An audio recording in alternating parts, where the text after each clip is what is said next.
honestly, it's truly what you believe in, And so there are a lot of successful teams that win state championships and win national championships that play in even front. I'm more comfortable in any setting, and have done it at 3 different places, being able to play an odd front. So you got to be able to mold your personnel around, what with the players that you have, and I think we've got good players to be able to run an odd front. I think maybe not any different than any other coach, but we try to teach a very high level of football IQ, and part of that is knowing where your help is. I mean, defensively, it's hard to tackle.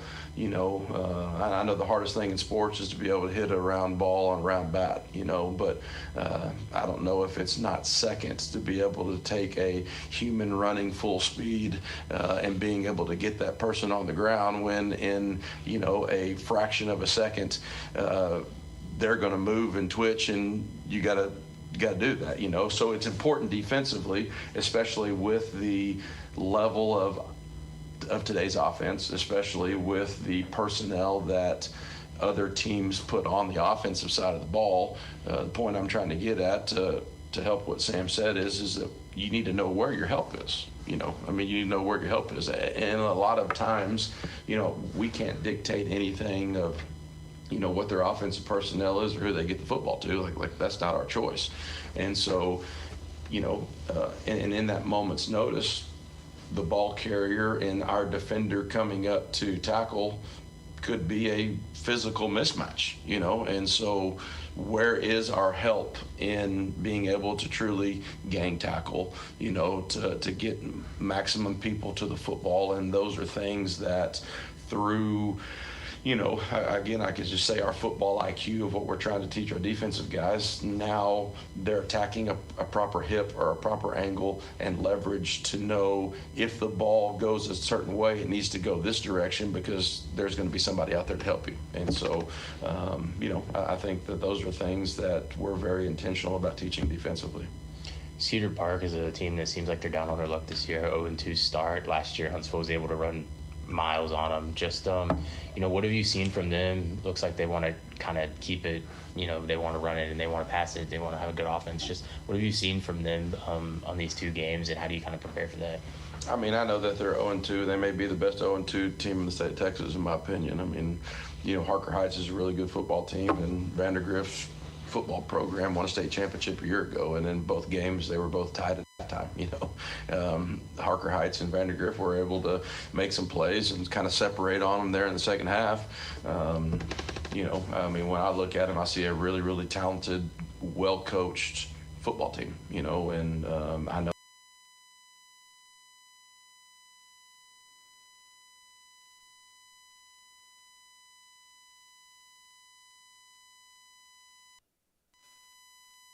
no different than any other program around the state.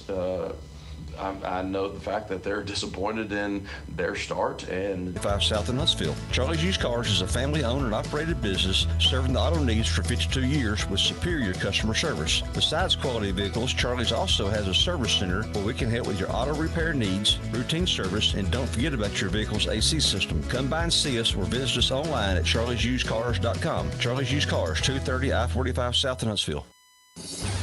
This is the Hornet Nation Broadcast Network on KSAM.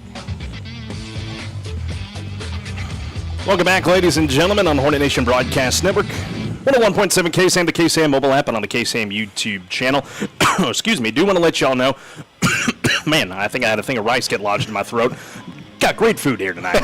Yes, we did. Appreciate our friends here at Huntsville ISD helping us out with that. Before we go to our Sideline Pass segment with our new Sideline reporter, Emma Sims, I do want to let y'all know on the web stream tonight, we've had an interesting issue. They've had Wi-Fi issues here at Huntsville today, so we're having to run on a separate thing. So if that's why the stream is lagging on the live stream on YouTube, that is why. So just note that throughout the broadcast, we're going to have some technical difficulties with the live stream tonight. So that's why we encourage y'all, come out here to the stadium. The best way to watch these games is right here in the stands of our beautiful Huntsville ISD Stadium. So just make a note of that if the broadcast does have some issues on the live stream tonight on YouTube. So All right, the long-awaited moment for our sideline reporter, Emma Sims. She's down there with us tonight. It's time for your Sideline Pass segment brought to you by Charlie's Used Cars. I'll give you a little background on Emma real quick. I mean, coach's kid. Her dad's a coach at C.E. King. She's been around football pretty much her entire life, so she's got a different foray and different perspective of the game. She was also a cheerleader when she was in high school. So, Emma, I'll let you talk about that. Just talk about Friday Night Lights and what it meant to you and what it's going to mean for all the people that are going to be in here in the house tonight. So when I was in high school, Friday Night Lights was just a completely different thing. It was just an amazing atmosphere. You got to see your friends. You got to hang out with your family. Most importantly, you got to watch football. And who doesn't love football? And then also being a coach's kid, I do have a different perspective than just your average fan. I get to watch it from the point of view of, like I said, a coach's kid. You get to hear, I would always hear my dad come home and just talk about how the game went. You would know if it was a good or a bad day or a good or bad game, depending on how he came home and talked. And I mean, just for all these people here, it's just very special to be a part, especially in a small town, because I grew up at a big school, a 6A high school, Tacita High School. So being at a smaller town school, it's so much more different. You have much more closeness and a better atmosphere coming to a smaller school. And just for the fans, I mean, right now we have a pretty great crowd, and it's amazing to see everybody just coming out and supporting all these players out here, and cheerleaders, band, dancers, everything. I mean, you said it better than I ever could. I mean, and we're 24 minutes from kickoff, and we still have fans filing in, so it's obviously going to be a great atmosphere here tonight. But, Emma, real quick before we let you go, let's talk about the game. Huntsville comes in 1-1, looking for momentum, trying to get a win over Cedar Park. Just from your perspective, what is it going to take for them, especially having good attitudes on the sideline, to be able to come away with a win tonight? I mean, it really just depends on how the team interacts and how their closeness is with each other. And I know having a new head coach is always different. It's going to be a rebuilding period. It doesn't matter what level you're at. There's always going to be a rebuilding period. You're going to have to build that relationship up with that coach. So really all it's going to take is the offense and the defense and the entire team together just to make sure they're on the same page. They have that closeness. They're there for each other. Something happens. They're like, all right, what do we need to do to fix this? Okay, we got it. Let's go. And that's really all it's going to take. As long as they have that closeness and they're working together and not against each other, because that's the biggest thing you see. So as long as they work together, I believe they'll come out with a win. All right, there you have it. That's our Sideline Pass segment with Emma Sims. Emma, appreciate you. We're going to hear from her throughout the night. She'll be interacting with Coach Mabus throughout the ball game as well. We'll step aside and take a break here on the Charlie's Used Cars pregame show. When we come back, we'll get Brian's keys to victory for the Huntsville Hornets tonight on the Hornet Nation Broadcast Network, powered by KSAM Sports. I'm Jerry Larson at Reliable Auto Parts, your auto parts plus store in Huntsville, Texas. Having great products, excellent quality, and outstanding prices. This is what you can expect from Reliable Parts, where you can purchase all your car care products, maintenance supplies, and auto parts. Our services and in-house store offerings are designed to keep your vehicle and motorized machine in proper working condition. Reliable Parts, your auto parts store, 1011 11th Street, Huntsville, 295-5747. In your time of need, we're here to help. I'm Andy Graves with Heritage Oak Funeral Home in Huntsville. Heritage Oak Funeral Home provides compassionate and comprehensive funeral and cremation services, and we understand the importance of honoring your loved one's memory with dignity and respect. We believe in celebrating life and honoring memories. Visit our website at heritageoakfh.com. Heritage Oak Funeral Home, where heritage meets home, your hometown funeral home. If you're looking to buy that new car or renovate your home, maybe you need a personal loan for that, or any other reason, you will find Walker County Federal Credit Union ready to help. With competitive rates and a team that knows what it means to serve our hometown, they make the loan process easy and personal. See them at 1802 Normal Park Drive or do a quick application online at walkercountyfcu.com. Make your financial goals a reality right where you belong. Walker County Federal Credit Union, member NCUA. School sports are played by humans, coached by humans, and officiated by humans. So next time you're sitting in the stands at a school athletic event, please remember this and maintain your humanity, especially when it comes to judging and critiquing athletes, coaches, and officials. Please show your fellow humans some respect. They'll appreciate your empathy. This message presented by the UIL and the Texas High School Athletic Directors Association. This is Nolan Ryan. Everyone has an area of expertise. Mine just happened to be a fastball. The good folks at American Standard Heating and Air Conditioning are the pros to trust when it comes to home comfort. Their independent network of AC dealers are top-notch. They get the job done right. Find your independent American Standard dealer at AmericanStandardAir.com. Comfort the way you like it. AmericanStandardAir.com. Exceeding all expectations for 3 generations. You can call us day or night. McWilliams, we're the ones you trust. So count on us to come out and fix things right. When your plumbing is slow or your AC goes, we've got the best service round by far. Visit callmcwilliams.com. McWilliams, we're not comfortable until you are. Hornet pride lives on KSAM. Stadium Hornets.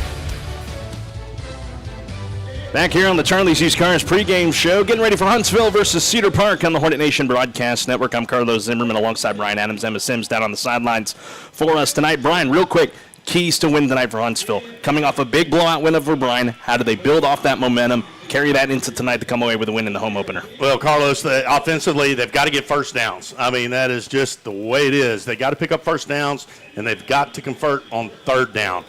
And when they're going to convert on third down, they need third and shorts. They don't need to have a third and long all night long. And then defensively, they've got to play physical football and don't give up the big play. If they can do those 3 things, it's going to be a Hornet night. There you go. That's Brian's Keys to the Game, brought to you by Charlie's Used Cars. When we come back, we will look at the high school football scoreboard and set you up for the Nelson Propane Countdown to kickoff. That comes your way in a moment here on the Hornet Nation Broadcast Network. Avila's Luxury Barbershop in Huntsville is family-owned. They offer a premium grooming experience, specializing in men's, women's, and children's haircuts. They ensure impeccable styles for every customer, whether you desire a classic cut, a stylish fade, or a meticulous hot towel shave. Avila's Luxury Barbershop transcends the ordinary to create an unparalleled sanctuary of relaxation and rejuvenation. Open Monday through Friday, 9 to 7, and Saturdays, 9 to 5 at 168 Colonel Etheridge Boulevard. This is BJ McMichael, Minister of Students and Outreach at University Heights Baptist Church and a proud 1993 Hornet graduate. At UHBC, we believe Sunday is a game day for your faith. We start at 8 a.m. with our traditional worship. Then both at 9:30 and at 11, you have options. Huddle up in a small group or attend contemporary worship. 2 time slots with the same great options. Don't forget about Wednesday nights from 6 to 7:30 Bible studies and programming for every age and stage. If you don't already have a church home, we want to invite you to add church to your weekly game plan. We'll save you a seat. Sting 'em Hornets.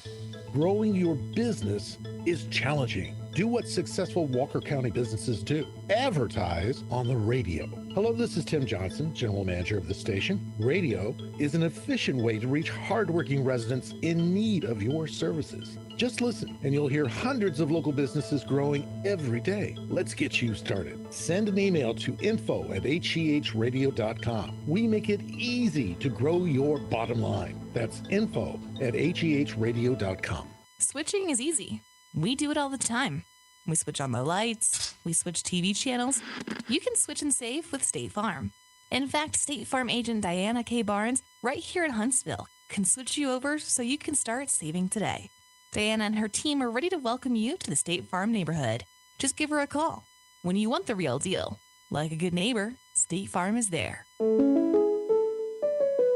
Huntsville ISD is the best place for children to be. We offer a full-day pre-K center to advanced career and college options, along with a variety of extracurricular activities and award-winning fine arts, band and athletics programs, an excellent child nutrition and bus transportation services, bilingual ESL and GT programs, special education services, and a career and technical education program that provides multiple certification and licensing options for students. Visit huntsville-isd.org. It's a great day to be a Hornet. We're building champions, everyone, every day. This is Kevin with Beckham & Jones Heating and Air Conditioning. It never fails. Hottest week of the year and the AC goes out and you don't have any money available to have it replaced. Well, call Beckham & Jones at 936-295-9173 and I will come out, give you a free quote to replace that old AC with a new carrier system and help you apply for financing so you can get that new AC with affordable monthly payments. Free quotes, financing, and affordable monthly payments. Now that's Beckham & Jones. License number 26079C. The hits keep coming. Back to Hornets High School football on KSAM. Back here at the Hive, Huntsville ISD Stadium on the Hornet Nation Broadcast Network, closing in on the start of this one tonight. About 15 minutes away from National Anthem and kickoff here this evening for the Hornets home opener against the Cedar Park Timberwolves. Time to take a look at the high school football scoreboard, courtesy of our friends at Dave Campbell's Texas Football, as we look around Region 2, District 8 for the Hornets district tonight. Other games in action for other teams who Huntsville will see in 2 weeks. The West Fork Gators, they are hosting Aldine Eisenhower tonight. They go on at 7 o'clock this evening. Montgomery with a long trip out to Elgin tonight, taking on the Wildcats at Wildcat Stadium. They're also a 7 o'clock kick. Porter and Dayton will meet at Bronco Stadium at 7 p.m. this evening. Lake Creek is hosting Strake Jesuit at Montgomery ISD Stadium at 7 o'clock tonight as well. Port Neches Groves is on the road in LaPorte at Bulldog Stadium. They're a 7 o'clock kick. Nederland and Silsbee meet at 7:30 p.m. at Tiger Stadium in Silsbee. And then Splendora is hosting Huffman Hargrave tonight at Wildcat Stadium at 7:30 p.m. Looking around the region here in Southeast Texas, Madisonville, they are going to be in action against Malakoff at Mustang Stadium at 7:30 p.m. this evening. As for Livingston, they're hosting Nacogdoches at 7:30 p.m. at Lyon Stadium here this evening. Looking elsewhere down towards the Conroe area, I'll get that pulled up for you real quick, if I could type, Brian. Conroe Tigers lost to College Park last night 35-0. Oak Ridge meets Cleveland at 7 o'clock tonight at Indian Stadium. Grand Oaks meets the Woodlands at Wood Forest Bank Stadium at 7 o'clock. Willis is taking on Caney Creek at Moorhead Stadium also at of the evening. Out west, Anderson Shiro, they are in Cleveland tonight, taking on the Tarkington Longhorns at 7:30 p.m. at Longhorn Stadium. We'll get updates on those scores when we get to the Northside Baptist Church halftime report. That does it for the Charlie's Used Cars pregame show. When we come back to Huntsville ISD Stadium, it will be time to dive into the Nelson Propane countdown to kickoff, as we'll have your live weather report, starting lineups, and much more as we get you ready for Huntsville versus Cedar Park tonight on the Hornet Nation Broadcast Network, powered by KSAM Sports. Countdown to kickoff is next. Who's ready for some football? Here at Wiesner Buick GMC in Huntsville, football season kicks off the best deals of the year. Hi, folks. Clint Mack here with Wiesner Buick GMC in Huntsville. Come in and get a 1500 double cab starting at only $34,934. A Buick Encore GX starting at only $21,895. Want to go green? We've got a 24 GMC Hummer. Take $22,000 off the MSRP. But you need to hurry in to Wiesner Buick GMC in Huntsville to take advantage of these great deals before they're all gone. Visit us online at WiesnerHuntsville.com. Wiesner is home of the bottom line. Proud supporter of Huntsville High School, Danny Doherty State Farm in Huntsville covers all your business, auto, home, life, and renter's insurance needs. Call or stop by the office and get a quote today. They will find the right policy to fit your needs. Call Danny Doherty State Farm Insurance at 936-295-2067. That's 936-295-2067. Or visit them at 2914 Montgomery Road in Huntsville. Your business works hard, and your internet should too. With Mid-South Fiber, you get fast speeds and full control. Prioritize critical devices, offer secure guest Wi-Fi, and keep your sensitive data safe. With built-in protection, all at no extra cost. Fiber that's as reliable as you are. That's the smart business move. That's Mid-South Fiber. Get started today at midsouthfiber.com. Where there's a will, there's a way, as the saying goes. But where there's no will, there's absolutely no way your last wishes will be known. You need to get serious about your estate and call Sam Moak at Moak & Moak to get your estate, will, and other documents updated now. Without a will and proper estate plan, the government decides with probate. You've put it off long enough. Sam A. Moak's practice is focused on estate planning, probate, elder law, real estate, and transactional law. Practical wisdom, trusted advice, and personal service. Moak & Moak, attorneys at law. This is the Nelson Propane Countdown to Kickoff. And we're back here at Huntsville ISD Stadium as Huntsville takes on Cedar Park this evening for the home opener of the Huntsville Hornets season. 2 games in, 8 more to go, including tonight's contest. Welcome to the Nelson Propane Countdown to Kickoff, live from the Frank's Taco Station broadcast booth. I'm Carlos Zimmermann. With me is the former Hornet and Bearcat quarterback Brian Adams. Brian, great atmosphere. We're expecting tonight a great crowd on hand for this one this evening. Everyone has come out here for this one. The little GGs, well, for lack of a better term, the big GGs, as well as the Hornet Military Marching Band and all the great student section that we have down below us. We got to come up with a name for that student section down there for sure. But we dive into this one tonight. Some more thoughts going into this contest this evening. You know what? Just to kind of talk about it, when the little kids run through the run through, not to say it twice, but man, it is just kind of awe-inspiring. These young Hornets out there on the field, just super cool.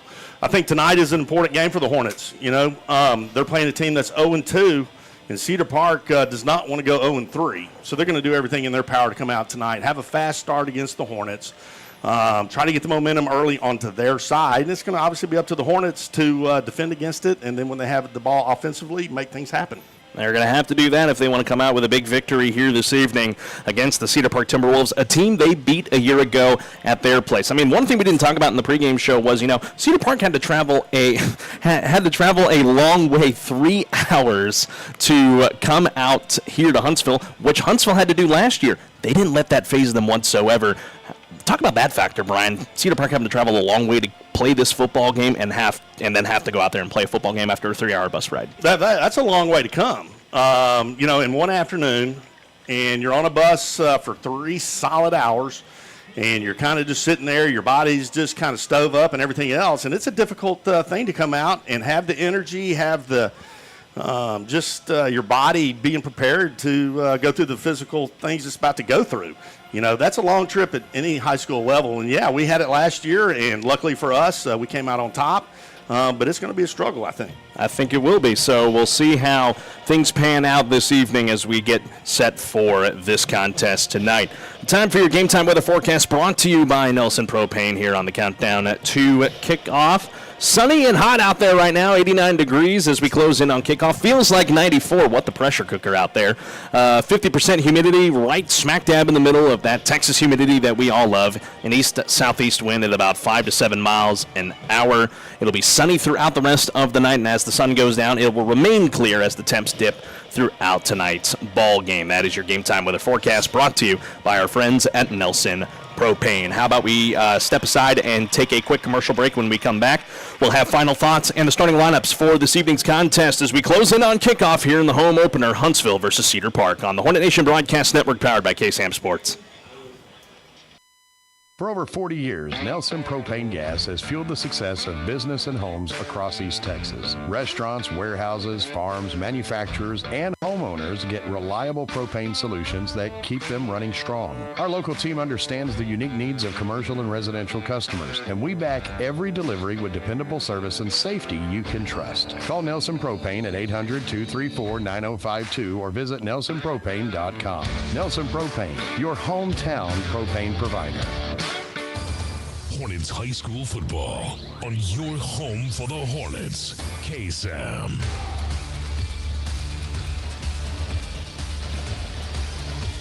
Welcome back here on the Nelson Propane Countdown to Kickoff as the two teams get ready to take to the field. We're closing in on the national anthem, so how about we take a look at the starting lineups brought to you by Nelson Propane for your Huntsville Hornets. Brian, let's start with the offense. It all starts with the quarterback, the sophomore sensation, Zay Adolph, getting the nod here as the starter this season. 6 foot, 230 pounds, brings a lot to the ball game. He'll be flanked in the backfield by the tandem of Trayshawn Brown and Jacavian Burks. At tight end, number 28, Jarius Singletary, another guy that's got some size to him, 6'4", 240 pounds, a big factor on that side of the line for Huntsville. For the options for Adolph to choose from the receiver core, you got 4 of them. At wideouts, number 81, KJ Betts, a sophomore, and number 84, CJ Rogers, a senior. And your 2 slot receivers, Marcus Lewis, the lone returner from that receiving core last season, alongside the junior, Landon Fisher. Left to right on that offensive line. At left tackle, the Sam Houston commit, number 50, Trey Williams. At left guard, number 61, in Caleb Cruz. At center is number 75, the senior Bubba Moreno. At right guard, the sophomore, number 62, Ian Johnson. And at right tackle, the senior, number 65, Caleb's twin brother, Eli Cruz. Flipping to the defensive side, a 3-4-4 for Todd Mabus in his defense. 3 guys up front. Number 99, Fred Oladele, the senior. At the nose guard, number 52, Isaiah Lewis, the senior. And at the nose tackle, number 90, Jaden Bradford, the senior. In the linebacker core, on the outsides, on one side will be number 8, Caleb Franklin, the senior. On the other side will be number 15, Jabari Washington. And the guys flanking them in the middle in that 4 linebacker core, number 42, Sam Cleveland, the senior, on the inside, as well as the junior, number 30, Wesley Heineman. And then on the defensive back front, the secondary, we talked about it in the pregame, how big it was going to be for them to have a good game tonight. Of course, it starts with the corners. David Brown on one side of the field wearing number 26. On the other side will be the senior number 2, Trey Scott, the third. And then the 2 deep safeties, number 6, Brent Carroll, the senior, and the junior, the newcomer, the coach's kid, number 1, Caden Mabus. That is the defense for the Huntsville Hornets. On the specialist side of things, kicking tonight, Caleb Kulak wearing number 89. He is also doing the punting. The holder tonight for the Hornets is number 3, Marcus Lewis. The long snapper will be number 44, Chad Lewis. Quite the lineup Huntsville has put together for this season under first-year head coach Todd Mabus. It's going to be a big night for those guys if they get out to a hot start. Yeah, it is. Well, that is quite the lineup, Carlos. And you're talking about a bunch of guys that were here last year that played very well, and the same expectations, if not more, on those same guys this year. That part is exciting. As the Hornets take the field carrying the American flag and the Hornet flag with them, we are not too far away from getting this ball game underway. No, we are not. The Hornets are going to be rocking the green jerseys tonight with the black bottoms, the numbers in white, the Rockin' H on that Hornet green helmet for them this evening. On the other side for Cedar Park, they're going to be in the all whites tonight with the numbers in Cedar Park green, white bottoms to go with the silver helmet with the Cedar Park logo on that helmet. You just heard your starting lineups brought to you by our friends at Nelson Propane. We are less than 4 minutes away from the start of this one tonight. National Anthem is going to be coming your way here momentarily. Brian, I mean, how good is it just to be back here? Huntsville ISD Stadium, home opener. It does not get any better than this, a wise man once said. It does not. I mean, this is about as good as it gets. And let me tell you, it's all about community. It's all about family. When I was coming up the elevator to come to the press box, I ran into Coach Mabus's wife.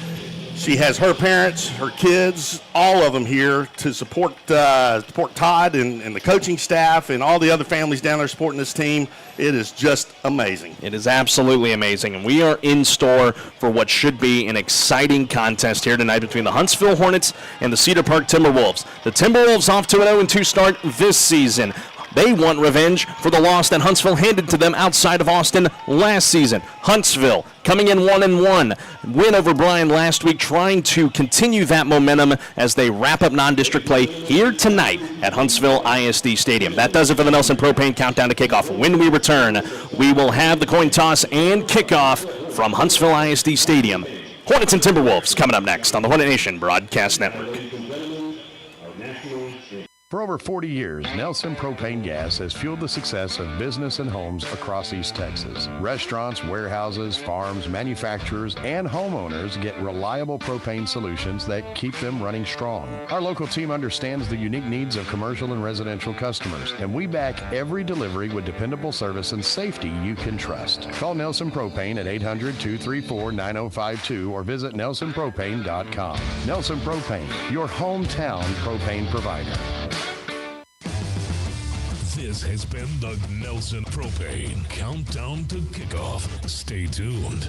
Hornet football is next on KSAM. Your brand is your business. Shop local with Advantage Specialties, where you will get service with a personal touch. Hello, I'm Stephanie Pitts, owner and operator of Advantage Specialties. Advantage Specialties offers screen printing and embroidery on site. Let Advantage Specialties get you ready for your next event with cups, apparel, caps, pins, and everything else you could need. Go to AdvantageSpecialties.com or call our team at 936-291-3222 to start that order now. Sting 'em Hornets! We're primed and ready. All day, baby. Man, let's go. Here we go, here we go, here we go. When it matters the most. Let's start something special right here, man. Let's go. We get a chance to prove ourselves right here. Come alive, bro.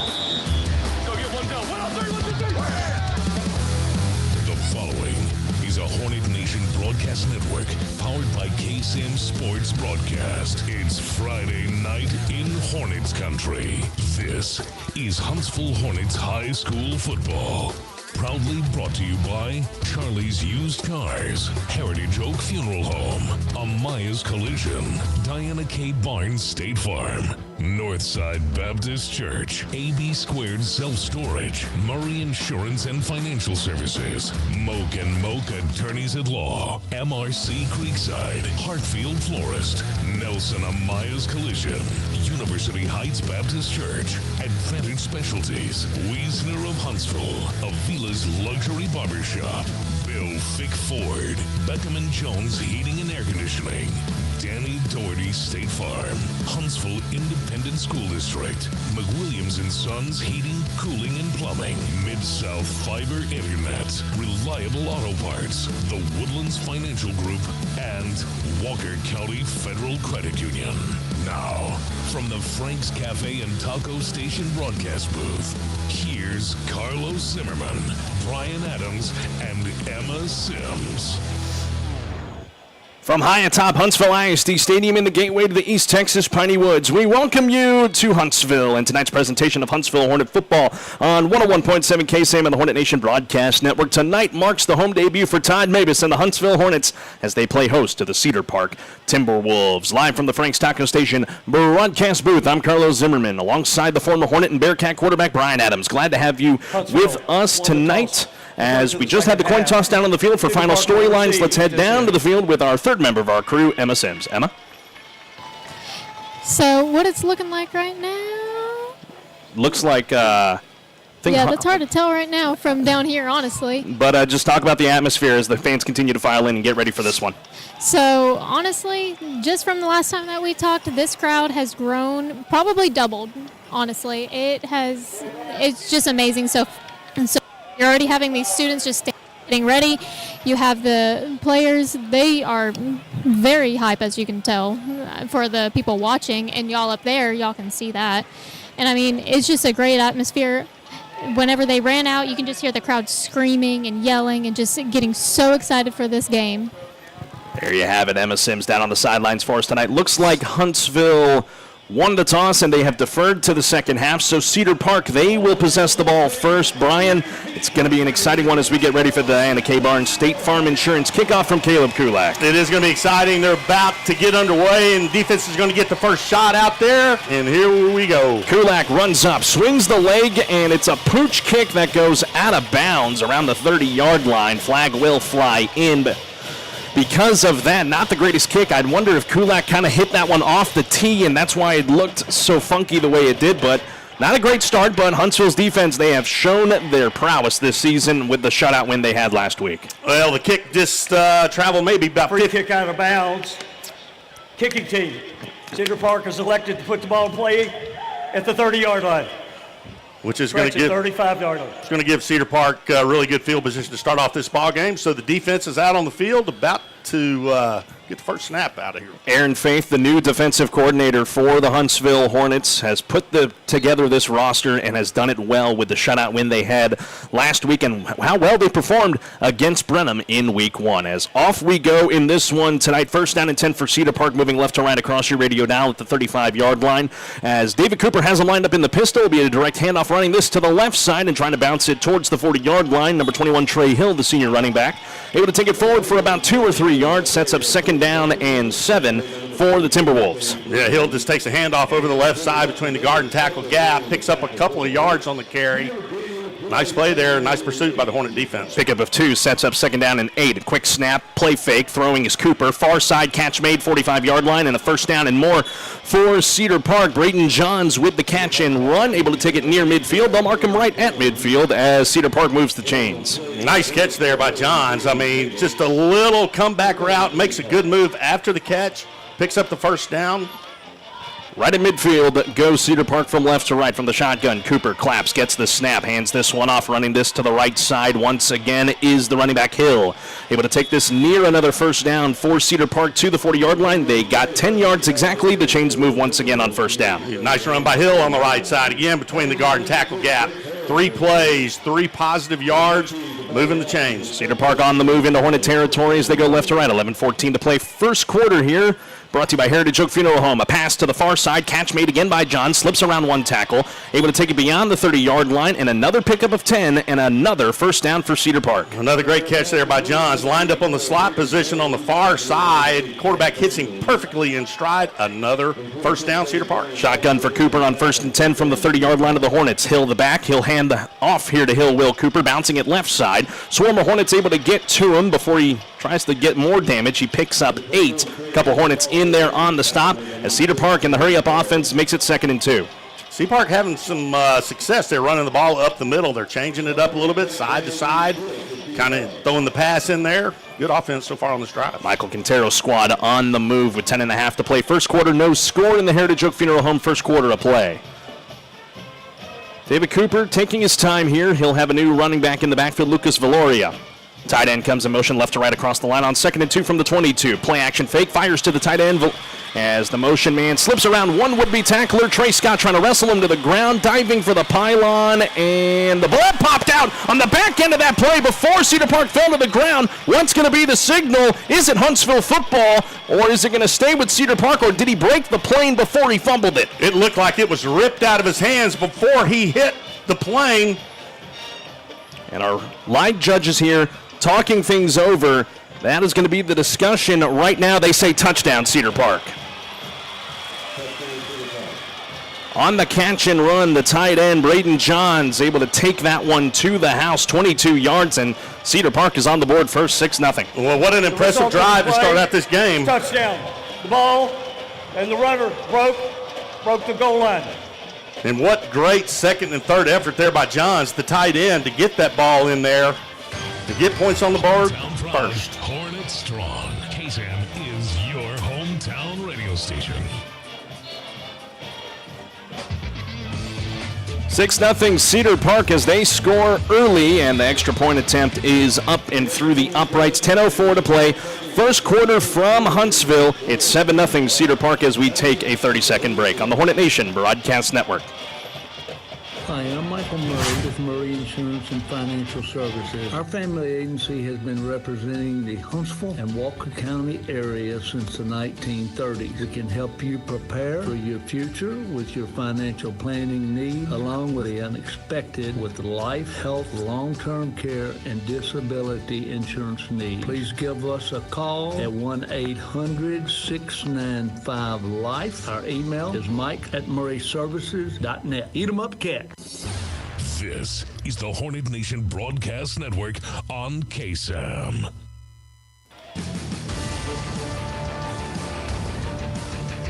.04 to play, first quarter, brought to you by Heritage Oak Funeral Home. Cedar Park 7, Huntsville 0, as we're live from the Frank's Taco Station and Cafe broadcast booth alongside Brian Adams. I'm Carlos Zimmermann. Emma Sims down on the sidelines for us this evening, as it was Cedar Park that they marched it down the field quick, Brian. 1:56 come off the clock, and they're in for 6. Yeah, they really did. I mean, what a great offensive game plan to start it off. I mean, they kept moving the chains down the field, and they punched it in. Nice drive there by Cedar Park. So it'll be an opportunity now for the Hornet offense to try and get something going. Alejandro Hernandez getting ready to boot this one to the Hornet. Cedar Park goes 65 yards after the kickoff out of bounds. And an opportunity for the Hornets to possess for the first time tonight, with a lot of time still here in the Heritage Oak Funeral Home first quarter. Hernandez runs up to the football, swings the leg. It'll be a pooch kick to the near side, and taken by the Hornets wearing number 7, Landon Fisher, and he is popped at the 20-yard line, and that is where forward progress was stopped. We'll see where they officially spot him. Looks like they'll mark him at the 19-yard line, so a long field to go for the Hornet offense, as here comes the sophomore quarterback, Zay Adolph. Zay Adolph and company, you know, they had a great week last week against the Bryan Vikings. They need to capitalize on that momentum, and they need to answer Cedar Park here on this drive. So the Hornets take over on offense, first down and 10, moving right to left across your radio dial. They'll start from their 19-yard line, so they got to go 81 yards if they want to match what Cedar Park put up. I mean, you look at the last 2 weeks for the Timberwolves, losses to Harker Heights and Vandegrift, 2 very powerful programs that they hung with up to the second half when things started to slip away from them down the stretch. But an opportunity here for Huntsville to answer their early score with 9:58 to play in the Heritage Oak Funeral Home first quarter. Adolph and Brown in the backfield, working from the shotgun, 2 receivers spread to the right side. And do we have early movement? We do. See what the call is. Prior to the snap, ball start, offense, number 62. 5-yard penalty. Repeat the down. That'll be on the sophomore right guard, number 62, Ian Johnson, that jumped early. Well, that's one of the things that, happens relatively a lot, actually, in the first part of the season. You got these guys out there maybe for the first time, a little anxious. He'll settle down and get right into it. So now 1st and 15 from the 14-yard line. Adolph gets the shotgun snap, and inside handoff with Brown. Has some space to the near side across the 20 and taken down at the 25-yard line. In on the stop is Deshaun Stewart, the junior linebacker for Cedar Park. But Brown able to pick up about 10 or 11 on that carry to make it a manageable 2nd and 4. Great run by Trayshawn Brown on the near side. Makes a cutback. Really good run. 2nd and short here. After the 11-yard pickup, 2nd down and 4 for the Hornets, moving right to left. 9.5 to play. First quarter, 7-0 Cedar Park. Adolph alone in the backfield. They spread 2 to each sideline. Brown will now motion back into the backfield. Fake to give to him, does Adolph. Adolph wants to pass. Fires over the middle. Incomplete. No. Intercepted by Cedar Park at the 40-yard line. An ill-advised throw right there into the hands of David Garcia. Adolph was looking for the wide receiver, C.J. Rogers, just left it short. Rogers lined up on the near side, runs a post route. Adolph throws the ball behind him. Cedar Park steps into it, turned it over, Huntsville. I'm not sure if there was a miscommunication on the route there or not, because that ball was well behind Rogers, and that's something you don't see very often from Zay Adolph. So Cedar Park starts the game with a touchdown, and now a turnover by the Hornets on their opening drive gives Cedar Park plus position in Huntsville territory at the 40-yard line. Cedar Park going left to right. 9:21 to play in the Heritage Oak Funeral Home first quarter, 7-0 Timberwolves. Cooper back out there, works from the pistol, sends the tight end in motion across the line. Claps gets the snap on 1st and 10. Hands this one off to the back, Trey Hill. Takes this one forward for about 2 yards, picks up 2, 2nd and 8. Jaden Bradford, number 90 for the Hornets, in on the stop. Straight handoff up the middle. Nice play there by the Hornet interior lineman. Had Jaden Bradford on the coach's show a couple of weeks ago. Really awesome kid, and he's a big part of that defensive line for Huntsville. 2nd and 8 from the 38. Hill the back, Cooper in the shotgun, gets the snap, play action, fires near side, has a receiver open. The man that had the tie down, Johns, takes a pop from Brent Carroll, but not before he collects a 1st down and 10 to the 26. Johns he lined up on the near side, runs a 5-yard hitch route, pass right on target, moves the stick. Cedar Park is on the move. 8:45 to play first quarter, 7-0 Timberwolves from the 26, 1st down. A pass, a little low looking for Johns. Are they going to say he caught that football? They say he did at the 22-yard line to pick up a 4 on a low pass there to Johns. Sets up 2nd and 6. Really good catch there by Johns. He's lined up on the tight end spot on the far side. The ball is thrown low and behind him, and he's able to come up with a catch. Great play. 2nd and 6, handoff with Hill here on the play fake, and he's got nothing but green turf in front of him. 10-5 touchdown. Trey Hill takes it 22 yards, much like Johns did on the opening drive, and Cedar Park has come to Huntsville, and they have come fighting out of the gate with 8:16 to play in the first, and they're up 13-0 pending the point after try. Boy, Trey Hill takes a handoff straight up the middle, goes into the end zone, untouched by the Hornets. Boy, the Hornets are in a hole right now. Jack Garrido is going to be the one to take the kick here. His holder will be Braden Johns. Snap away, the hold is down, and it blocked by Huntsville. Flags are going to fly in here on a run back here for the Hornets. Running this one back, Caleb Franklin. He's going to try and take it all the way back for 2. We do have penalty markers back at the 5. I think this is going to go against Huntsville, but Franklin will take it back, but we do have to check the penalty markers at the 5. Looked like Huntsville may have jumped early. It did look like it was maybe a little offsides on Huntsville. Flags fly, but what a block kick and return all the way to the house. Caleb Franklin. So this one might be coming back. Huntsville brought good pressure there. They've blocked kicks this season so far. On the play, the defense, offside, number 2. We'll replay the down, number 2. Half the distance to the goal, retry. Well, that's an unfortunate break for the Hornets right there. What a special team return. Jaden Bradford, So they're going to have to re-kick here. Well, now it's half the distance to the goal, so Cedar Park's going to bring the offense out as the ball will move up to the 1.5-yard line. 8:16 to play in this first quarter. 13-0 Cedar Park. They're going to look like they're going to try and go for 2 here to make this a little tougher on Huntsville when they come back on offense. Well, the Hornets have their goal line defense out there, and they're going to get as low as they possibly can. So here is Cooper back into the ball game with 2 H-backs behind him and a tight end offset to the right of the line. He'll hand this one off the hill. He stumbled. They're going to say he got in before the knee was down, says the far side line judge. So the 2-point try, good for Cedar Park. And with 8:16 to play in this first quarter, brought to you by Heritage Oak Funeral Home, it's 15 Timberwolves, 0 for Huntsville. Back in 30 here on the Hornet Nation Broadcast Network. Family is at the heart of everything that we do. I'm Andy Graves with Heritage Oak Funeral Home in Huntsville. At Heritage Oak Funeral Home, we'll help you make the first step toward planning your details so your family won't be burdened. Pre-planning your arrangements provides peace of mind not only to you, but for your family. By communicating your wishes and making your arrangements in advance, emotional and financial burdens all can be alleviated during that difficult time.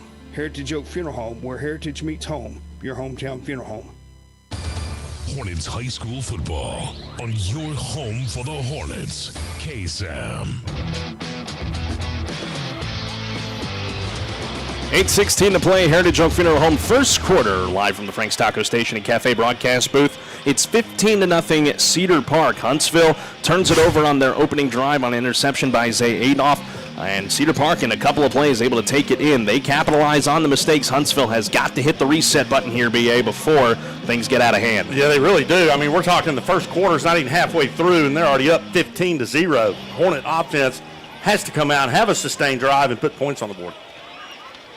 Part of a doubleheader tonight on the Hornet Nation Broadcast Network. Lady Hornet Volleyball playing the Rudder Rangers across the way from us at Paul Bowen Gym. Stephanie Keel has the call of that ball game right now. That game about to come to its conclusion, so we'll welcome in that audience here momentarily as Alejandro Hernandez gets ready to boot this back to Huntsville. Landon Fisher and Trayshawn Brown are to be the ones back deep to receive for the Hornets, down 15-0 here. 8:16 left in this first quarter of play. Hernandez has his special teamers set.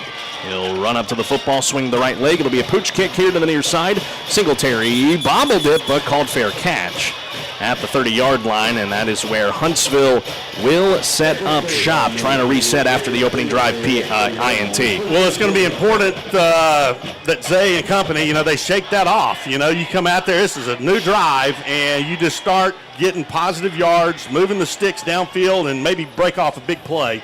But, yeah, forget what happened on that last series. Right now, start fresh.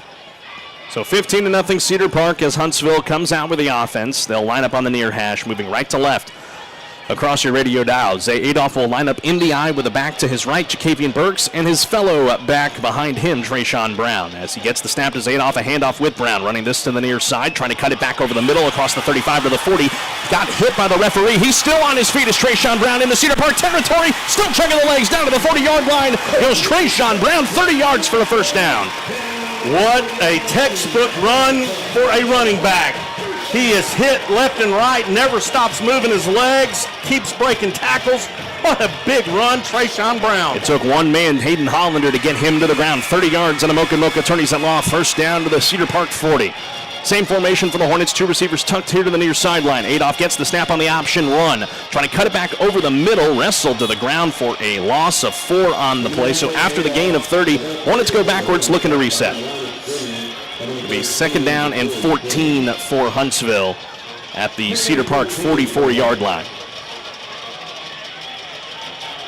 But man, what a run. Trayshawn Brown. I mean, this man is going to make a college coach very happy following this senior season for him, as he'll line up once again right behind Zay Adolph with Jacavian Burks on the right hip of Adolph on second down and 14 from the 44. And looks like we got movement once again. Prior to the snap, false start, offense number 28. 5-yard penalty remains, second down. That's going to be on the tight end, Jarius Singletary, and the Hornets back up 5. So second and 19 now, back to the Cedar Park 49, right around midfield. Well, Adolph, he doesn't need to get it all on this play. Get a chunk of it back. Try to convert on third down. 7 minutes and counting in this Heritage Oak Funeral Home first quarter. 15-0 Cedar Park if you are just tuning in, as they get the instructions here from the sideline do the Hornet offense. After a 30-yard run for Trayshawn Brown, they have lost 4 on one play and then 5 on the penalty. Back to the Cedar Park 49. Hornets go right to left as Adolph operates from the shotgun. Trips to the left side. 4 on the line for Cedar Park as he gets the snap, play fake. Fires near side. Caught. C.J. Rogers has some space on the near sideline. Got a good block. Upfield. Tackle down at the 31-yard line. I think he's just shy of the marker. No, they're going to give him the Mocha Attorneys at law first down right at the 30. C.J. Rogers. What a catch. C.J. Rogers lined up on the near side. Zay Adolph fires it right across the field. Catches it. Great run after the catch. First down, Hornets. 1st and 10 to the Cedar Park 30-yard line. Halfway through this first quarter of play, 15-0 Timberwolves. Adolph operating from the shotgun. Brown to his right hip. Trips to the right side as Adolph will hand it off with Brown on the option run. Cuts it over the middle. Puts his mitt right into the Cedar Park defender. The pile trying to move forward, but forward progress is stopped at the 25-yard line. A pickup of 5 for number 5 to set up 2nd and 5. Trayshawn Brown has got the vision, and it is amazing to watch. He can cut back on a dime, and you just see the linebackers just kind of fall over. Man, he is exciting to watch. Put the mid right into 44. Olajimi Aluko, the junior linebacker, sets up 2nd and 5 for the Hornets at the Timberwolves 25. 5:40 in this first quarter, 15-0 Cedar Park. Adolph again in the shotgun. 2 receivers left, 1 right as he fakes it to Brown. Fires again to Rogers here on the near side. Makes a couple of nice moves. Cuts it back at the 15 and takes it down to the 12-yard line. Another pickup of 13 yards for C.J. Rogers and a Mocha Attorneys at law first down in the Murray Insurance and Financial Services red zone. What a great catch. C.J. Rogers, the senior wideout, again. The moves after the catch gets the Hornets another first down. What a play. And timeout has been called by Cedar Park as they're trying to stop the bleeding. 5:17 to play in this first quarter. 15-0 Cedar Park. Let's take it with them on the University Heights Baptist Church timeout here on the Hornet Nation Broadcast Network. Michael, Minister of Students and Outreach at University Heights Baptist Church and a proud 1993 Hornet graduate. At UHBC, we believe Sunday is game day for your faith. We start at 8 a.m. with our traditional worship, and then both at 9:30 and at 11, you have options. Huddle up in a small group or attend contemporary worship. 2 time slots with the same great options. Don't forget about Wednesday nights from 6 to 7:30 Bible studies and programming for every age and stage. If you don't already have a church home, we want to invite you to add church to your weekly game plan. We'll save you a seat. Sting 'em Hornets.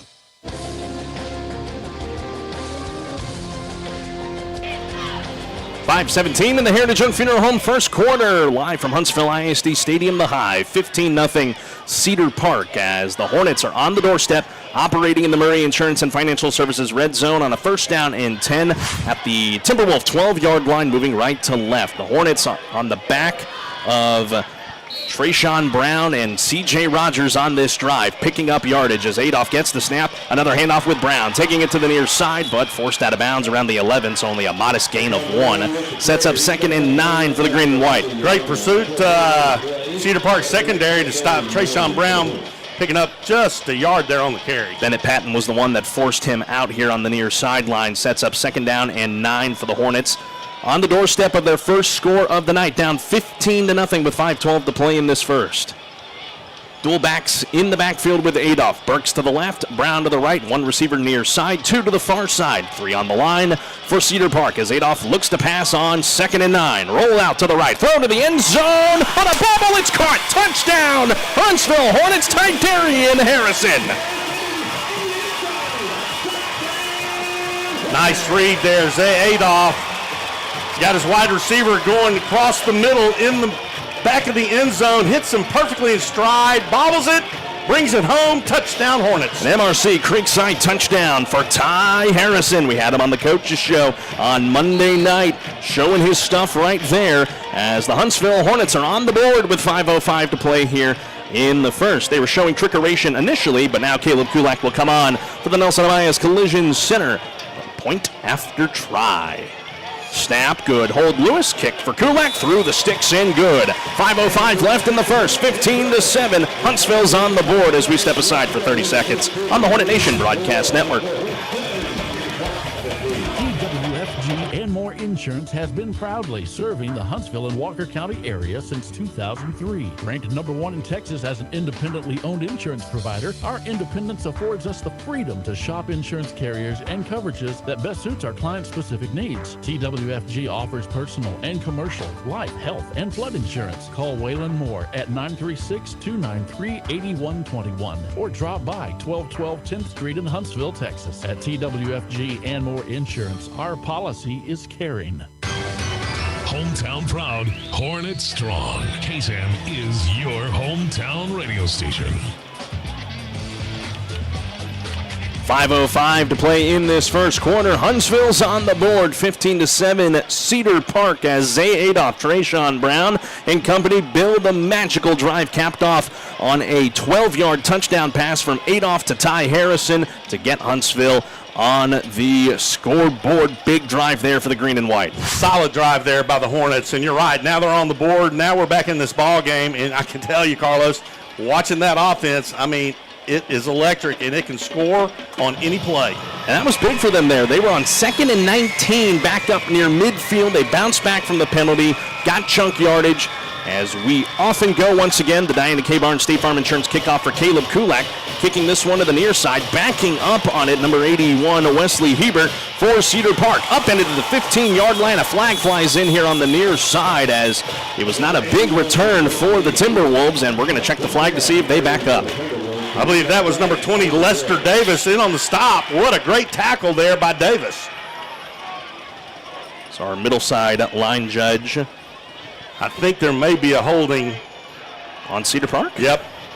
Kicking team offside. Oh, man. Okay. Holding, return team. There it is. Fouls offset. We'll re-kick. We're going to re-kick. All right. Well, there you have it. Well, I thought I saw the holding. I didn't see the offsides, but nonetheless, they negate themselves. We kick over again. That's the first time I've ever seen that on our live stream. Damien, our producer here, by the way, appreciate him running the dials for us behind us here. He put both of the flag graphics up at the same time. I've never seen one of our guys do that. Good stuff, my man. That's awesome.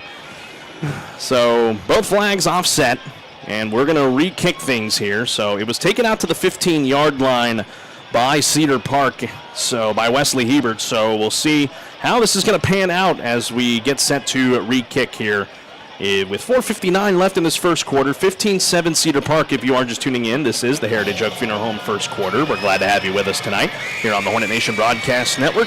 Brian, it's good to be with you calling a Hornet football game. We missed the last two, and it's been great to be back. Yeah, it's great to be back, Carlos. Wonderful to be here at the Hive. Love it.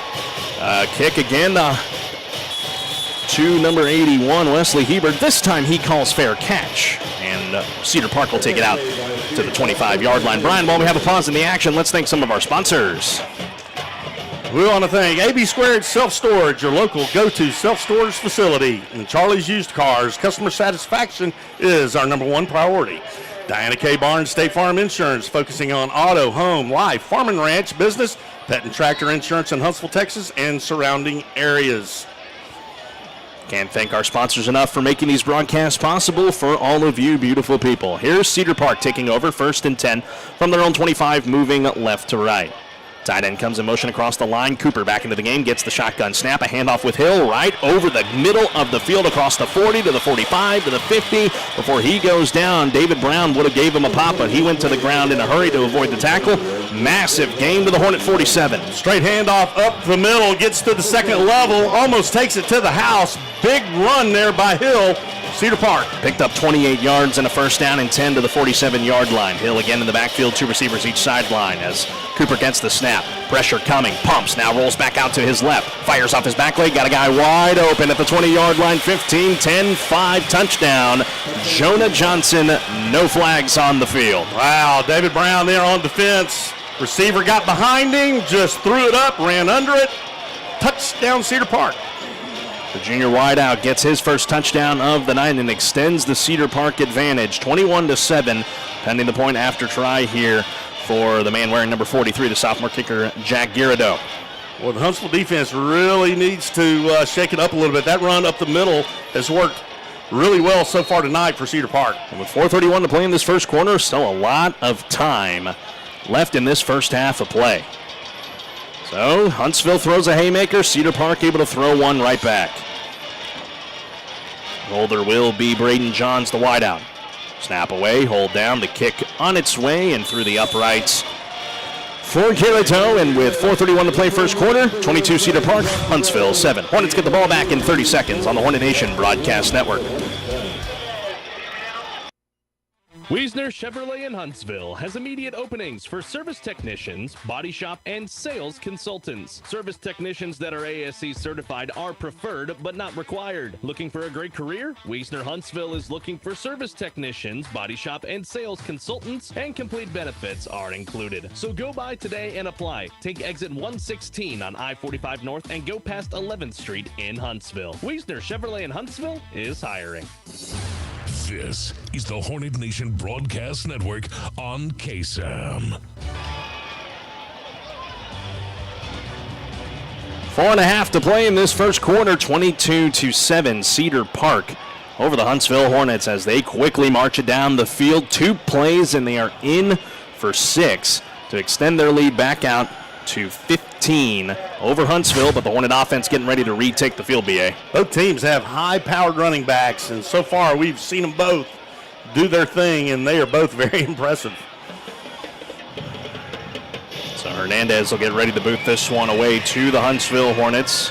Again, Fisher and Brown are going to be the 2 back deep to receive for the green and white, trying to respond after the most recent touchdown for the Timberwolves of Cedar Park. Hernandez waits for everybody to get set. He checks both sides and runs up to the football, swings the leg, another pooch kick to the near side. Singletary calls fair catch once again at the 25-yard line, and that is where the Hornet offense will set up shop. I'm going to go to the third member of our crew, Emma Sims. She's down on the sideline with us tonight. I know it's a loud one down there, Emma. I know it is quite loud down there. Just talk about the attitude on the sideline right now as Huntsville tries to battle back. I mean, even with the score being what it is, there's still a positive attitude down here. There's just a couple mistakes that, honestly, both sides are making. More on our side a little bit, but I mean, the atmosphere is still great. The crowd is pumping up the guys a lot, and you can just definitely hear it. 4:31 to play first quarter as the Hornets take over on offense. 1st and 10 from the 26-yard line, moving right to left. Adolph in the gun gets the snap, and he'll keep it himself. A quarterback run to the near side. Got some good space across the 35 before he is forced out of bounds and tackled out of bounds. Flag will fly in as in on the stop, Deshaun Stewart of Cedar Park. Adolph was clearly out of bounds, and this one might add 10 or 15 to it. I think it's going to. Zay Adolph takes it himself around the near side, cuts upfield. Tackled out of bounds late. Flags fly. They will talk things over with the line judge here to the near side and our white hat. After the play, personal foul. Defense, number 22, will add 15 to the end of the run. Automatic first down. I'll actually charge that to Hayden Hollander, the junior DB, who forced Adolph out of bounds and tackled him out of bounds. So add 15 to the end of the run for Adolph. Amoka Attorneys at Law first down to the Cedar Park 47. So here go the Hornets, moving right to left. Adolph now operating from the pistol. Bunch formation to the near side as he gets the snap. Play fake to the back. Brown. He'll roll out. Fire this one to the right side, looking for Fisher, and it falls to the turf incomplete. Back in coverage, David Garcia for Cedar Park. 2nd and 10 coming up. I like the call. You had Fisher running a deep out, and then you had Trayshawn Brown out in the flats, wide open. Adolph rolls to his right, just overthrows his wide receiver by just a little bit. So after the incompletion, sets up 2nd down and 10 from the 47. 4:19 to play in this first quarter. 22 Cedar Park, 7 for Huntsville, but after the penalty, Huntsville trying to answer back after the touchdown from Cedar Park. I do like the play action on the previous play. I mean, Zay Adolph, the way he does it, the whole defense going one way. Good play. He'll hand this one off with Brown, running this to the right side, has some space, cutting it upfield across the 45 and stretches that frame backwards to the 40-yard line.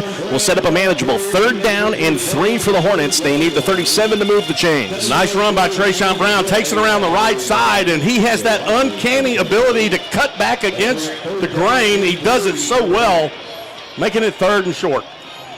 3rd down and 3 for the Huntsville Hornets at the Cedar Park 40-yard line. Need the 37 to advance the drive. 2 receivers to the near side. Rogers and Lewis. 1 to the far side is Fisher. Brown the back with Adolph. 3 on the line for Cedar Park as they show blitz. It'll be a handoff with Brown. Cuts it upfield and cuts it to the near side. 35-30, still on his feet. 25-20, just ran out of real estate around the red zone. And they'll mark him out at the 19 in the Murray Insurance and Financial Services red zone. A pickup of 16 and a first down. What a tough run. Trayshawn Brown around the left side, stiff arms. Weston Kendrick drops him, picks up some more yards. What a good play. To the 19-yard line go the Hornets on first down and 10. Knocking on the door of another score. 3.5 to play in this first quarter. Adolph operating from the pistol. One near side is Rogers, two to the far side, Lewis and Fisher. As it's a low snap, Adolph will run after it, and he will just be forced to chuck this out of bounds. It actually didn't make it out of bounds, but back to the line of scrimmage. That's almost in the area of intentional grounding. We'll see. They're going to discuss things, and there it is. There's the flag. There it is. Well, that snap from the center just rolled back. Intentional grounding. Quarterback number 9. It's a spot foul, loss of down. So it'll be a spot foul back to the 32-yard line. A loss of 13 for Huntsville on the intentional grounding. Second down and roughly 23 coming up here for Huntsville. Penalties have been a killer so far on both sides. Cedar Park has 2 or 3. Huntsville, I believe, now at 4 or 5. So second and long from the 32-yard line. Adolph operating from the shotgun, trips right, movement on the line. Free play, Huntsville over the middle. Rogers, 5 touchdowns, C.J. Rogers. What a bullet. Zay Adolph just drills it right into his arms in stride. Touchdown, Hornets. Defense, penalties decline. Result of the play, touchdown. A 32-yard touchdown pass from Zay Adolph to C.J. Rogers. That touchdown brought to you by MRC Creekside. And the Hornets answer back in a hurry against Cedar Park off the offsides penalty, which was declined. And now a chance for the Hornets to go for the Nelson Amayas Collision Center extra point. Rogers is very active there in the wideout core for the Hornets. You got to love that as a quarterback. Snap, hold by Lewis. Kulak's kick through the uprights and good. 3:20 to play first quarter. Cedar Park 22, Huntsville 14. Let's step aside and take a break for 60 seconds. Bring it back after this on the Hornet Nation Broadcast Network. This is Nolan Ryan. Everyone has an area of expertise. Mine just happened to be a fastball. The good folks at American Standard Heating and Air Conditioning are the pros to trust when it comes to home comfort. Their independent network of AC dealers are top-notch. They get the job done right. Find your independent American Standard dealer at AmericanStandardAir.com. Comfort the way you like it. AmericanStandardAir.com. Switching is easy. We do it all the time. We switch on the lights. We switch TV channels. You can switch and save with State Farm. In fact, State Farm agent Diana K. Barnes, right here in Huntsville, can switch you over so you can start saving today. Diana and her team are ready to welcome you to the State Farm neighborhood. Just give her a call. When you want the real deal, like a good neighbor, State Farm is there. Hornet pride lives on KSAM. Sting 'em Hornets. 3:20 to go in the Heritage Oak Funeral Home first quarter. Huntsville marches the ball down the field, caps it off with a 32-yard touchdown catch and run for C.J. Rogers from the arm of Zay Adolph. 22-14 Cedar Park in the Diana K. Barnes State Farm Insurance kickoff from Mr. Kulak. Kicks it to the near side, and fair catch is called once again by Wesley Hebert. And Cedar Park will take over first and 10 from the 25. Brian, why don't we thank more of our wonderful sponsors who made tonight's broadcast possible? Absolutely, Carlos. Huntsville Independent School District. It's a great day to be a Hornet. We are building champions, everyone, every day. Hartfield Florist, personalizing your events since 1957. And Northside Baptist Church, growing people in Christ to reach others for Christ. And Wiesner of Huntsville, home of the bottom line. So here comes the Timberwolf offense. First and 10 from the 25-yard line, moving left to right. It's been quite a night so far for David Cooper, the junior quarterback. Got a lot of experience last year as the starter for Cedar Park. Sends one in motion from the near side, and it's dropped. It's an incomplete pass, as it was indeed a forward pass, looking for Jamal Porter on the shovel pass. And Porter mishandled it, so not a fumble. Second and 10 from the 25. Porter was lined up on the far side of the field over by the visiting sideline, comes over in motion, and man, they're lucky that ball wasn't jumped on by Hornet. So 2nd and 10 now from the Cedar Park 25. Cooper in the shotgun. They go spread formation as he gets a low snap. 3-man rush for the Hornets. Cooper pumps and now rolling out to his right and has some space. Run out of bounds at about the 32-yard line. So a pickup of 7 for David Cooper brings up the first 3rd down of the night for Cedar Park. Really nice play there by Cooper. Honestly, drops back to pass, has all day to throw, looks downfield, nobody's open, doesn't try to force it, takes it himself, makes it 3rd and manageable. So 3rd down and 3 from their own 32. And we got a flag that flies in. Oh, this is going to be unsportsmanlike conduct that's called.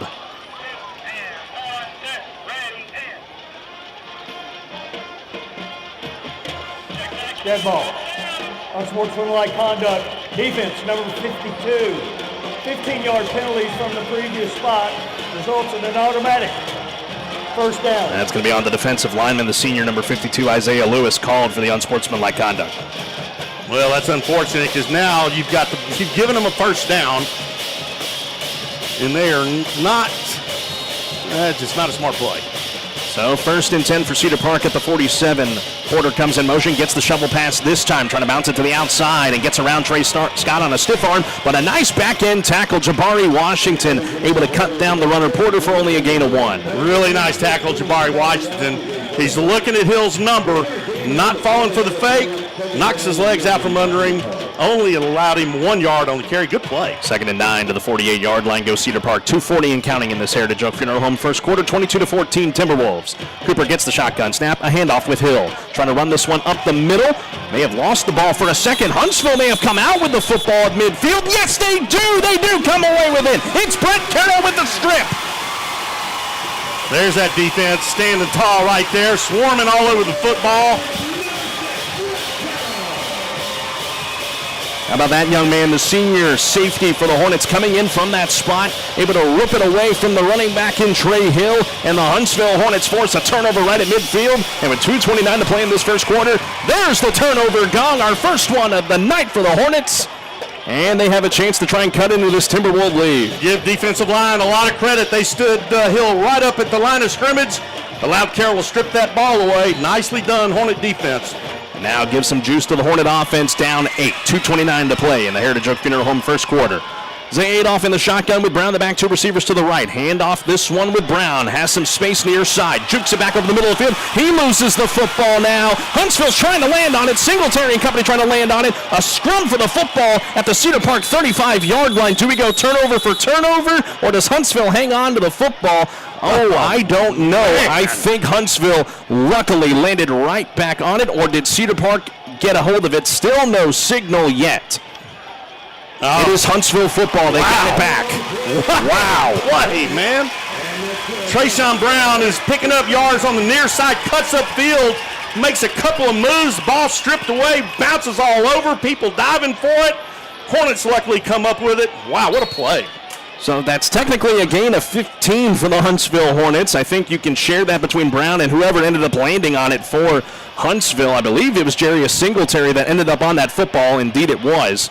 So, 1st and 10 on Mokomoka Tony's Law, 1st down to the Cedar Park 35. Adolph in the shotgun, hands this one off. No, play fake. He'll keep it himself to the near side. Trying to bounce it outside, forced out of bounds at the 33-yard line. Making the stop for them is Weston Kendrick.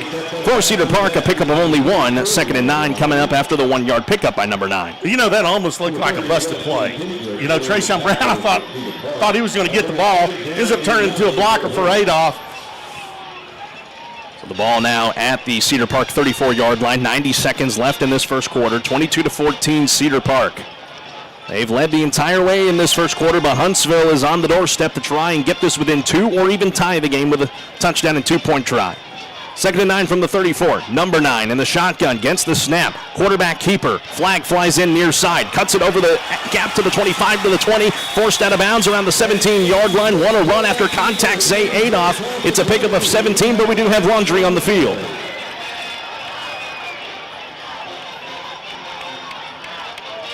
We have a Cedar Park player that also lost his helmet, number 44, Olujimi Aluko. Illegal formation offense. They had 5 men in the backfield. 5-yard penalty previous spot. It will be 1st down. Well, that's a penalty we've seen quite a bit. We saw it quite a bit last year.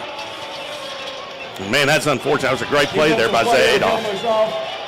Play clock, please put 40 on the play clock. Minute 7 left in this first quarter. 22-14 Cedar Park after the illegal formation. It's second down and 14 at the 39-yard line as that negates the 17-yard run for Zay Adolph. But with the explosiveness him and Burks have in that backfield, they can get it right back from the 39-yard line, moving right to left. Adolph in the shotgun, 2 receivers near side is Rogers and Harrison. Adolph gets the shotgun snap, quarterback run, trying to run this to the right side. Bounces off of one would-be tackler and is stopped at the 36-yard line, near the original line of scrimmage. Sets up 3rd and 11 for Huntsville after the 5-yard pickup by Adolph. This is a really big play here for the Hornets. We talked about it pregame show, convert on 3rd down. This one is a really big one. 18 seconds between the play clock and the game clock in this Heritage Oak Funeral Home first quarter. Hornets down 8, 22-14. They're at the Cedar Park 36. They want to get into Caleb Kulak's range. They kind of got to get near that first down around the 26-yard line. Kulak able to be money from 40 to 45. 3rd and 11 for the Hornets at the 36. Adolph in the shotgun, 2 receivers to each sideline. 3-man rush coming for Cedar Park. Adolph wants to throw. He'll force to roll out to the right. Throws off his back leg, in and out of the hands of C.J. Rogers, incomplete. And it's 4th down for Huntsville at the 36-yard line. Decision time for Todd Mavis. Man, C.J. Rogers down on the near side, wide open. Ball went in and out of his fingers. Looked like he may have taken his eye off the ball at the last minute. It looks like the offense is staying on the field, Carlos. Offensive coordinator Donovan Williams will leave the offense out there. 15 ticks left in the first. Hornets down 22-14. They're a little bit out of Caleb Kulak's field goal range, so no choice for Huntsville to go for it here in Cedar Park territory. Rogers will go one-on-one here on the near side. 2 to the far side is Lewis and Fisher, who's in the slot. He gets the snap to Adolph, play fake to Brown. Has some time to throw. Rifles this one deep. Looking for the end zone, but he airmails the intended target, Landon Fisher. Turnover on downs, and Cedar Park bounces back after the turnover. Well, it's unfortunate. I mean, penalties will kill drives, and that happened there. Adolph's receiver was lined up on the far side, runs a deep post pattern, double covered, just overthrew everybody. So 8 seconds left in this first quarter. Cedar Park gets the football back 22-14 as the offense trots back out onto the field nearing the end of this first quarter of play. It's been a knockout ball game so far. High intensity from both of these teams. You expect nothing less in this non-district finale tonight for the Huntsville Hornets. As here is the quarterback, David Cooper. Will line up in the pistol, 1st and 10 from the 36-yard line. Tight end in motion across the line. Cooper gets the snap. Possible final play of the quarter, as that'll be Trey Hill taking it forward to the 39-yard line. A pickup of 3, and that will bring us to the end of the first 12 minutes of play tonight in Huntsville, Texas. Cedar Park 22, Huntsville 14. Got a barn burner early on here at the Hive as we step aside for 60 seconds on the Hornet Nation Broadcast Network, powered by KSAM Sports. Has fueled the success of business and homes across East Texas. Restaurants, warehouses, farms, manufacturers, and homeowners get reliable propane solutions that keep them running strong. Our local team understands the unique needs of commercial and residential customers, and we back every delivery with dependable service and safety you can trust. Call Nelson Propane at 800-234-9052 or visit nelsonpropane.com. Nelson Propane, your hometown propane provider. Kids have projects to finish, lessons to watch, and homework to turn in. Parents have rules to set. With Mid-South Fiber, your household gets the best of both worlds. Get safe, blazing fast internet with parental control tools to limit screen time, block distracting sites, and keep your kids on track. This school year, enjoy peace of mind with smart online time. Mid-South Fiber, where school ready meets parent approved. Visit midsouthfiber.com to get started. Hornets High School football on your home for the Hornets, KSAM. 1 quarter down, 3 more to go. 22-14 Cedar Park on the Hornet Nation Broadcast Network. I'm Carlos Zimmermann alongside Brian Adams. Emma Sims down on the sideline for us tonight. We'll go to her momentarily as it's Cedar Park football out of the quarter break. It's going to be 2nd down and 6 for the Timberwolves. They now will go right to left. The Hornets will go left to right. David Cooper in the offense had quite a first quarter, putting up 22 points, capitalizing on some Huntsville mistakes, but the Hornets have fought right back into this ball game, has made it a one-possession game after their most recent touchdown. Their last drive, unfortunately, ending on downs, but a chance for the defense to try and make another play. Brent Carroll had a strip of the running back on the last drive for Cedar Park. 2nd and 6. Cooper gets the snap. And a handoff, but the running back Hill tripped. Turf Monster got to him. A loss of 1 on the play. Touchdown by the Jabari Washington. 3rd down and 7 for Cedar Park at their own 39. David Cooper just trying to hand the ball straight up the middle to Hill. It looks like Hill either had the Turf Monster or tripped over his quarterback's foot. Nonetheless, lost a yard on the carry. Big 3rd down coming up for the Hornet defense right here. If you're just dialing in, we'd like to welcome those of you who are watching Huntsville Lady Hornet Volleyball over at Paul Bowen Gym. We'll get the result of that for you in a few moments. It's 3rd down and 7 for Cedar Park, up by 8. Motion man from the near side to the far side as Cooper gets the snap. Here comes the pressure of the Hornets. Hill taken down at the 41-yard line. David Brown after only a 2-yard pickup. It's 4th down for Cedar Park, and they'll have to punt it away. What a hit. David Brown just levels Hill out here on the near side. Wow, what a play there by the Hornet defense. Brent Carroll will drop back deep to receive this ensuing punt for the Cedar Park Timberwolves. Trying to get that number down there of who's going to punt this one away. I'll get it for you here in just a moment. 10:50 to play, 2nd quarter. 22-14 Cedar Park, and the Hornets about to get the ball back. Snap away. Here comes the Hornet pressure, trying to block the punt. This one will take a tumble. No flags on the play. Inside the Hornet 25 to the 24-yard line on the punt by Grant Rogers. And the Hornet offense will take over. 1st and 10 from the 24. Brian, let's thank more of our sponsors who made tonight's possible. Absolutely, Carlos. Nelson Propane, your hometown propane provider. And Amaya's Collision Center, family owned and operated since 1999. And Mocha Mocha Attorneys at Law. For your estate planning, real estate, or business law needs, call Mocha Mocha Attorneys at Law, serving Huntsville since 1971. Here comes the Hornet offense. They'll go with the dual back set once again. Trayshawn Brown and Jacavian Burks. We talk about Adolph and Brown being that 2-headed dragon. Make it a 3-headed dragon with Jacavian Burks and what he has brought to the table. A lot of experience last year as a sophomore running back. He's to the left of Adolph on 1st and 10 from the 24, moving left to right. Adolph gets the snap, play action, fires, finds Marcus Lewis. After the catch, takes it to the 32-yard line. A good pickup of 8 for number 3. 2nd and 2 coming up for Huntsville. Great catch there by Lewis. Lined up in the slot position on the near side. Just runs a little quick post pattern. Adolph hit him perfectly. Good play. After the pickup of 8, 2nd and 2 for the Huntsville Hornets. Clock moving almost inside. 10 minutes to play after that rather long first quarter to play. Huntsville trying to answer Cedar Park. 3-man rush coming, 2 backs as he gets the snap. Handoff with Jacavian Burks. He's got a 1st down and more across the 40-yard line. Taken down and sliding further to the 44-yard line. A pickup of 12 for Jacavian Burks. And a Mocha Mocha Attorneys at Law 1st down. Great run by Burks on the left side, but give credit to that O-line. Trey Williams opened up a huge hole for Burks, and he picked up the 1st down. 1st down and 10 to the 44-yard line near midfield. Go Huntsville. Same formation with 2 receivers to the near side, 1 to the far side is Rogers. It's another run with Burks. No, Adolph keeps it on the option run into Cedar Park territory. Slide started at the 47-yard line. They'll mark him just shy of a 1st down. Pickup of 9 for number 9 to bring up 2nd and 1. Great run up the middle. Adolph just a yard short of the 1st down, but what a great fake. He sticks the ball in the belly of the running back, rides him up, pulls it at the last minute, takes it himself. Good play. Only a sophomore doing the signal calling in the backfield. 2nd and 1 from the Cedar Park 47. As they get him to jump again, free play for the Hornets. He'll just chuck it up far side, looking for Rogers. It's incomplete, and a second flag flies in the secondary. David Garcia is the one in coverage on Rogers. We have a flag at the line of scrimmage, 2 of them, and 1 in the secondary, so let's check these out. It's in the area of offsides on Cedar Park and in the area of pass interference on Cedar Park. I think that is going to be the calls that we have. Offsides indicated, and then they're still trying to discuss things here. Todd Mabus trying to explain as well what he wants to do after these penalties are announced. We have multiple fouls against the defense. Offside, defense number 9, and that penalty will be declined. Pass interference, defense number 12, that will be accepted. That's a 15-yard penalty from the previous spot. Automatic first down.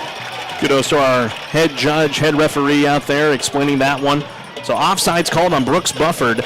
That penalty is declined. The pass interference on David Garcia is accepted. So add 15 yards after the play. 1st and 10 for the Hornets at the 32-yard line, moving left to right. 8:55 to play, second quarter. 22-14 Cedar Park, but the Hornets are on the move. Brown and Burks in the backfield with Adolph. He'll drop back to pass on first down. Loads this one up, looking for Brown. He's got him open, but he overthrew him. Brown would have had a walk-in touchdown, but just a touch much on that one from Adolph, 2nd down and 10. Brown lined up on the near side, just runs a go route. Adolph just leads him a little bit too much. But again, the O-line gave Zadoff all day long to pick his receiver and throw the ball. I think we have also a flag that was thrown on the play. And it's going to go against Huntsville as this one's backing up. And if it backs up 10, that's in the area of holding. Holding. Offense, number 50, 10-yard penalty, previous spot, 2nd down. That's on the blindside blocker, Trey Williams. Correction, replay first down. So back the Hornets up to the 42-yard line. Penalties has been the talk here in this first half on both sides. Yes, it has. The last 3 drives for the Hornets, they've really put themselves in a hole offensively. They've worked themselves out of it. They need to work out right here. So 1st and 20 for the Hornets at the Cedar Park 42-yard line. They move left to right. As one of our judges here talking with Bubba Moreno, the starting center for the Hornets, and now we can get back to play. 8:48 left in this second quarter, 22-14 Cedar Park. Adolph operating from the shotgun. 2 receivers right, 1 left. He'll get the snap, roll out to his right, got some time. That one batted at the line of scrimmage and falls to the turf incomplete. Throwing the arms up, Ja'Cory Sims. David Garcia gets his hand on the ball, knock it away. Adolph rolls to his right, tries to hit Brown downfield. Nice play there by Cedar Park. So after the incompletion, 2nd and 20 now for the Hornets. They move left to right, trying to punch it in. They would get it within 2 with a touchdown. They would need a 2-point try to tie the game up. Cedar Park has led from start to finish after the hot start they had, but the Hornets have recovered. Trying to build a drive here once again. Adolph will move him in spread formation. It'll be Brown lined up in the slot on the far side with Rogers. To the near side slot receiver Lewis and Ty Harrison, who had the touchdown to get Huntsville on the board. 2nd and 20 design run, Adolph trying to bounce this one to the near side. Slips around a couple of tacklers, got a good block. Lowering the shoulder down to the 31-yard line. What a run. Adolph got a great block on the back end as well. It's a pickup of 10 on the carry, and it's 3rd and 10 for Huntsville, better than 3rd and long. And Adolph is down. Looks like he's over there holding his right hand. That is not good. 8:21 to play here in the second quarter, and Adolph is being looked at by the training staff. What a great run there by Adolph just to get it back to the original line of scrimmage, fighting for every yard he can, and it looked like he may have bent a finger back or something to that effect. I'm not sure yet. Well, he'll come off the field under his own power, which is good to see, so he'll have to come off for a play. And the one that will come in his place for this next play will be Trey Joyner, backup QB for the Huntsville Hornets. His father, a longtime coach here in the district. And he will come out to be the signal caller here for the Hornets on a big 3rd down and 10 at the 32-yard line here in the second quarter with the Hornets down 8. Well, this is a big play here for Joyner to come out, try to convert on 3rd and 10.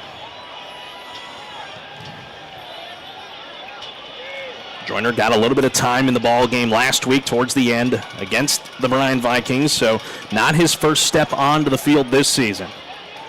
Ball placed on the near hash, 32-yard line, 3rd down and 10. The Hornets, for a Mocha attorneys off first down, need the 22. Brown will line up in the backfield with Joyner forming the shotgun. Trips receivers to the far side. Harrison, Fisher, and Rogers from the slot to the sideline. And and we're going to have a timeout. Timeout, Huntsville. Let's take it with them on the University Heights Baptist Church timeout. 22-14 Cedar Park, 8:12 to play, second quarter in Huntsville. Michael Minister, Students and Outreach at University Heights Baptist Church, and a proud 1993 Hornet graduate. At UHBC, we believe Sunday is game day for your faith. We start at 8 a.m. with our traditional worship. Then both at 9:30 and at 11, you have options. Huddle up in a small group or attend contemporary worship. 2 time slots with the same great options. Don't forget about Wednesday nights from 6 to 7:30 Bible studies and programming for every age and stage. If you don't already have a church home, we want to invite you to add church to your weekly game plan. We'll save you a seat. Sting 'em Hornets.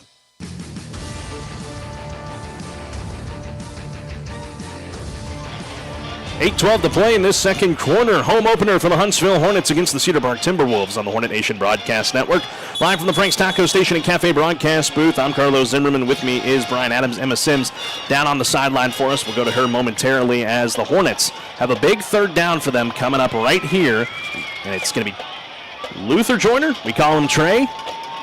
He's going to be the signal caller here as Adolph has to come off the field for this play. And we'll see what the junior quarterback has. Hornets need the 22 to move the sticks. Trips receivers to the left side. 3 down linemen for Cedar Park. Brown will be the back with Joyner. Moreno to snap it. Quick audible at the line of scrimmage. And Joyner just trying to make sure he is on point here with the play. Here's the snap. Joyner has it. Looking to pass. Loads up. Low one. They're going to say catch made. They're going to say catch made at the 27. That was Ty Harrison that went to go get it. Nope, they're going to say incomplete. Just a tad low looking for Harrison, fourth down. Well, it's unfortunate. The back judge runs in, slaps the ground. Incomplete pass. So fourth down here for the Hornets. They'll be at the 32-yard line as they remain. It would have been a 49-yard try for Kulak from here. That's a long way to go. So Hornets will again roll the dice. Leave the offense out there with 8:04 left to play in this second quarter, down 8. Big fourth down coming up right here for Joyner and company. He'll line up in the shotgun with Brown at his left hip. 3 receivers again to the left side. He gets the snap, play fake to Brown. Joyner looking to pass. He feels the pressure. Flag in the backfield. He'll throw this one up on a prayer. He's got Lewis down there. The catch is made and taken in for a touchdown, but I think this one is coming back. We got a flag at the 40-yard line. Well, I'll say this. Offense number 65, 10 yards previous spot. Remains fourth down. Oh, my goodness. Heartbreaker there. Luther Joyner, I tell you what, my hat is off to that young man. I mean, fourth down and 10, and he throws a perfect strike. Unfortunately, a holding penalty is going to bring that play back. Would have been a touchdown for Marcus Lewis on the pass from Joyner, but the hold called against the Hornets. I believe they called that one on the right tackle, Eli Cruz. And that negates the touchdown and will back the Hornets up to a 4th and 20. We do have a Cedar Park player that is down at the edge of the end zone being looked at by his training staff. They've got him upright. Good to see that. Hayden Hollander, the junior DB, and he'll come off the field under his own power. What a heartbreaker right there. Well, that's unfortunate about that holding penalty. I mean, those things come at the most inopportune time. But the Hornets have they've had quite a few penalties so far in this first half. Need to clean that up. And so the Hornets will get ready to send the special teamers out to punt this one and try to pin Cedar Park back in their own end. While we're in a pause here, we are at the top of the hour, so we must pause 10 seconds for station identification on the Hornet Nation Broadcast Network. This is the Hornet Nation Broadcast Network, powered by KSAM Huntsville, 101.7 KSAM. Sting 'em Hornets. 7:51 to play second quarter from Huntsville ISD Stadium in the gateway to the East Texas Piney Woods. 22-14 Cedar Park. Caleb Kulak on to punt this one away, trying to pin the Timberwolves back. The deep snap, a low one. Kulak gets it off. Tumbling here to the near side. Takes a really good Hornet roll to the 5-4 3.5 yard line. Good punt, Caleb Kulak, and that'll pin Cedar Park back deep. They'll have to go the length of the field. Big one there for the Huntsville Hornets. Let's head to the sideline here. Emma Sims down there with us. 7:37 to play here in this second quarter. Emma, obviously Hornets have had some opportunities here to try and rally back, but still hanging on in this one. Just how do they continue to just progress well as Cedar Park gets ready to retake the field? I mean, really the issue right now is just the amount of flags that are being thrown and the amount of mistakes that are being made. So once that is fixed and we start making less and less, I mean, we're already doing good. It's just that. So once that's fixed, it'll be great. Back to play here as Cedar Park hands this one off deep in their own end from their own 3-yard line. Taking this one, Trey Hill up to the 7-yard line. Pickup of about 3 on the play and sets up 2nd down and 7 for Cedar Park. Hill takes the ball up the middle in the A gap, picks up a few yards on the carry, just trying to give themselves a little bit of breathing room. 7:12 to play in the second quarter. Cedar Park 22, Huntsville 14. Timberwolves moving right to left across your radio dial. Cooper from the shotgun gets the snap, hands this one off again to the back. Takes it forward to the 9-yard line, does Trey Hill.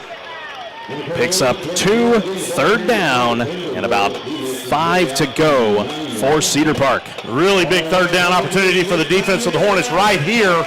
Ball is on the 10-yard line. If they can get a stop, they'll get the ball back in really good field position with still plenty of time left on the clock before halftime. Timeout called on the field, it looks like. No, now the referees are trying to beckon everybody back. Please, Chuck, we will keep the play clock on the field. Do not operate the play clock from the press box. Well, there you have that. 6:17 and counting left in this second quarter.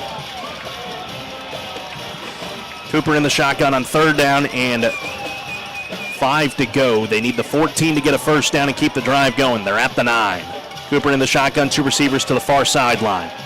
Cooper claps, gets the snap, handed off with Hill. No play action, fires, and it will be caught at the 19-yard line. Hauling that in, number 2, Jonah Johnson, and a 1st down for Cedar Park to the 19. Johnson lined up on the far side, runs a curl route, smart route. He knew where the sticks were. He knew where the 1st down needed to go. He got behind it. 1st down, Cedar Park. So they get out of their own end zone area, taking it out to the 19-yard line. Leading by 8 are the Timberwolves, 22-14, 5.5 to play second quarter. From the 19-yard line, 2 men come in motion to load up the left side of the line. Cooper gets the shotgun snap, hands this one off with Hill, trying to carry this one forward, but runs into a swarm of Hornets to the 22-yard line. A pickup of 3, sets up 2nd down and 7 off the top of the pile for Huntsville, Caleb Franklin. Defense here in the second quarter has done a much better job on that run up the middle there by Cedar Park. They've really kind of shut it down here so far in the second quarter. Clock continues to run here. 22-14. We have been scoreless in this second quarter. All the points on the board right now put up in quarter number 1. Cooper lines up shotgun. 2 receivers stacked to the far side, 2 to the near side. In the spread, play action. Firing this one is Cooper. Over the middle, catch made. 40-yard line, and trying to strip it away are the Hornets, but putting a muzzle on that football, Jamal Porter takes it down to Hornet territory at the 49-yard line. A massive gain for Cedar Park. Great catch by Porter, lined up on the far side, runs a deep post route. Hit wide open, big 1st down. Trey Scott, the one back in coverage for the Hornets. 1st and 10 to the 49-yard line of Huntsville. Cooper in the shotgun once again. One-on-one to the near side is Johnson. A handoff with Hill. Isaiah Lewis able to get to him quickly. Forward progress is stopped at the Huntsville 48-yard line. A pickup of 1 to bring up 2nd and 9. Great play there by Lewis. Got penetration there on the front 4. Able to stop him right at, 1 yard there. Nice play there by the Hornet defense. 4:10 left in this second quarter. 22-14 Cedar Park. Hornet front 3 going to try and get some damage done here. They haven't been able to get a Hartfield Flores quarterback sack just yet of Cooper. Cooper will drop back to pass here. They'll send the house. Here comes a chance, and there is an incomplete pass. Cooper just got it out at the last second, bringing the heat. Jeremiah Peterson, the sophomore linebacker, almost timed that up perfectly for a Hartfield Flores sack. It's incomplete. 3rd and 9. Well, he sure did. David Cooper looked up, had 3 Hornets in his face, barely got the ball away when he went down. Incompleted pass. Huge third down right here for this Hornet defense. Ball is at the Huntsville 48 in no man's land. 3rd down and 9 for Cedar Park. Hill the back. 2 receivers to each sideline. 3 down linemen for the Hornets as one comes in motion. Johnson on the near side. Fakes to give to Hill. Here comes the pressure. Fires near side. Incomplete. No flags on the field. Looking for the motion man, Jonah Johnson. It's 4th down. Stops the clock with 3:45 left in this second quarter. Cedar Park 22, Huntsville 14. And what will Michael Quintero do here on 4th down and 9? I don't know, but Braden Johns lined up on the near side in the slot, was wide open in the center of the field. Thank goodness he did not get the ball. They're going to leave the offense out there. 4th down and 9 for Cedar Park. Will they snap it is the question. Nope. They're going to drop back to punt this one with the quarterback, Cooper. A pooch punt, nearly blocked. Tumbling end over end towards Huntsville. Oh, it took a Cedar Park bounce and will roll out of bounds at the 8-yard line. So a long field to go for the Hornet offense. 3:34 left in this second quarter. And a good sight to see. Zay Adolph running out to the huddle. That is a good sight to see, especially when you have a right-handed quarterback and he's messing with his right hand. You definitely don't want to see that. So with 3:34 left in this first quarter. Roughing the kicker. There you go. We clean that up as well. Scrimmage kick formation. Therefore, the kicker does not have protection. So here comes the Hornet offense. Ball officially went out of bounds at the 7-yard line. They'll have to go 93 yards in 3 minutes and 34 seconds. They'll have all 3. No, I think they only have 2 timeouts left in their back pocket. The thing about this offense, though, that is plenty of time. They can just put a couple of good plays, move the chains downfield. I mean, put the ball in the hands of Brown, and he can make some magic happen. That's right. 1st down and 10 from the 7-yard line. Hornets move left to right. Adolph gets the snap. Here's the handoff with Brown. Cuts this one to the near side. Has some space to the 15, to the 20-yard line. Still going. An ankle tackled at the 28-yard line. There's the magic from number 5. Pickup of 21 in the Mocha Tony's at law. 1st down. Man, what a great run. Trayshawn Brown takes the handoff up the middle. Does a couple of moves, bounces and weaves, and just busts it out, moves the chains, gives them some breathing room. 3:13 left in the second quarter. Cedar Park 22, Huntsville 14. They'll line up in the shotgun with Adolph. Brown to the left side of him. 2 receivers left as Adolph will pass. Finding Rogers. Got a block from Lewis up the far side to the 35 and tackled near another 1st down. They'll mark him just shy at the 37. On the stop is C.J. Rogers for Cedar Park. 2nd and 2. Wow. Rogers having a great first half. Nice pass there by Zay Adolph on the left side. Just a yard short of the 1st down. I thought you said yacht there for a second. I don't know what I said. You're still on Hawaii time. 2nd and 1 from the 37-yard line of Huntsville, rather. Adolph gets the pistol snap. Hands it off with Brown, trying to cut it to the outside. Has some space up the far side and out of bounds near midfield. Another big-time run for number 5. Trayshawn Brown and Mocha Attorneys at law. 1st down. We'll see where they spot the football, but the chains keep moving. I mean, when Trayshawn Brown gets the ball, I mean, he is already running downhill, making moves. And just watching this defense try to keep up with him is wild. Ball officially spotted at the 46-yard line, so a solid pickup of 10-plus for Trayshawn Brown near Cedar Park territory. Clock stops with 2 minutes and 21 seconds. Lots of time for the Hornet offense to operate. A shaky start for the Huntsville Green and White, but they have started to hit their stride as we near halftime. Adolph in the shotgun on 1st and 10. Gets the snap. Another run with Brown into Cedar Park territory. And down to the 47-yard line goes Trayshawn Brown. A pickup of 7 to bring up a manageable 2nd and 3. Trayshawn Brown takes it around the left side between the guard tackle gap. Great run, Trayshawn Brown.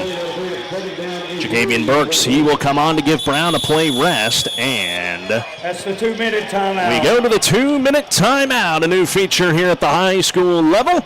So on to the 2-minute timeout we go. We'll step aside for 60 seconds. On the Hornet Nation Broadcast Network.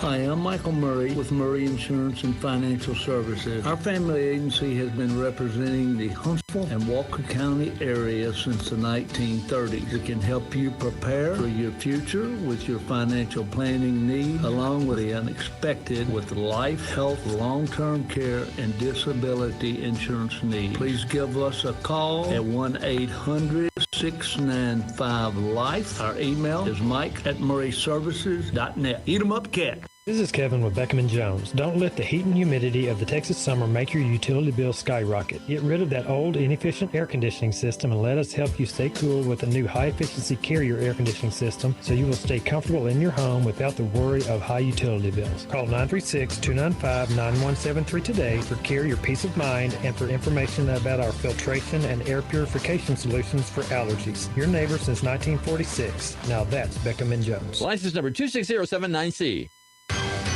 Hometown proud, Hornet strong. KSAM is your hometown radio station. 2 minutes left in the second quarter. 22-14 Cedar Park.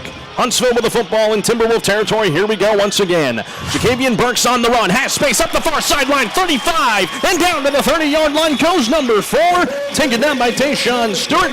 And a Mocha turns it off first down to the 30. Great run by Burks over the left side, fighting off tacklers for every yard he can. Gets the first down. Forward out Nice of bounds. run. We're going to move it back to the spot of the fumble, and we're going to start the clock. Well, apparently he fumbled it and got it back. So they'll mark him at the 32-yard line. A massive pickup of 15 on the run for Jacavian Burks. Zay Adolph operating from the pistol. Gets the snap on first down. Another run with Burks, trying to get out of a tackle, but he went down to the 35-yard line, so a loss of 3 on the play brings him second and 13. Coming up on the Northside Baptist Church halftime report. Going into the locker room, we'll have a word with head coach Todd Mavis with Emma Sims down on the field. We'll have analysis of this first half of play. We'll have a special guest, the youth pastor from Northside Baptist Church, Travis Lee, will join us here in the booth, and we'll chat with him. We'll have a special edition of Hornets Nest with Shannon Hollis from Huntsville ISD, and a look at the high school football scoreboard coming up on the Northside Baptist Church halftime report. Back to play action fake. Adolph rolling out here to the right, has a receiver, catch made. Marcus Lewis at the 24-yard line makes it a very manageable third down, and the measly 2 coming up for the green and white. Nice pass to Adolph. Play action fake. Throws downfield. Perfect pass. And is he shy? He is shy by about 2 yards. But more importantly, he got out of bounds and stopped the clock. 1:03 left in this second quarter. 22-14 Cedar Park. I thought he'd gotten a step or two past the chains. Guess not. Nope. Out of bounds at the 24-yard line. Hornets need the 22 to move the chains. They bring Brown back in for this play. No one has scored in this second quarter. Huntsville trying to change that.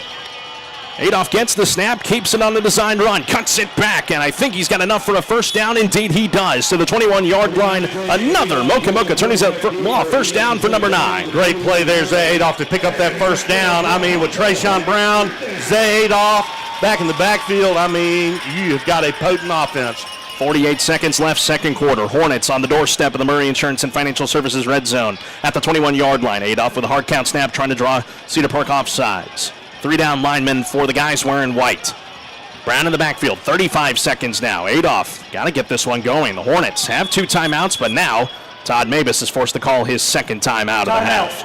Huntsville, that's their second timeout of the half. And Huntsville loses some precious time there, but 32 ticks left in the second. We're going to keep things right here. 22-14 Cedar Park. Big opportunity here for the Hornets trying to punch it in before half.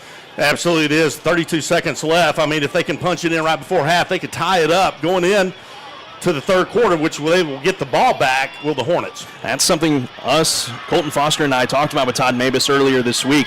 He loves that area of the final 6 minutes of the second quarter, first 6 minutes of the third quarter, when you have possession of the football. And that is what Huntsville has right now.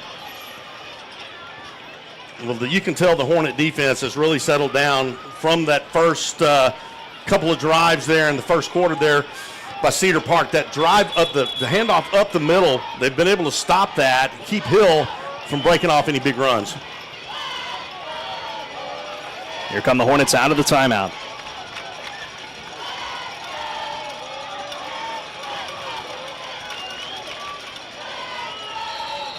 Whistles go, and we're ready to get back and going. 1st and 10 from the 21-yard line. Adolph, a quick pass, finds Brown in the flat, across the 15 to the 10, taking it down inside the 5 is number 5. Pickup of 16, and the Mocha attorneys at law, first down into the red zone. Adolph hits Brown in the flats. Great run after the catch. Another first down. 24 ticks left here in the first half. 22-14 Cedar Park. Hornets on the doorstep. Trayshawn Brown with a big run after contact. Number 5 taking it down to the 5. Got out of bounds. Stops the clock with 24 seconds, as we said, left in this second quarter. So the Hornets do have a timeout in the back pocket.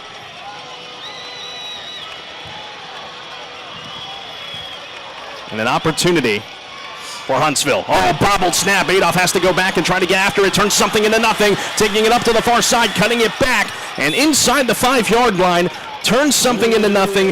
Down to the 3. Todd Mabus, I believe, just called his final timeout.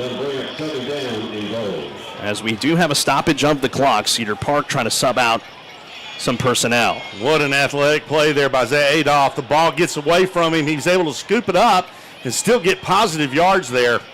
Wow. 16 seconds left in the second quarter. Cedar Park 22, Huntsville 14. Adolph bobbled snap, able to get it back to the 3-yard line and keep this drive alive for the green and white. Well, now it's getting critical now as you got 16 seconds left. We have a helmet off of the defense player. It's 40 seconds. However, we would start the clock on the ready. Do you want a timeout? And Todd Mabus says no timeout. He's going to roll the dice here on 2nd and goal at the 3. Clock will start when the ball is placed and ready to go. Winding down to the end of the second quarter. Hornets down 8, trying to tie things up. Correction. The clock will start on the snap. There we go. Because the team that was offended by it wasn't the one with the helmet off. Now they got that correct. So now the clock will go on the snap, so it makes this one a little bit easier to manage if you're Huntsville with 16 seconds left. Trying to punch it in. A long, lengthy drive for the green and white. Adolph gets the snap on 2nd and goal. Rolling here to his right. Releases the ball to the end zone. Touchdown, Ty Harrison! Folks, you have no idea what a great pass that was. Zay Adolph on the run. He just fires a bullet, and his window was so small, still able to come up with the catch. Touchdown, Huntsville. Harrison, 2nd touchdown of the night. Gets the Hornets within 2. MRC Creekside touchdown from Zay Adolph to Ty Harrison. A 3-yard touchdown at that. And now a 2-point try for the Hornets to try and tie this game up going into halftime. Hornets will have 2 receivers here to the near side with Brown in the backfield with Adolph.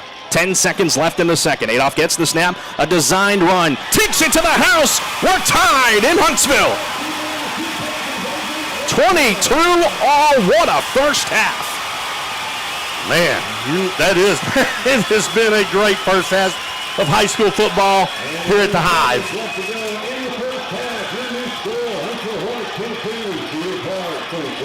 10 seconds left in the second quarter, so Cedar Park will have 1 or maybe 2 plays after the kickoff, possibly only 1 depending on Kulak's kick. But my goodness, way to rally back if you're Huntsville. And barring something crazy, Cedar Park is going to be tied at the half for the 3rd straight week. I tell you, Zay Adolph just did an amazing job on that drive to finish off with a great pass. But again, I mean, it could have been disaster the previous play. Ball gets away from him, bouncing around. Luckily, he was able to scoop it up and get positive yards out of it. Wow. Special teamers going to get ready to retake the field here. What a drive. A touchdown for Ty Harrison, his 2nd one of the night. Zay Adolph rifling the ball out there, throwing it with confidence, and you love that out of a sophomore quarterback. Absolutely you do, and that's the thing about it is he's a sophomore quarterback playing like a senior.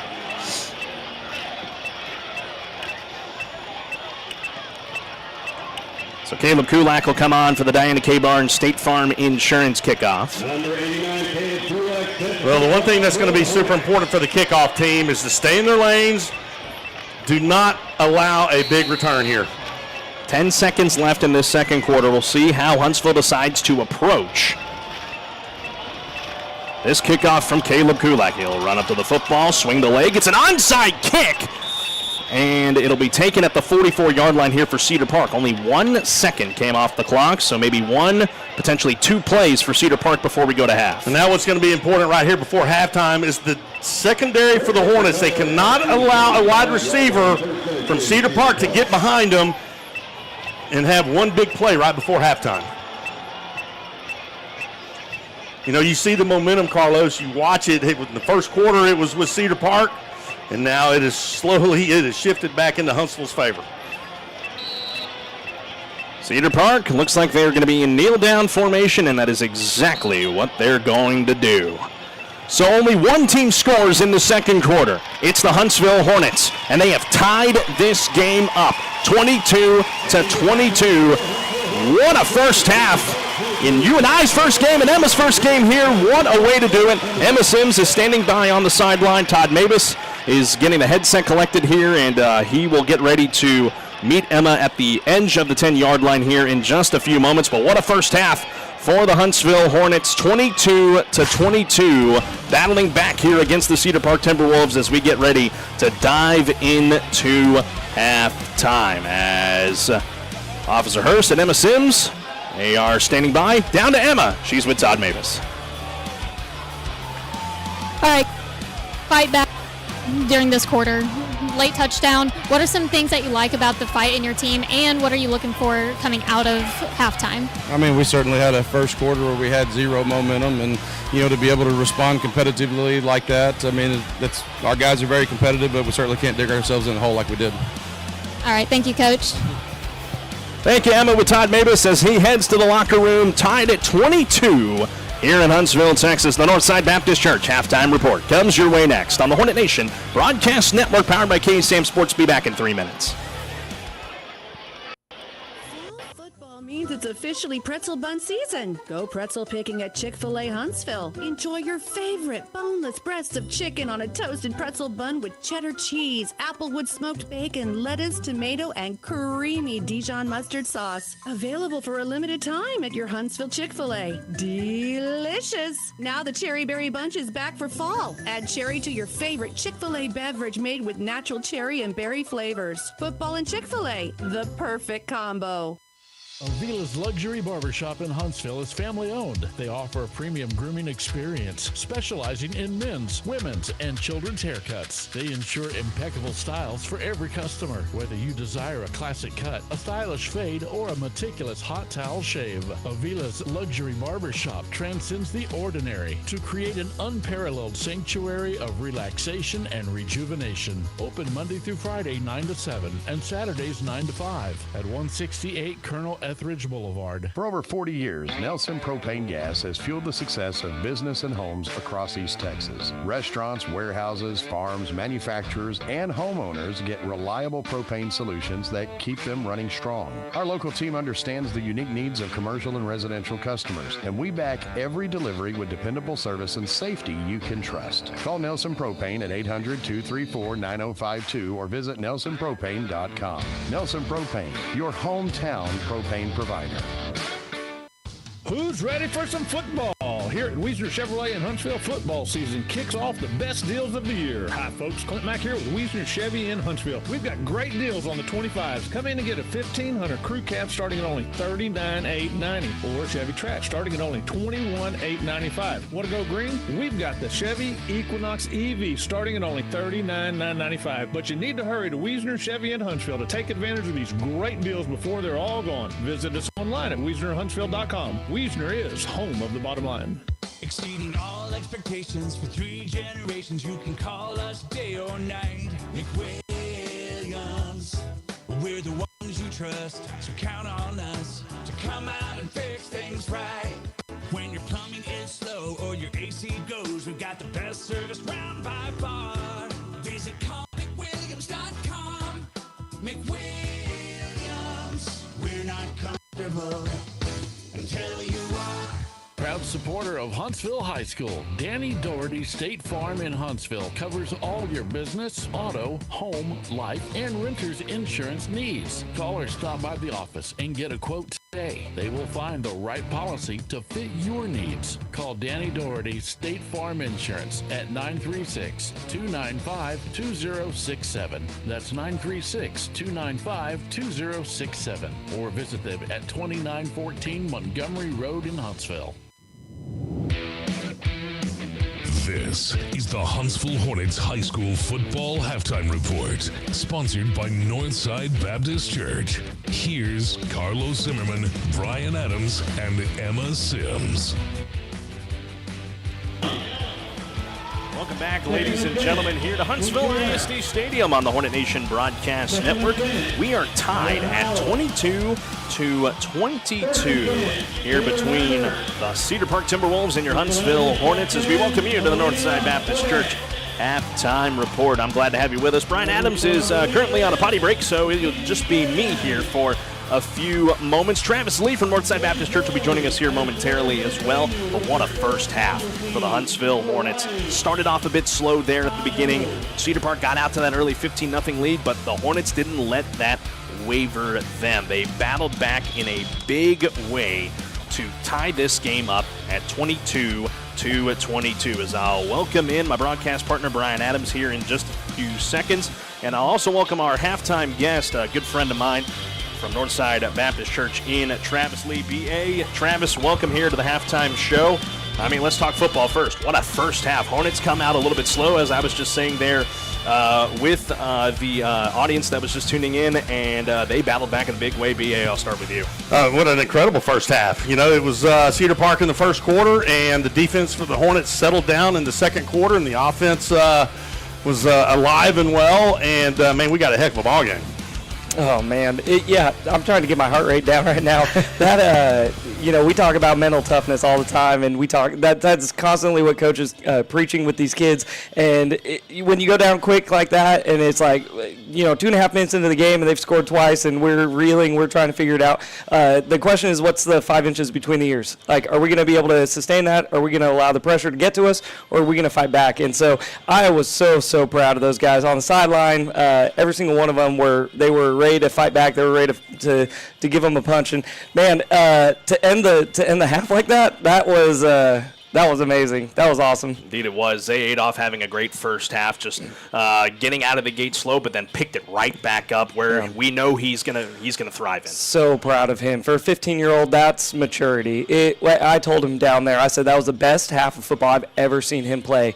Watching him bounce back after that interception, throw a touchdown, just his composure, his ability to go back and forget it and get right back in it. I mean, he was looking for contact on those runs. He was doing everything he needed to do. And that is just an incredible young man who is just, goes back to how do you handle the pressure? And he was unfazed. It was incredible. You know, when I look at Adolph, and we talked about him last year, he's playing above his age. You know, he is very mature. Mm-hmm. He sees the field, and he's making incredible plays. And if he makes a mistake, as you just kind of mentioned a little bit ago, Travis, he shakes it off. Next play is a new play, and it is so much fun to watch. Absolutely yeah, is. Even a 15-year-old. Yeah. Let's not forget that. You don't see that every day. No, you don't. Emma was talking with Todd Mabus going into halftime. He loved the fight that he saw out of the team, but obviously you can't dig yourself in a hole very early. They're going to have the ball to start the second half. Should build some momentum, having that touchdown going into the locker room.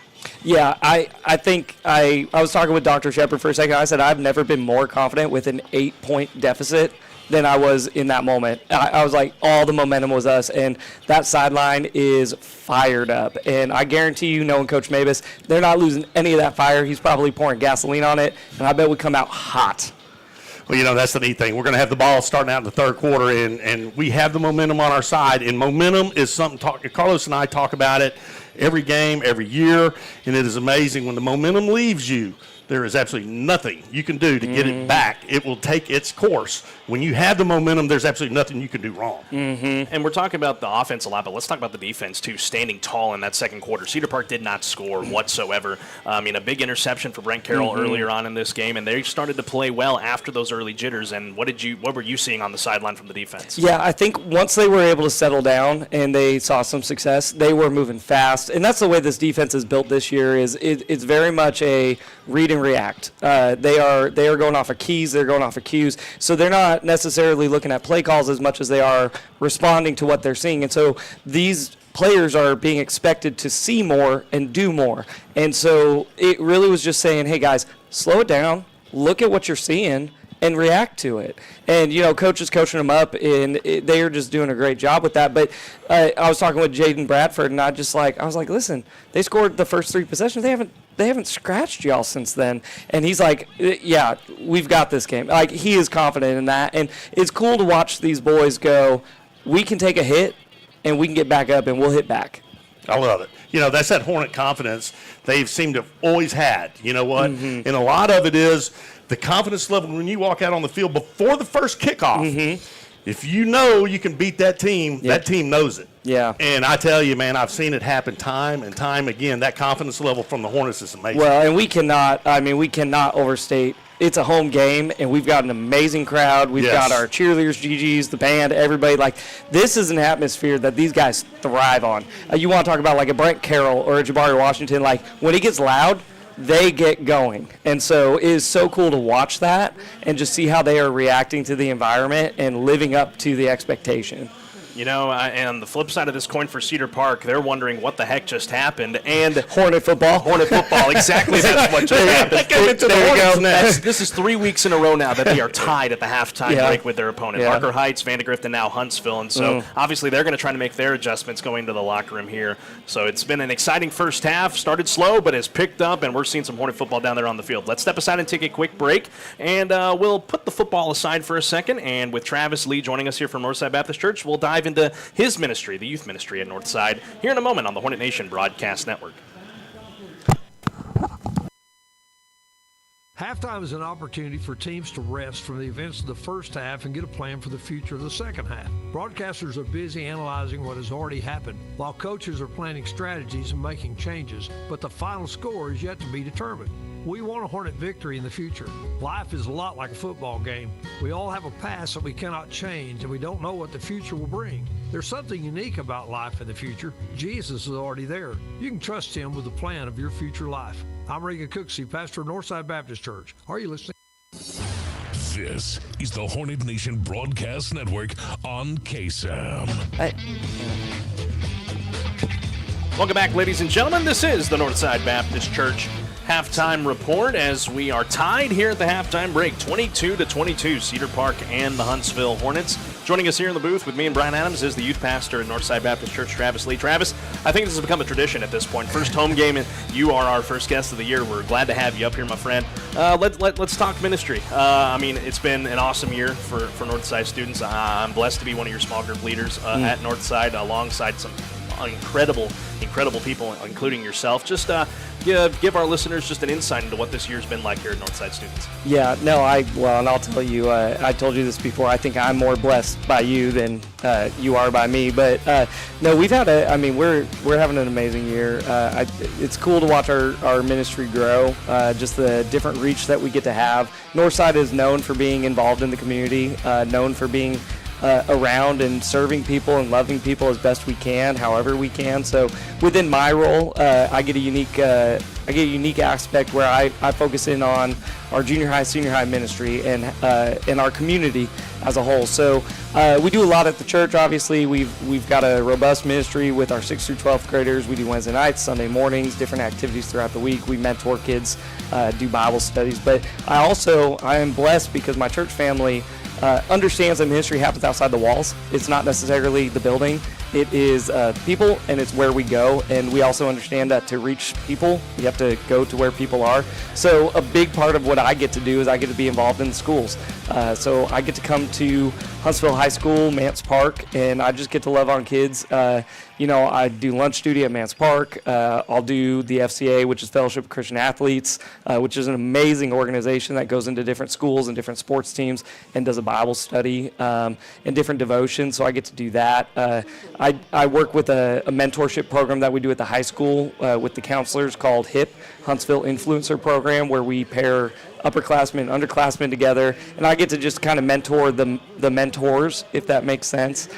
So that's just, it's a lot of finding unique ways to interact with different people and just interject the love of Jesus. And that's really, and sometimes it isn't broadcasted as, hey, Jesus loves you. Sometimes it's just a matter of me showing them I care and I love them.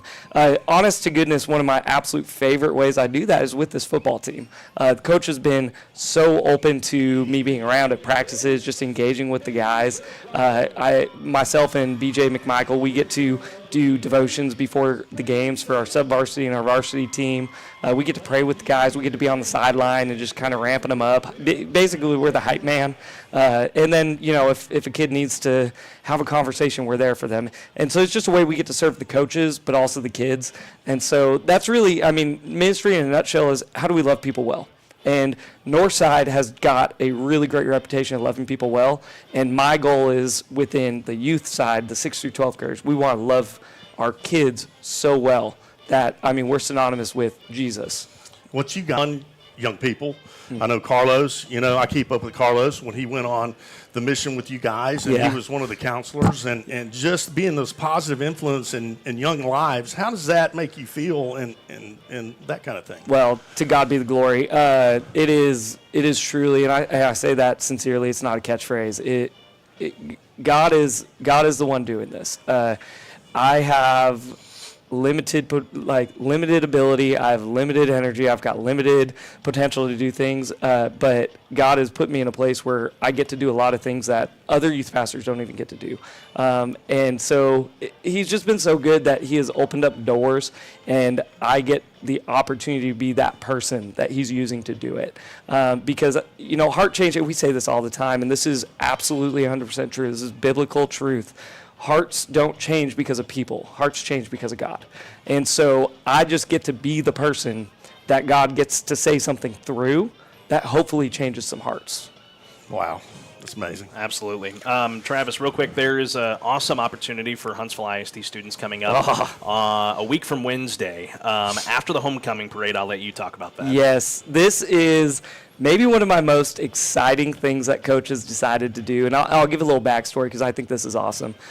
Coach had a conversation with me over the summer, and he was toying around with this idea of moving the homecoming parade to a Wednesday, but he understood that Huntsville is a church-going town. We are a Christian community that loves going to church, and he wanted to make sure if we did that, we have an opportunity to worship. Now, his purpose for doing it was so that his sub-varsity kids, his freshmen, his JV kids would be able to go to this homecoming. They've missed it for years and years and years and years. And then the coaches miss it for years and years. So he wants to get 2/3 of his program to get to go to this parade. And I love that. And he said, if we do that, I value the fact that we love going to church. And I think it would be a cool opportunity if the church, Big C Church, everybody, was able to come together and worship. So what we did is we said, hey, at the end of the parade, we found a spot that's kind of close to where it ends. It's First Financial Bank, the parking lot. They opened it to us, and it's so cool. We are going to have a joint worship service where anybody who's attending this parade, HISD families, anybody who wants to be involved, you can come to that. This is open for parents, brothers, sisters, whoever. Come to that, worship with us. We're going to have students leading worship. We're going to have Huntsville students sharing their testimony. Coach Mabus has told me he's going to share his testimony. It's going to be a really cool showcase of the kids who love Jesus sharing about how they love Jesus. And so that's what we get to do at the end of the homecoming parade. And the hope is that this becomes kind of a tradition, and eventually it becomes so big that we're going to have to use the stadium because the parking lot won't hold enough people. Right. So it would be really cool to see hundreds and hundreds and hundreds of Huntsville community members come together and say, hey, we worship the same Jesus, and that's what we want to do. Oh, that is so cool. And to be able to do that right there towards the end of the parade, anybody and everybody who wants to come and share in that. What is homecoming, right? The goal is to bring people back home to be with their family, to be with their community. There's no better way to do that than to worship together. No doubt. No better way. That's coming up a week from Wednesday, First Financial Bank parking lot. Join us after the homecoming parade. It's going to be absolutely awesome. Travis, winding down our time with you here, as I know you need to get back down on the field and enjoy the second half of football. It's going to be great. I'll say this as we get ready to close out. It's no secret. This is a tumultuous time in our country. And it's obviously hard in this age of social media and what these students are bringing in. I think one of the best things that has happened this year is that phones are off during the school day here at Huntsville and across the state of Texas. It's a hot take when you talk to teenagers, but yes, I agree with you. Yes, but given the state that we're in right now and just your task now to be able to pour into these students and just be able to show them the truth. I will share a very brief story because I know we're running out of time. I was here for our mentorship meeting. It was fourth period, so it was 10:10 is when it started, 10:20, something like that. And they ended at about 11 o'clock. And so I got out of that meeting at 11 o'clock, and then I went and just went through the lunchroom and went to a couple other places. I had some kids I needed to see for different reasons. I ended up being here for 2-3 extra hours. I didn't leave here until 2:30 on Thursday. That was yesterday, I guess. It feels like forever ago. But the last interaction I had was I just walked into a counselor's office looking for one of the counselors, and there were a couple kids sitting in there. The counselor wasn't there, so I just kind of jokingly sat down at the chair. I was like, all right, this is the sharing circle. But then they just started talking about it because these kids are hurting. I vividly felt the hurt in some of these kids at that campus, and those two girls were talking with me, and they just said, with everything going on with Charlie Kirk, and then they remember 9/11, not like you or I remember it because we were alive and I remember where I was, but they were talking about everything, and they were like, and they just kind of got into it, and I was like, okay, so where do you think all this comes from? Like, where do all of these emotions? Where does everything that's going on? And they said the most profound thing. They said, it's just evil. And I go, you know what? That's it. You're right. It's just evil. It's sin. It's Satan getting into the world and people succumbing to Satan. And so the way you fight that is not through arguments online. The way you fight that is not through arguing with your friend in your third period class. The way you fight that is not by throwing punches or calling names or shutting down. The way you fight that is got to be with Jesus. And so it was really cool because both of them were believers, so we got to have that interaction where it was like, listen, until Jesus comes back, we will fight evil. That is just the way it is. And that is true for our country, it's true for our world, it's true for everybody in their life. And everybody knows what evil looks like in their life. And the only solution to that is Jesus Christ. And so how do we do that? How do we let Jesus do that? And it's hard to tell a teenager, you need to trust Jesus, you need to love Jesus, and you need to love people like Jesus. But that's the best way I can figure it. Because evil will trusting Jesus, loving Jesus, and trying to love like Jesus. Couldn't have said it better myself. Wow, no doubt. And thank you for everything you do. Thank you for Northside when they do the towel scrimmage. You provide all the watermelon, and everybody loves it. And we appreciate everything. We love what we get to do. And I will say this: Reagan is our senior pastor. He is an amazing man. He loves our community. He loves our people, and he loves this town more than anybody I've probably ever met. I'm trying, but Reagan's tough to beat. But I will say this, if you don't have a place to worship, if you don't have a place where you feel like you can comfortably come and just seek Jesus, I would encourage you. We have so many good churches in town. Northside would be happy to welcome. I promise you, if you walk in, somebody will shake your hand. You won't sit in the back row and not be noticed. Yeah. But I love every single church that I interact with. We all work together so well, but I am partial to ours. I think Reagan is an amazing man who loves people well, and it's nice to go someplace where you can hear something and engage with it and have something to leave to apply. And I think Reagan does an exceptional job better than most pastors I've met. So that would be my one plug for Northside. If you don't have a place to worship, come join us, 1207 FM 980 Road. There you go. There you have it. All right, Travis, we're running out of time, so we're going to let you go. Thank you for your time, sir. It's always a pleasure to have you up here, and go enjoy the second half. It's going to be awesome. Appreciate y'all, Travis. Thank you, sir. Let's step aside and take another break. More to come on the Northside Baptist Church Halftime Report after this on the Hornet Nation Broadcast Network. Halftime is an opportunity for teams to rest from the events of the first half and get a plan for the future of the second half. Broadcasters are busy analyzing what has already happened, while coaches are planning strategies and making changes, but the final score is yet to be determined. We want a Hornet victory in the future. Life is a lot like a football game. We all have a past that we cannot change, and we don't know what the future will bring. There's something unique about life in the future. Jesus is already there. You can trust him with the plan of your future life. I'm Regan Cooksey, pastor of Northside Baptist Church. Are you listening? Hornet pride lives on KSAM. Sting 'em Hornets. Excuse me as I stumble my way back to my position here. Brian almost tripped me into the into the thing here. Real quick, let's collect our bearings here. 22-22 here on the Northside Baptist Church Halftime Report. We're glad to have you with us here this evening as we get ready to dive into the second half. Brian, first off, before we get there, big thank you to Travis joining us here on the halftime break. We appreciate him and everything he does for our community and our students. Brian, real quick, halftime adjustments for the Hornets. Tied at 22. Lots of things to fix, but a lot of positives out of that first half. A lot of positives out of the first half. They really settled down in the second quarter and really kind of tied the ball game up, obviously, going into halftime. I think offensively, since we'll get the ball first, they just stay within themselves. Trayshawn Brown makes some good runs, so they got to hang on to the football. These silly penalties when they have a big play and to get a holding or something like that, they've got to eliminate that. And if they can do that offensively, again, we're going to see an offensive show tonight. And I think defensively in the second quarter, they made some adjustments on that run up the middle. They just absolutely stuffed Cedar Park in the second quarter. Keep that up. It's going to be a Hornet victory. Well, let's step aside and take another break. When we come back, we will bring you the rest of the Northside Baptist Church Halftime Report after this. Northside Baptist Church, going people in Christ to reach people for Christ. The hits keep coming. Back to Hornets High School football on KSAM.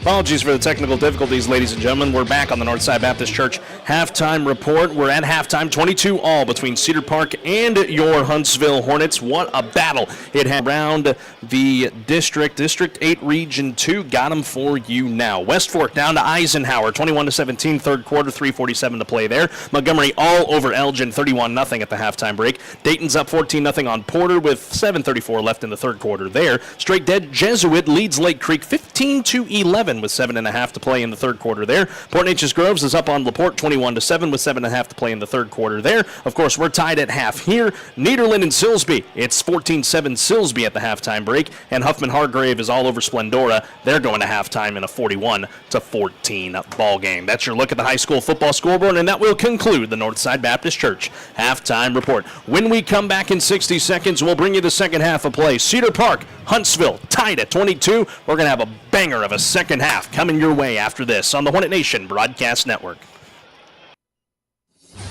This is the Hornet Nation Broadcast Network on KSAM.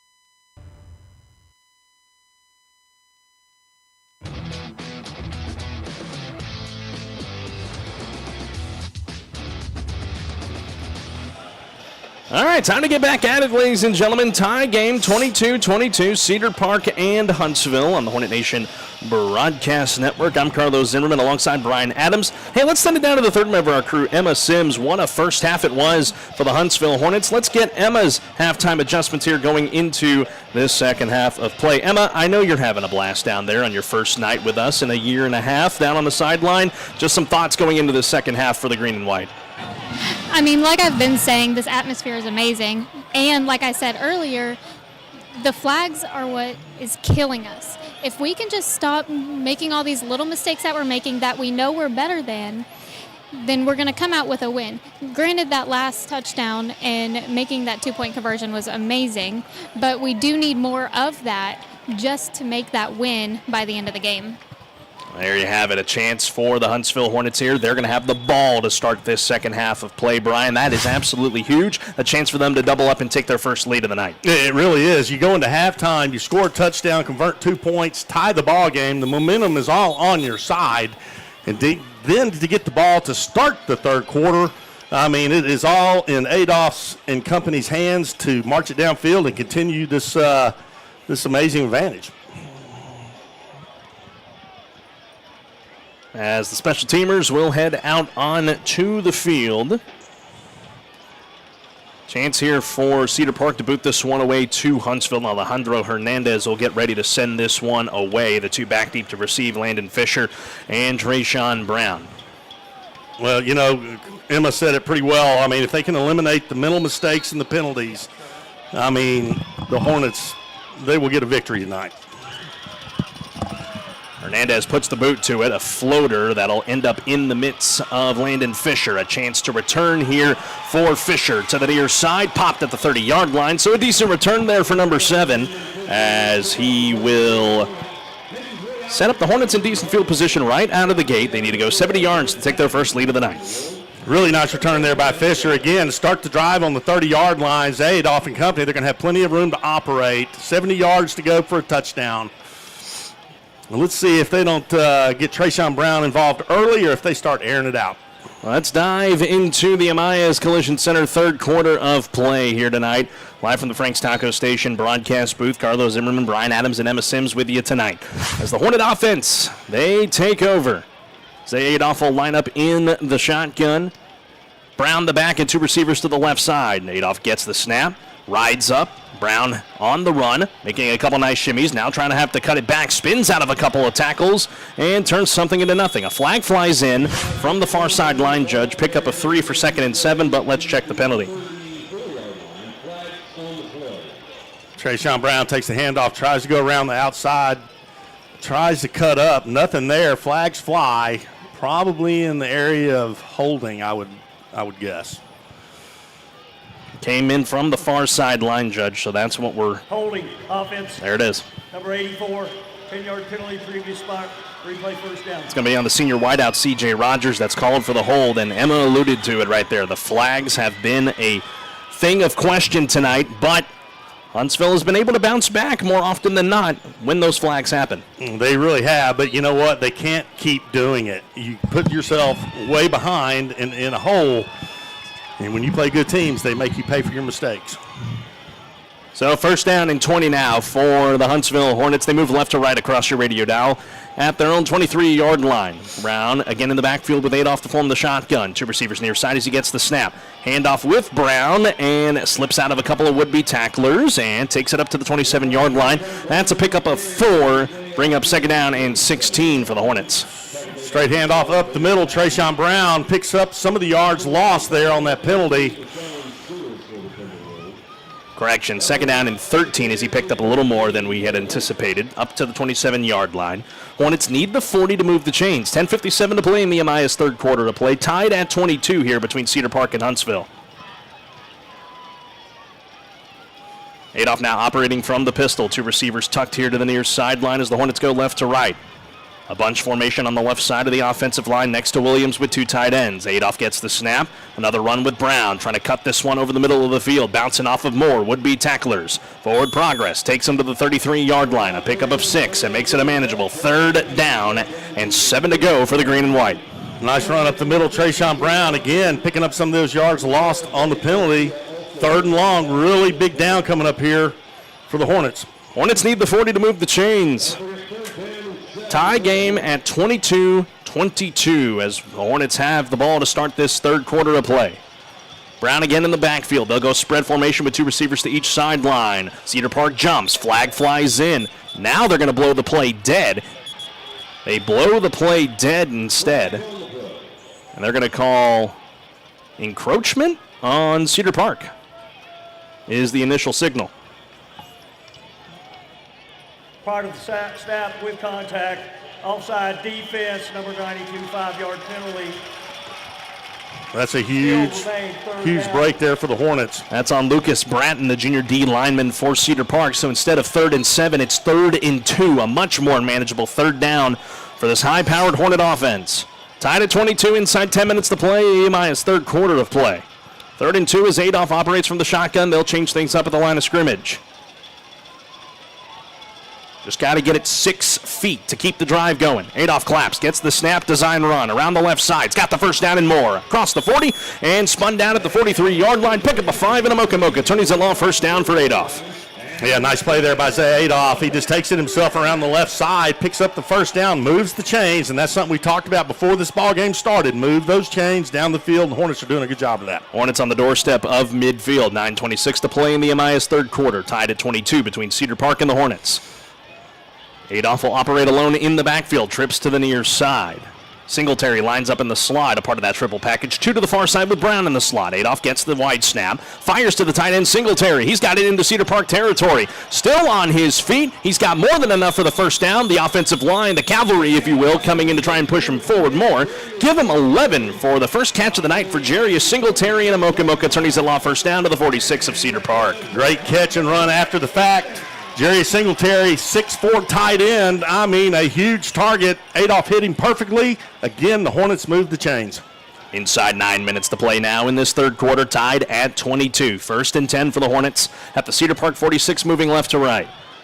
2 receivers down to the near side, Lewis and Fisher. 1 to the far side is Rogers. From the pistol, Adolph, bobbled snap, still picked it up off the ground, rolling out to throw it. Rifles this one, short of his intended target, looking for Lewis, about 3 or 4 yards short. But a good play there by Adolph to force at least just an incompletion and not lose yardage. They really got to get their communication down between the center and QB. I mean, that is 3 just huge mishaps that luckily Adolph's been able to scoop up and make something out of nothing.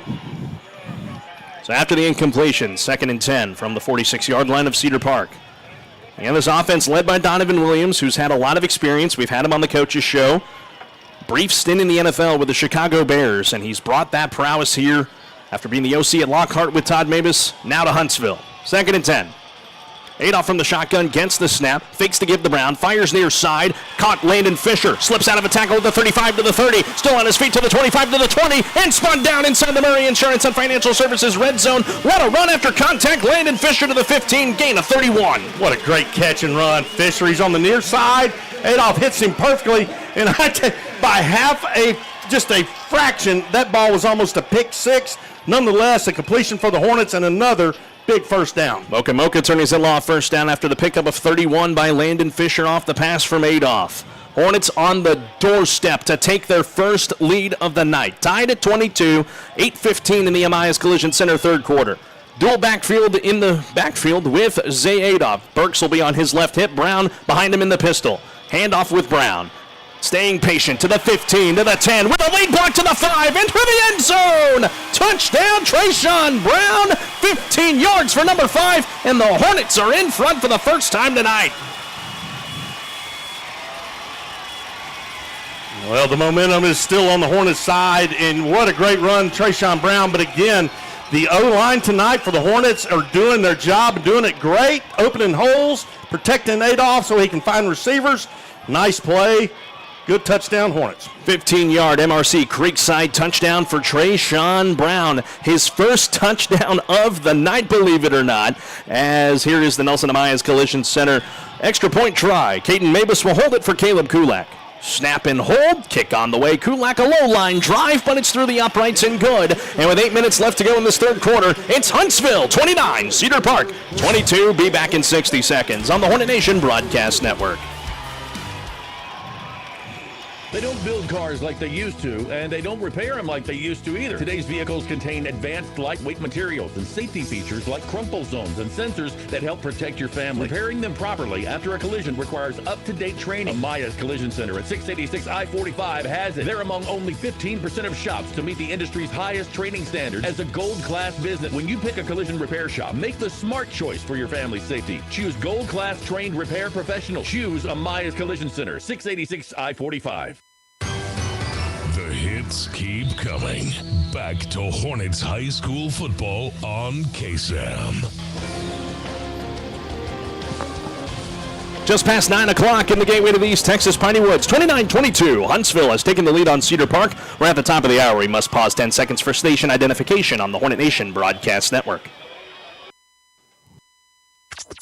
This is the Hornet Nation Broadcast Network, powered by KSAM Huntsville, 101.7 KSAM. Sting 'em Hornets. 29-22, Huntsville with the lead for the first time tonight. 8 minutes left in this third quarter. The Diana K. Barnes State Farm Insurance kickoff from Caleb Kulak will be taken by Cedar Park at the 8-yard line. On the run back, number 81 for the Timberwolves. Oh my goodness, we've got laundry from every corner of the field. Running that one back, number 81, Wesley Hebert, to the 36-yard line, 37-yard line of Cedar Park. But we got flags coming in from the near side and on the far side, so we got a lot to sort out after this kickoff.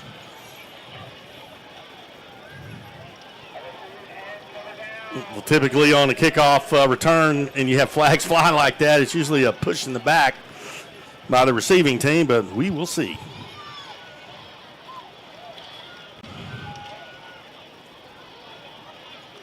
Referees on the far side, 25-yard line, discussing it.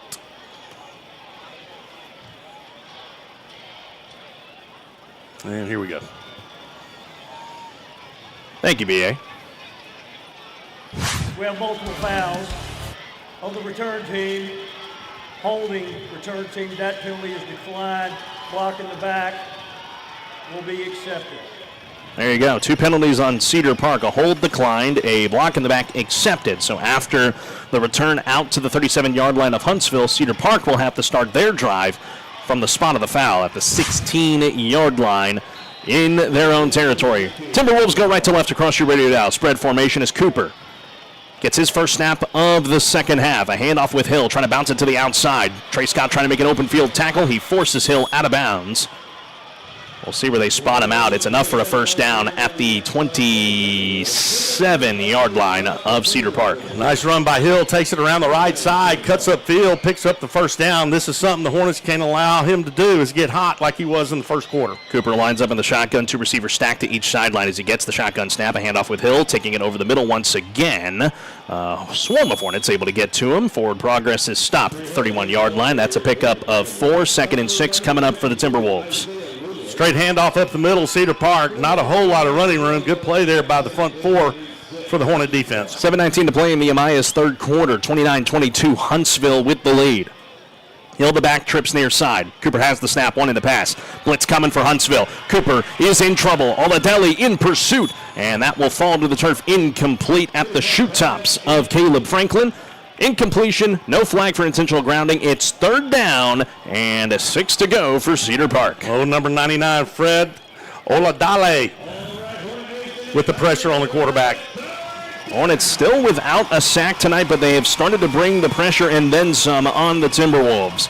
3rd and 6 at the 31-yard line. Bunch formation. 2 receivers on the near side as Cooper gets the snap. Blitz again for the Hornets. Fires, and it's caught by Hill. Where do they spot him? Out of bounds. He is going to be short at the 36-yard line. They needed the 38, or rather 37 to move the chains. It's 4th and 1. Is Cedar Park going to roll the dice? Here we go. Big decision here. No, they will not. Well, I think that's probably a smart call. So Cedar Park is held to a punt situation, and the Hornets will, well, I think they're going to send someone back deep to receive. Well, they got nobody right now. Oh, nope, we have a timeout. Cedar Park, their first time out of the half. Cedar Park calls their first time out of the half with 7 minutes left in this third quarter. How about we take it with them for 30 seconds? 29-22, Huntsville about to get the football back when we return. Start your next adventure in an all-new 2025 Ford Expedition from Bill Fick Ford in Huntsville. Designed with meticulous attention and versatility, along with the spacious interiors families need for their busy lifestyles, makes the 2025 Ford Expedition the perfect vehicle. Its all-new multifunction Ford Splitgate allows easy access to the cargo area for larger items like kayaks or lumber. Hurry in today for a no-bull deal or shop online at BillFickFordHuntsville.com. Hornet pride lives on KSAM. Stingham Hornets. 7 minutes flat left in the MIS Collision Center third quarter of play from Huntsville ISD Stadium in the Frank's Taco Station broadcast booth. I'm Carlos Zimmermann. With me is the former Hornet quarterback Brian Adams. Hey, Brian, while we have a quick pause in the action, while we thank more of our sponsors who made tonight's broadcast possible. Absolutely. Huntsville Independent School District. It's a great day to be a Hornet. We are building champions, everyone, every day. Heritage Oak Funeral Home, where heritage meets home, your hometown funeral home. Frank's Taco Station in Riverside, Country Kitchen, tacos, and more. Thank you to all of our wonderful sponsors who make this broadcast possible. Well, I said the Hornets were going to get the football back. Cedar Park is going to roll the offense out there. 4th and 1 at the 36. A handoff, and did they get it? Yep, on second effort and slipping away from would-be tacklers is Trey Hill. Down the near sideline, 25-20, 15, 10-5, touchdown. Cedar Park, 64 yards for Trey Hill. Great run, Trey Hill. Straight handoff up the middle. He bounces it outside and just takes it to the house. And Cedar Park now a point after try away from tying this game back up as Hornets threw a haymaker on their opening drive. Cedar Park does the same thing on their opening drive of the second half. I tell you what, folks, we've got a barn burner of a ball game here tonight.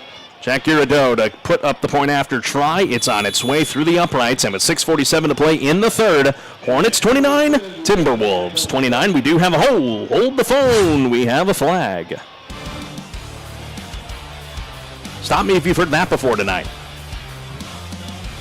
It has been quite the flag show on both sides of the ball this evening. We'll see who this one's on. Well, we have flags on the near side. Defense, penalties declined. Extra point is good. There you have it. 29-29 all. 6:47 left in the third.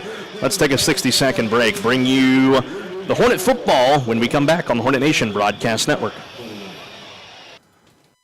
Where there's a will, there's a way, as the saying goes. But where there's no will, there's absolutely no way your last wishes will be known. You need to get serious about your estate and call Sam Moak at Moak & Moak to get your estate, will, and other documents updated now. Without a will and proper estate plan, the government decides with probate. You've put it off long enough. Sam A. Moak's practice is focused on estate planning, probate, elder law, real estate, and transactional law. Practical wisdom, trusted advice, and personal service. Moak & Moak, attorneys at law. Switching is easy.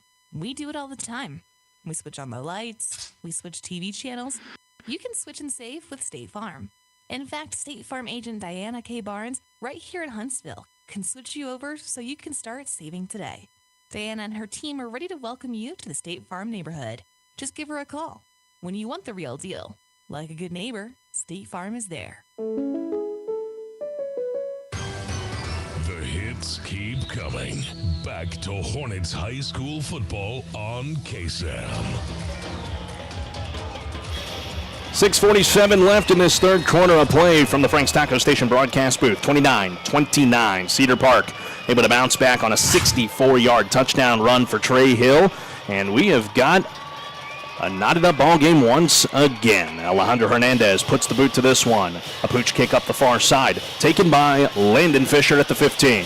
Makes a couple of nice cuts at the 20, but will be tackled at the 24-yard line, so a return of 9 yards for number 7. That's where the Hornet offense will set up shop. Scored on the opening drive, Brian, of the half. Got to do it again to put the pressure back on CP. Yes, they really do, and it's right now it's offense tit for tat. You know, got to answer anytime your opponent scores, and that's what we've been seeing so far, really in the last basically 4 drives. I want to remind you, ladies and gentlemen, you can stay up to date on all things Huntsville Hornet Athletics on our social media pages. Updates on ball games with broadcast dates and times can be found on the KSAM Sports Facebook page as well as on our X and Instagram at KSAM1017. 29-29, Huntsville and Cedar Park. Hornets take over 1st and 10 from the 24-yard line, moving left to right. Empty backfield for Adolph, and flags fly in as we got contact at the line of scrimmage, but a false start. False start, offense number 75. 5-yard penalty, remains first down. It's going to be on the center, Bubba Moreno, that's called for the false start, and the Hornets will back up 5. Well, again, these penalties, they dig themselves in a hole almost every drive with silly penalties. And again, they did it right there. So after the 5-yard penalty, backs things up to the 19-yard line of Huntsville. First down and 15. Hornets will try to readjust here after the false start penalty. Adolph will line up in the shotgun. Brown to his left side. 2 receivers to the far side is Rogers and Fisher. 1 to the near side is Harrison. Adolph awaiting the snap from Moreno. He's got it. Design run around the near side. Got a good block from Brown. Adolph slips around a couple of tackles and isn't able to get much forward momentum. We'll see where they spot him out. They spot him out at the 20. Only a pickup of 1, 2nd and 14 coming up. Adolph trying to take the ball around the right side. Senior linebacker Bennett Patton right there to force him out of bounds. Good play there, Cedar Park. So after the 1-yard pickup, Adolph in the offense trying to materialize something in a tie game, 29-29. We are halfway home in the Amayas Collision Center. 3rd quarter of play, 6 minutes on the dot. Same formation for Adolph. Brown to his left hip, trips receivers far side.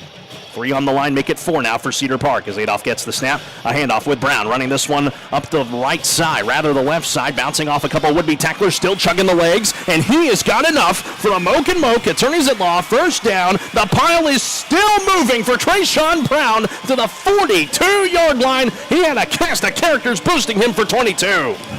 Ladies and gentlemen, this kid is special. Let me tell you, he is one heck of a running back. I mean, he is hit, bounces off, keeps his legs moving, picks up the first down. Trayshawn Brown. He'll come off the field on this play as Jacavian Burks will check in for him after the pickup of 22. First down and 10 to the 42-yard line of Huntsville. That's a man's run, as we like to say around these parts, as Burks will line up to the right of Adolph on 1st and 10 from the 42. Singletary, the tight end, will line up offset on the right side of the line. Handoff with Burks around the left side, trying to reverse his field here to the near sideline, and tackled forward to the 46-yard line. A pickup of 4 for number 4, 2nd down and 6 after a good run. Absolutely a good run by Burks. He's getting hands the ball off. There is nowhere to go. He makes something out of nothing and picks up 4 yards. Great run there. 4:54 remaining in this 3rd quarter of play. Tie game, 29-29. Cedar Park and Huntsville, the final non-district contest for the Huntsville Hornets. Get a bye week next week. You open district play back here at home on homecoming night against the West Fork Gators. 2nd and 6. 2 receivers left side. 1 to the near side is Harrison. Burks the back as Adolph gets the snap. Keeps it himself on the option carry. Jumping forward after getting initial contact back at the line of scrimmage to the 48-yard line. It's a gain of 2 and 3rd down and 4 coming up, but we do have a Cedar Park player that is slow to get up. That's the senior linebacker, Bennett Patton. That was a bit slow to get up. He gets back on his feet under his own power. But the training staff by proxy will have to come out and make sure he's okay. Zay Adolph, acrobatic move, takes it around the right side himself, kind of tries to jump over a defender. Makes it 3rd and manageable. Hornets would need the Cedar Park 48 to move the chains as there was a timeout for the injured Patton, but he gets back to the sideline under his own power. So now the offense and defense alike will make their way back out there onto the field. Brian, I mean, you love this gumption out of this Hornet team trying to respond after the Cedar Park score. Absolutely you do. And I just love the physical play I'm seeing on both sides of the ball, offensively for the Hornets and defensively. It's fun to watch. So 3rd down and 4 to go for the Huntsville Hornets. 4:17 left in this Amaya's 3rd quarter of play, tied at 29. Adolph in the shotgun, trying to draw Cedar Park off sides. No one bites. He'll have a trio of receivers to the far sideline, lining up in the slot. Is Landon Fisher. Adolph gets the snap, throws to his back. Jacavian Burks got to make a move to get the first down. Slips out of a couple of tackles, but can't get any more forward momentum. He is stopped at the 48-yard line, the current line of scrimmage for the Hornets. It's 4th down and 4, and the special teamers will come out for the green and white. Just not a whole lot of where to go with the football. I mean, throw it out in the flats to your left, and the pursuit there by the Timberwolves was right on time. So one will drop back deep to receive this kick from Kulak. He wears number 18, Kyson Pham. Kulak will try to put the boot to this one. 3:20 left in this 3rd quarter. We're tied 29-29, and it just feels like we're right back where we were at halftime. No one able to gain an edge. Awaiting the snap is Kulak. There it is, a low one. Picks it up on a hop, puts the boot to it with the pressure in his face, so he wasn't able to get off a very good one, but it takes a Hornet roll inside the 30 and down to the 27-yard line. So Kulak put the spin on it, but was able to take a Hornet bounce, and Cedar Park will take over with 2:56 left in this third quarter at their own 27-yard line, moving right to left. Well, that was a close call. I mean, with a bad snap and just kind of a delay in getting that ball off, you had defenders all over Kulak. I'm just glad he was able to get rid of the football. And get the bounce that they needed to have, as that ball bounced at the 40 of Cedar Park and rolled an extra 13 yards down the field. Cedar Park gets the whistle to come out of their huddle and back into the field of play. They go right to left across your radio dial. That's David Cooper. That is going to operate at the quarterback position in the shotgun with Hill the back and a receiver to each sideline. 3 on the line for the Hornets as Cooper sends one in motion. That's Porter from the far side. Flags come in. And a false start is indicated on Cedar Park. Prior to the snap, we got an illegal snap. Offense number 52. 5-yard penalty, first down. Illegal snap on the center, Cash Hill.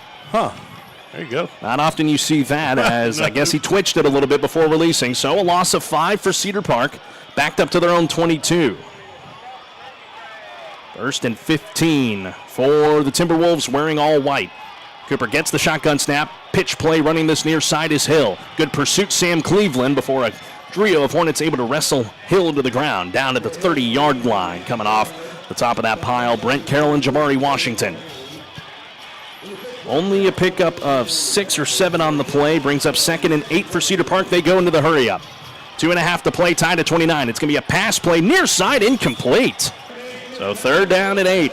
Ball is at the near hash on the 29-yard line of Cedar Park, going right to left. 2.5 to play, third quarter, tied at 29. Motion man is Jonah Johnson. Fake the give to Hill. Pressure coming for the Hornets as they flush Cooper out to the right. He'll throw off his back leg. Incomplete behind his intended target.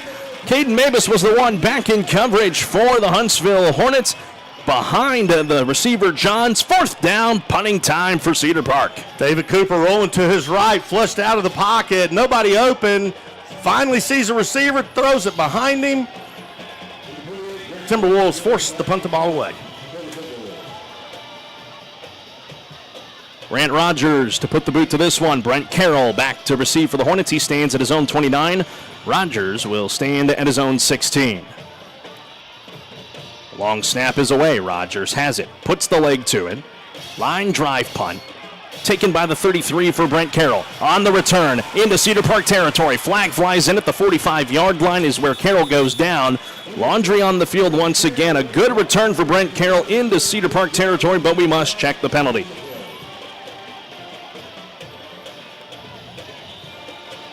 Well, it looks like they're pointing towards the Hornet side of the field. We'll get the official call from our white hat. The flag down at the 43-yard line.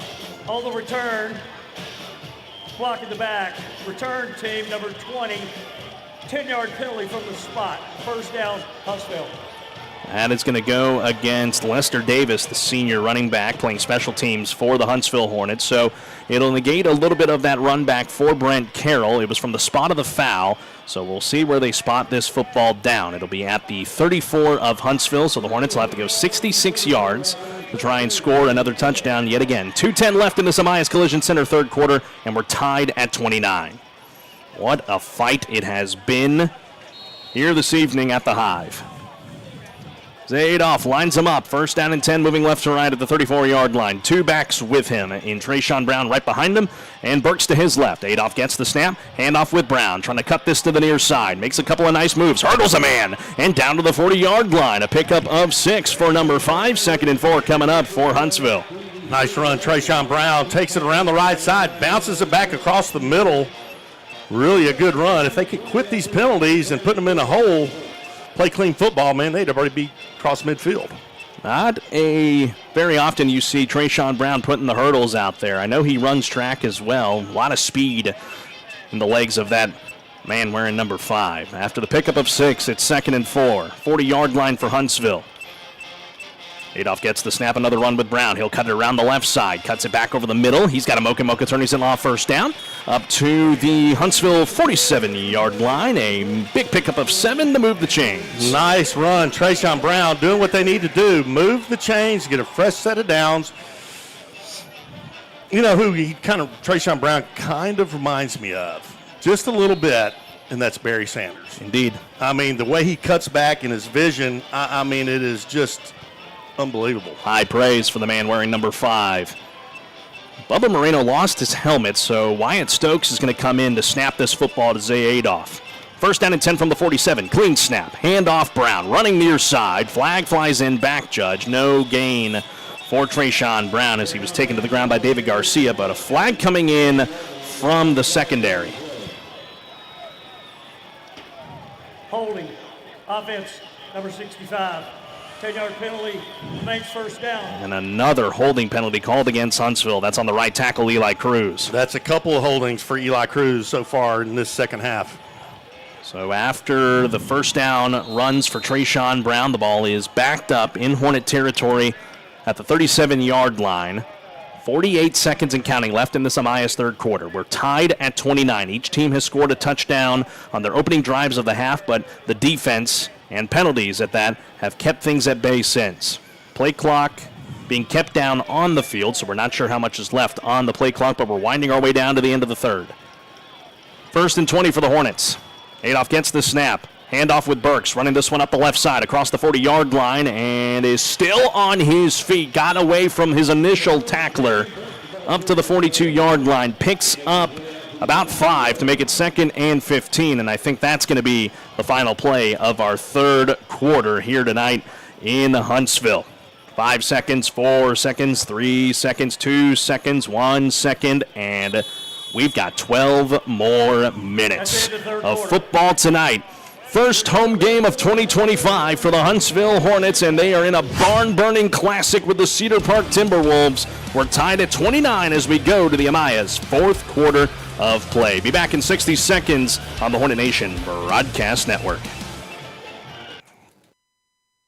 Your brand is your business. Shop local with Advantage Specialties, where you will get service with a personal touch. Hello, I'm Stephanie Pitts, owner and operator of Advantage Specialties. Advantage Specialties offers screen printing and embroidery on site. Let Advantage Specialties get you ready for your next event with cups, apparel, caps, pins, and everything else you could need. Go to AdvantageSpecialties.com or call our team at 936-291-3222 to start that order now. Sting 'em Hornets!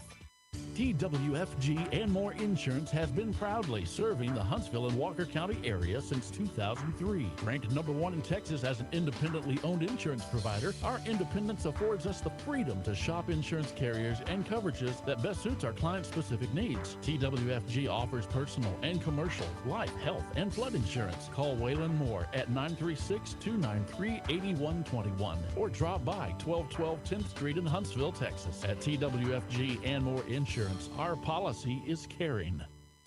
Hornet pride lives on KSAM. Sting 'em Hornets.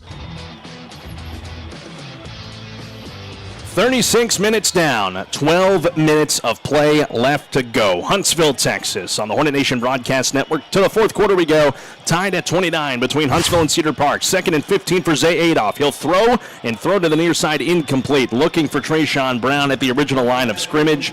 And now it'll be 3rd down and 15 for the Hornets as we start the Amaya's Collision Center fourth quarter of play. What a battle it has been tonight here in Huntsville. Hornets on this 3rd down. They're going to need the Cedar Park 43 to move the chains. The Hornets now go right to left as the teams have flipped sides to begin this fourth quarter. Brian, what do you like here on 3rd and 15? Well, I kind of like to see a little post pattern across the middle for 6. 3rd and 15, Adolph to throw. Rifles this one up. Has Landon Fisher open at the 20-yard line. 15, 10, 5, down to the 3. Oh, BAU almost called it. Down to the 2-yard line. Massive pickup of 60 for Landon Fisher.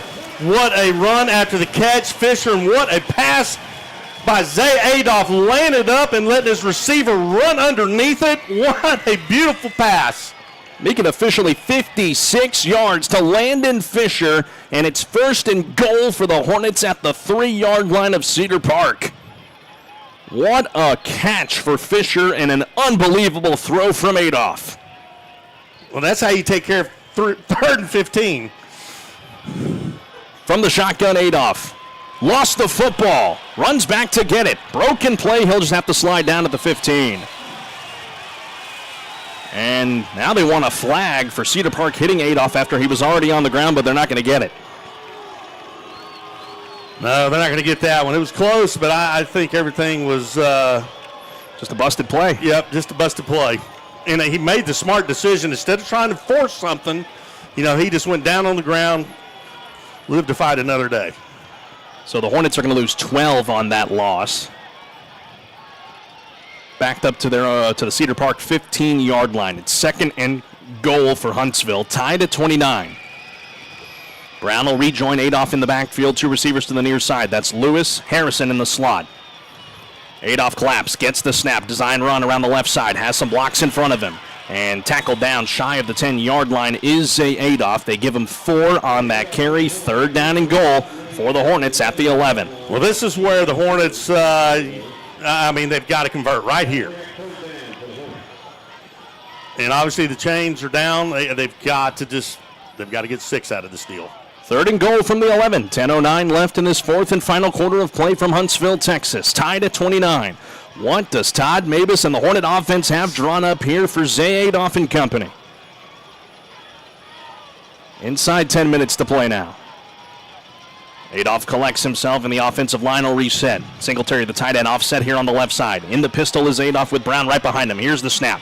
Fake the give to Brown. Adolph will throw. Caught Singletary. Hurdles a man at the 5. Trying to take it to the end zone. Still on his feet. And tackled shy of the marker at the 2-yard line. What a run after contact for Jarius Singletary.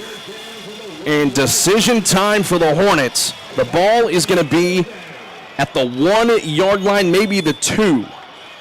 For 4th and goal. So they'll spot it at the 1. Singletary's lined up in the tight end slot on the right side. Zadolph does a play action, rolls towards him. What a great acrobatic catch. Jerry Singletary to try to get it in the end zone. Folks, here we go right here. 4th and goal at the 1. 9:07 left, 4th quarter, tied at 29. Number 9 will keep it himself, and he's going to be stopped short. At the 1-yard line, Cedar Park makes a stand. Wow. And we got a Hornet that's slow to get up.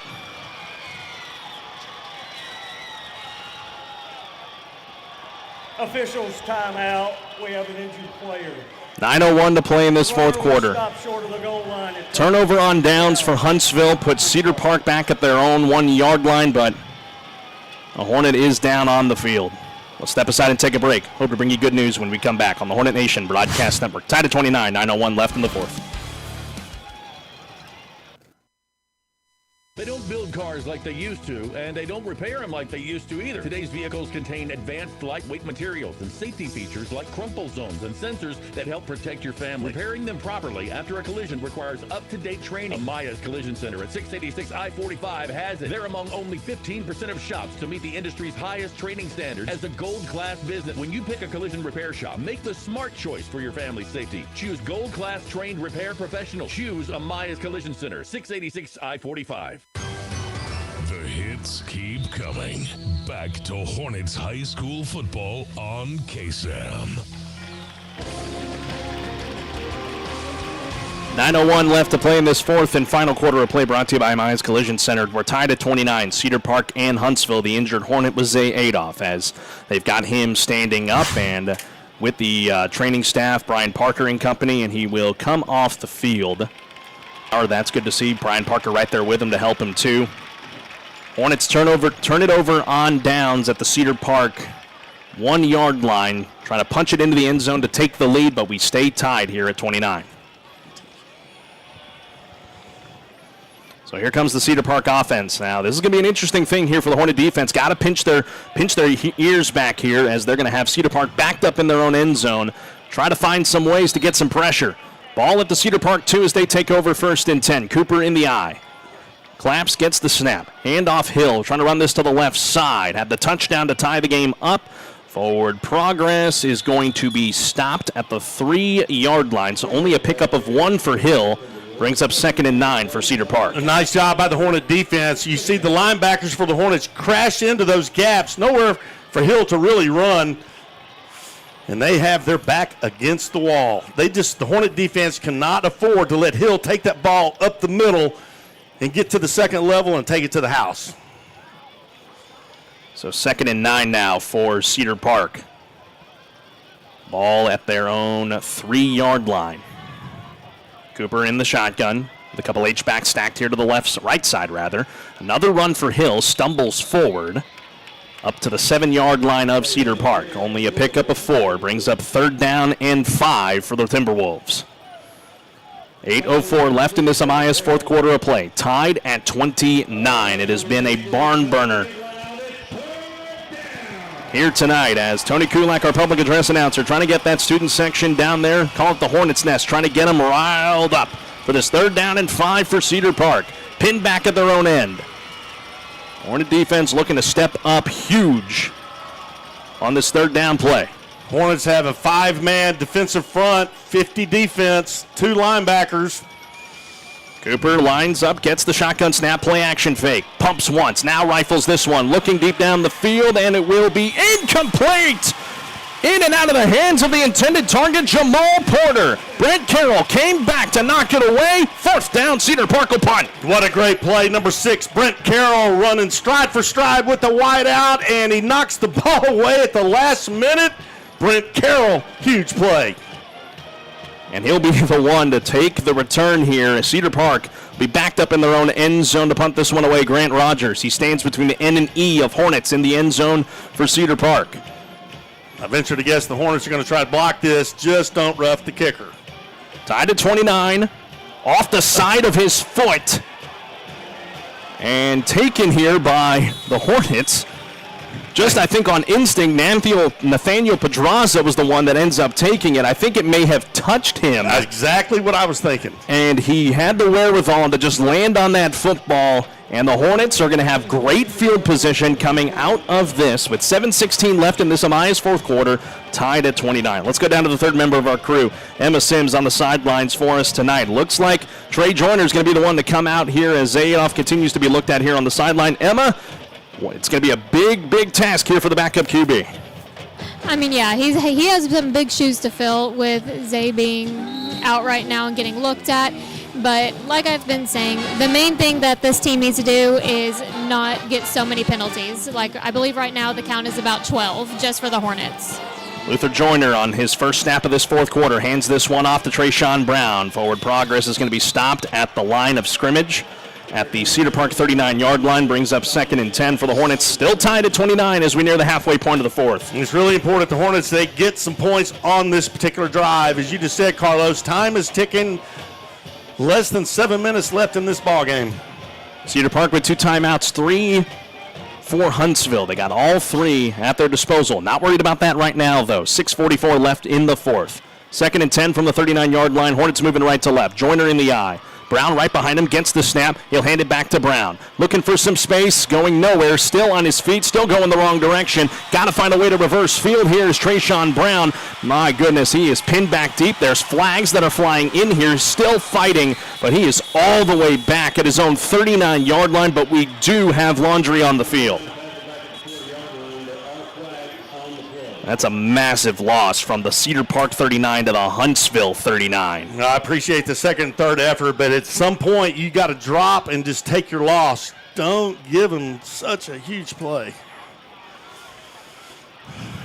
There was a swarm of Timberwolves trying to get after Trayshawn Brown, wrestling him back deep.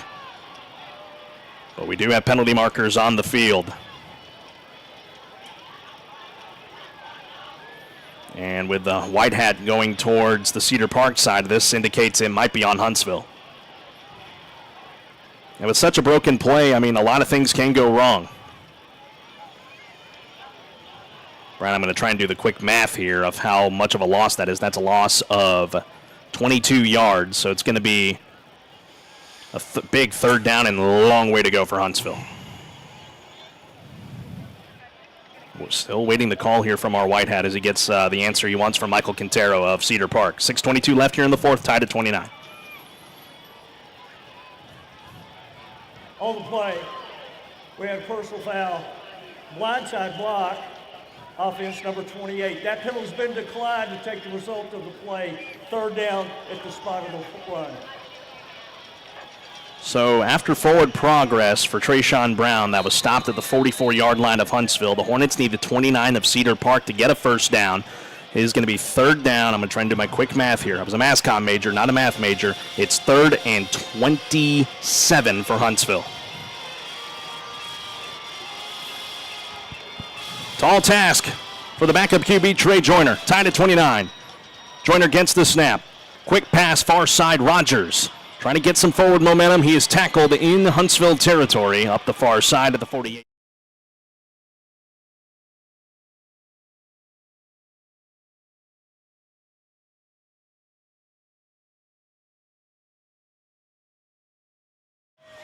Start from there. You cannot afford to lose, 20 yards. So after the pickup of 3, it's going to be 4th down for Huntsville. Kulak going to have to put the boot to this one. Back deep to receive is Kyson Pham for Cedar Park as we're winding our way to the finish. And Kulak has to get rid of this ball quickly. Awaiting the snap is Caleb. There it is, a good one. Kulak with time. Puts the boot to it. Pham running after it. Takes a Cedar Park bounce, but then bounces back the way of Huntsville. And it will be down at the 22-yard line of Cedar Park. So a good punt by Kulak, able to pin Cedar Park back 3 yards further than they would on a touchback. And it will be first down for Cedar Park with 5:04 remaining in this fourth quarter, and we stay tied at 29. Brian, why don't we thank the rest of our sponsors who have made tonight's broadcast possible? Absolutely. We want to thank Nelson Amaya's Collision Center, honest work and quality service. Murray Insurance and Financial Services, an agency you can trust. University Heights Baptist Church, cultivating people who make Jesus known through the lives we live and conversations we have. In Huntsville Independent School District, it's a great day to be a Hornet. We are building champions, everyone, every day. 5:04 to play in the Elias fourth quarter. Cedar Park with the football. 1st and 10, moving left to right from the 22. Cooper in the shotgun with Hill the back. He gets the snap and a handoff with Trey Hill. Trying to take this one over the middle, Isaiah Lewis wrestles him to the ground at the 26-yard line. A pickup of 4 to make it 2nd and 6 for the Timberwolves.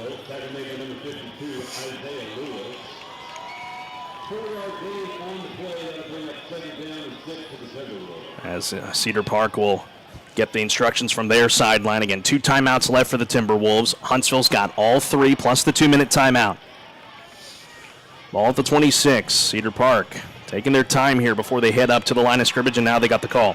They just cannot afford to let one of these receivers get behind the Hornets secondary for a big play. There'll be 2 to the left and 1 down here to the right as Porter, as it's a play action fake. Fires here to the tight end Johns, as Johns still on his feet, tackled down 44-yard line. A touchdown saving tackle for David Brown, but it moves the chains for Cedar Park to the 44. David Cooper, nice pass, great run after the catch there by the tight end for Cedar Park. First down. Near midfield, 4:10 to play fourth quarter, tied at 29. Cooper gets the snap. It's a handoff with Hill. Runs right into a Hornet tackler. Sam Cleveland able to make the stop on him. A pickup of 3 for Hill, and it's 2nd and 7. Hill taking the ball over the left side between the guard and tackle gap. Sam Brown right there for the stop. 2nd and 7 now as we near midfield and near the end of this ball game. At the 47-yard line of Cedar Park, they go left to right. Cooper in the shotgun, tied in motion across the line. He gets the snap. Late handoff to Hill, trying to take it around the left side. And he is cordoned off by the Hornets before he is able to get to the first down marker. We'll see where they spot him out. They move him only at the 49 of Cedar Park. Didn't get as much as we thought. It's going to bring up a big 3rd down, probably the biggest one of the night. Cedar Park needs the Huntsville 46 to move the chains. They need 4 yards. 3rd and 4. Cooper trying to draw Huntsville off sides. They don't bite. 3.5 to play here in the fourth. Getting down to the nitty-gritty. This is where legends are made here at Huntsville ISD Stadium. Hornets defense looking for a big stand. Cooper in the pistol. Hill standing right behind him with 3 receivers. 1 left, 2 right. Tight end in motion as Cooper awaits the snap. Here it is. Wide one. Handoff with Hill. Takes this one, and he's got a first down and more. And another touchdown-saving tackle made. Jamari Washington at the Huntsville 41, but the chains keep moving for Cedar Park. It was a good tackle by Washington, who's still getting up kind of slow, limping a little bit, but he made a touchdown-saving tackle right there on Hill. He'll try to collect his bearings here as the chains move once again for Cedar Park. 3:25 to play in the fourth. Worked Hill off the field for this play. Lucas Valoria on the field. 1st and 10 from the 41, moving left to right are Cedar Park. Cooper sends the tight end in motion once again. Gets the snap. A handoff to Valoria, trying to cut it over the middle. And the Hornets able to swarm to him. A pickup of 2 for Valoria. 2nd and 8 coming up for Cedar Park. Handoff straight up the middle. Not a whole lot of running room there.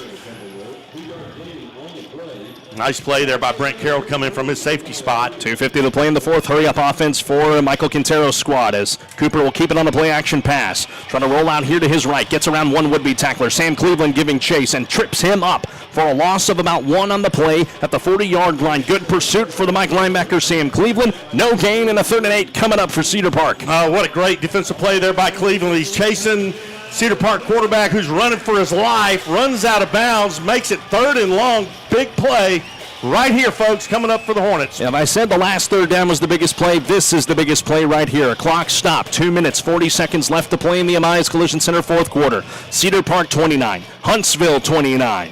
2 receivers near side, 1 to the far side as Cooper gets the shotgun snap, play action fake, rolling out to his left. Pressure coming, fires over the middle, and an acrobatic catch made at the 25-yard line. What a play, Braden Johns. Oh, man. I mean, Johns went up as high as he could go and grabbed it by the tips of the football. 1st down, Cedar Park. The visitors from Leander threatening on the red zone. 2:22 left in this fourth quarter to play. 1st and 10 from the Huntsville 24. Gets the snap to Cooper, a handoff. Trey Hill back into the game. He's got space. 15, 10-5, touchdown Trey Hill, but a flag flies in here from the near sideline. This one might be coming back.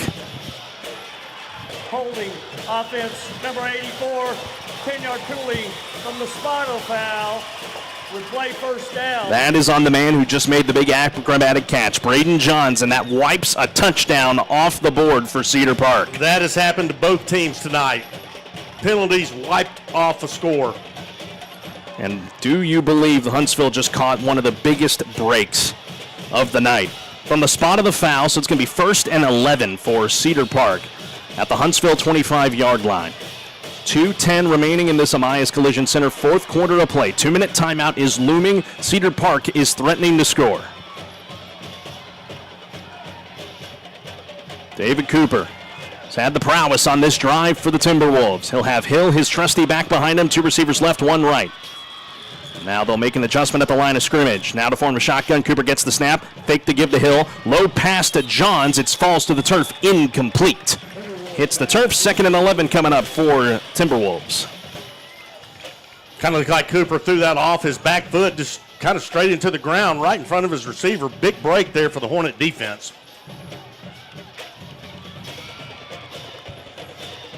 Second and 11 now for Cedar Park. Stops the clock with 2 minutes and 6 seconds in this fourth quarter. Tie game, 29-29. It has been a defensive showcase in this second half of play. Can the Hornet defense dig into the well and come up with a massive play on this 2nd down and 11 from their own 25 for Huntsville? Cooper barking out instructions to his team after the holding penalty negated the touchdown. Cooper gets the snap. He'll drop back to pass. Looking deep down the field. Falling towards the end zone. Caden Mabus throws the hands up and knocks it away from the intended target. What a play by the newcomer. Away from the intended target, Braden Johns. What a great play by Mabus. He's one-on-one. The receiver's running a flag route to the back pylon. He turns his head at the last minute, blocks the ball away. Huge play. Hornet defense. Welcome to Huntsville. Caden Mabus made one of probably the biggest plays of the night. 2-minute timeout on the field. Tied at 29. Man, we've got a finish for you coming in Huntsville, Texas after this on the Hornet Nation Broadcast Network. This is BJ McMahon. Michael, minister of students and outreach at University Heights Baptist Church and a proud 1993 Hornet graduate. At UHBC, we believe Sunday is a game day for your faith. We start at 8 a.m. with our traditional worship. Then both at 9:30 and at 11, you have options. Huddle up in a small group or attend contemporary worship. 2 time slots with the same great options. Don't forget about Wednesday nights from 6 to 7:30 Bible studies and programming for every age and stage. If you don't already have a church home, we want to invite you to add church to your weekly game plan. We'll save you a seat. Sting 'em Hornets.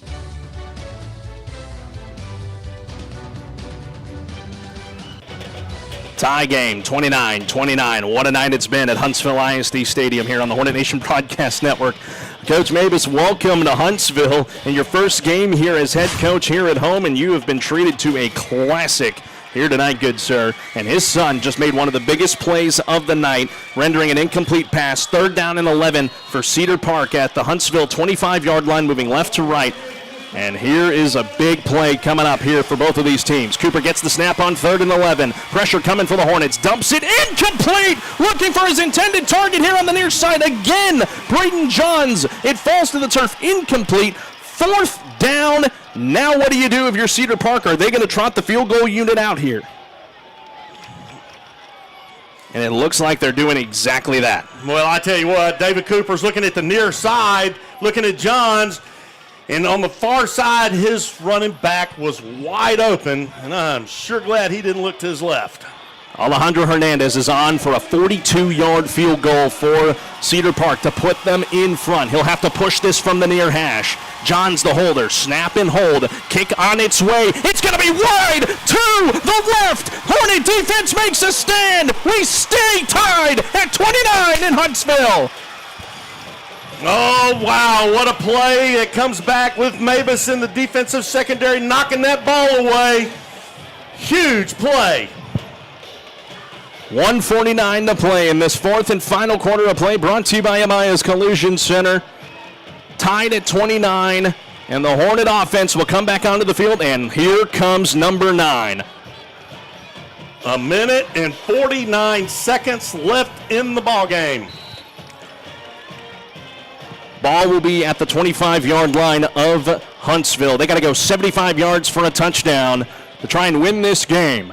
Zay Adolph back in the game, in the shotgun. A handoff with Brown, running this one to the near side. Stiff arms a man, trying to stretch that frame forward. Down to the 29-yard line. It's a pickup of 4 to bring up 2nd and 6 for the Hornets. Trayshawn Brown takes the handoff, comes around the left side, picks up those 4 yards. Zay Adolph back out there. Again, Huntsville's got all 3 timeouts in their back pocket. It is going all their direction right now. 1 minute 25 left in this 4th. Tied at 29. Brown in the pistol here with Adolph. Now forming the shotgun as Adolph gets set. Here's the snap. Looking to pass. Has some pressure coming at him. Bounces off of his own man and just wisely throws this one away incomplete. Ooh, man, he had Trey Williams right there behind him, and he just wisely throws it away. 3rd down and 6 for Huntsville. Yeah, he had C.J. Rogers on the underneath. Just kind of throws it in between them. Out of bounds. Again, live to fight another day. Stops the clock with 1 minute 12 remaining in the Amaya's Collision Center 4th quarter of play. This place is just ready to erupt. Huntsville looking for the play to try and put themselves in front. On the moment, they just need the 35 to get another set of downs. 3rd down and 6. Adolph in the shotgun, trips right, gets the snap, fake the Brown. Pressure coming. Fires this one to the far side. Catch made, far sideline. Near Cedar Park territory. Ty Harrison comes down with it. Oh, wow, what a pressure pass. Zay Adolph picks up the 1st down. Oh, man. Right to the Cedar Park 49-yard line on a Mocha. Attorneys at law. 1st down. 1 minute to go. 4th quarter in Huntsville, tied at 29. Hornets trying to get set quickly. Trips to the left side here for Adolph. He'll hand it off to Brown. Trying to bounce it out to the right side. Trying to get around a couple would-be tacklers and a nice ankle tackle. Made back at the Huntsville 48-yard line. Todd Mavis is going to call his first University Heights Baptist Church timeout. 42 ticks left in this 4th quarter. You got to think the target line for Caleb Kulak's around that 25-yard line. The Hornets got about 28 yards to get there and 42 seconds to do it. Let's take this break for 30 seconds on the Hornet Nation Broadcast Network.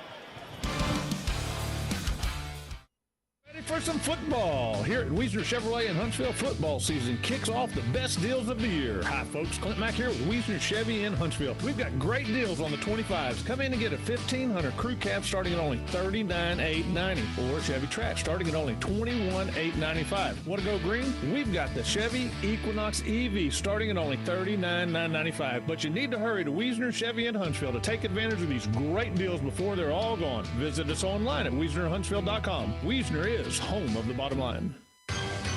Hometown proud, Hornet strong. KSAM is your hometown radio station.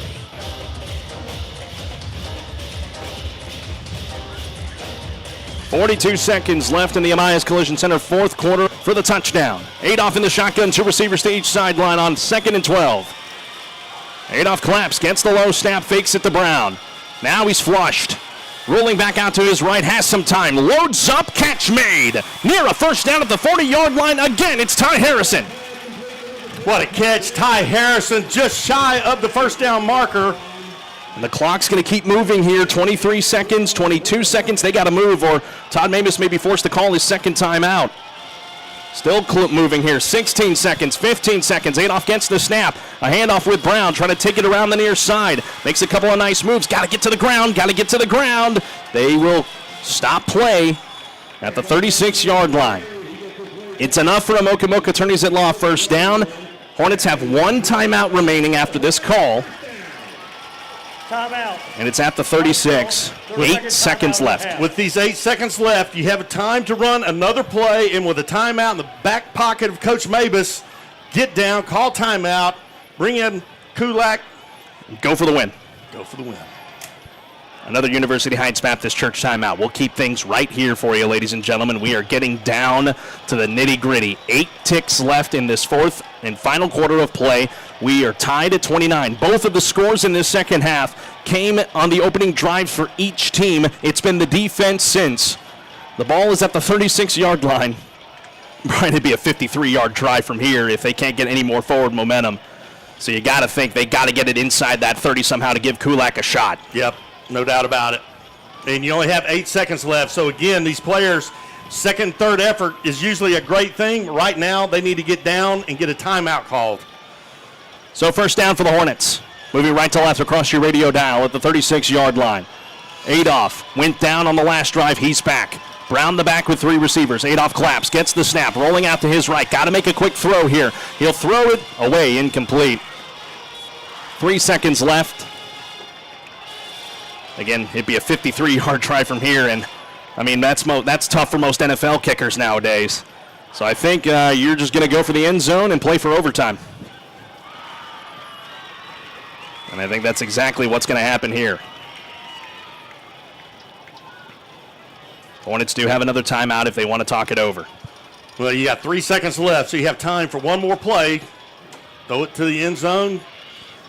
Cedar Park will drop back into prevent defense. 3 seconds left. Fourth and final quarter of play, tied at 29. Do the Hornets win it on this play, or do we go to overtime? But let's pause the drama for a second. Cedar Park will call their second timeout. Timeout. Cedar Park, their second of the half. So when I was under the tutelage of head coach Joe Clements, as the Hornets came out set up, they had trips right. And typically when you have trips right and you have time for one play left in the ball game, you drop back and you just lay it up and let it go for a jump ball in the end zone. We've seen it many times on so many different levels. My mind calls back to Aaron Rodgers 15 years ago against the Detroit Lions. Threw up a prayer off his back leg, and Richard Rodgers came down with it to defeat the Lions on what is regarded as one of the greatest games in recent history in the NFL. Seen it a lot at the college level. Some crazy finishes, and on a night where we've seen just about everything, it's all going to come down to this one play at the 36. And if that is what they choose to do, Cedar Park is going to be in defense, and instead of trying to intercept the ball, they are going to be most likely trying to just bat it down. Try to go into OT. Tied at 29. Amayas Collision Center, fourth quarter of play in Huntsville. It's been a fun one tonight. And wouldn't it be fitting if Huntsville has one more magical play to try and walk off this ball game a winner? They're going to have trips receivers to the far side. It is going to be Ty Harrison to the far side. Singletary between him and Landon Fisher. C.J. Rogers here to the near side. Final play of the game. In regulation, Adolph will lay this one up, looking toward the end zone, and it is batted to the turf, incomplete. It was short of the end zone at the 4, and we are at the end of 4 quarters of play. We're tied at 29. Time for OT. Wow, it has been one heck of a ball game tonight. Unbelievable what it has been tonight. So the captains are going to come out onto the field, and they're going to discuss things, and we'll figure things out. Let's take a break for 30 seconds, and we'll bring you OT when we come back. Tied at 29 here in Huntsville.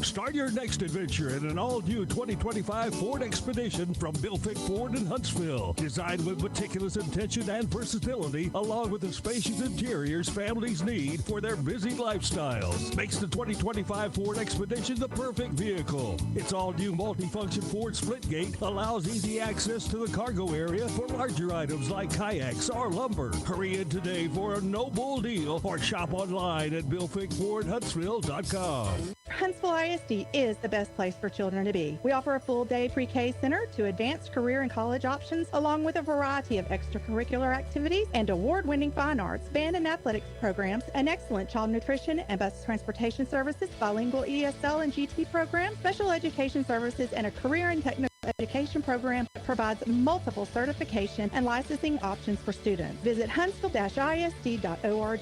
It's a great day to be a Hornet. We're building champions, everyone, every day. The hits keep coming. Back to Hornets High School football on KSAM. We're tied at 29 at the end of 4 quarters. That means extra football in Huntsville, Texas. On the Hornet Nation Broadcast Network, Todd Mabus and Michael Quintero are at midfield with our referees to talk things over and who's going to have the ball first here in this first overtime period.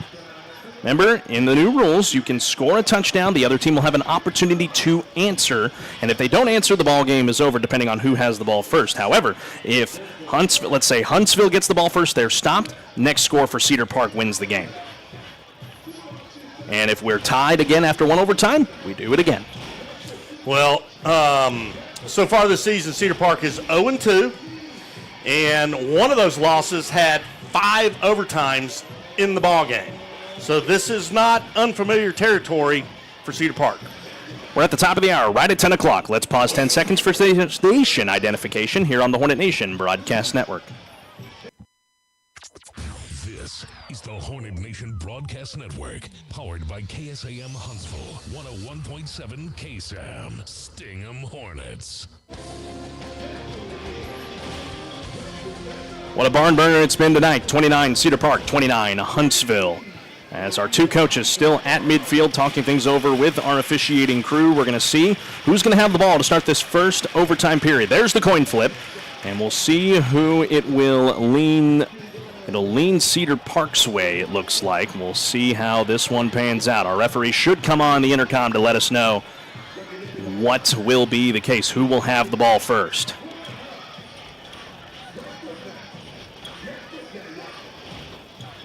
And it looks like it's going to be the Hornet defense that comes out of the gate first. Cedar Park's offense will start this first overtime. What do you like about that, Brian? You get your defense out there first. I like it because if defense can get a stop, Hornets come out and get a score, game over. But that puts a lot of pressure on your defense. They've done a really good job tonight here in the second half.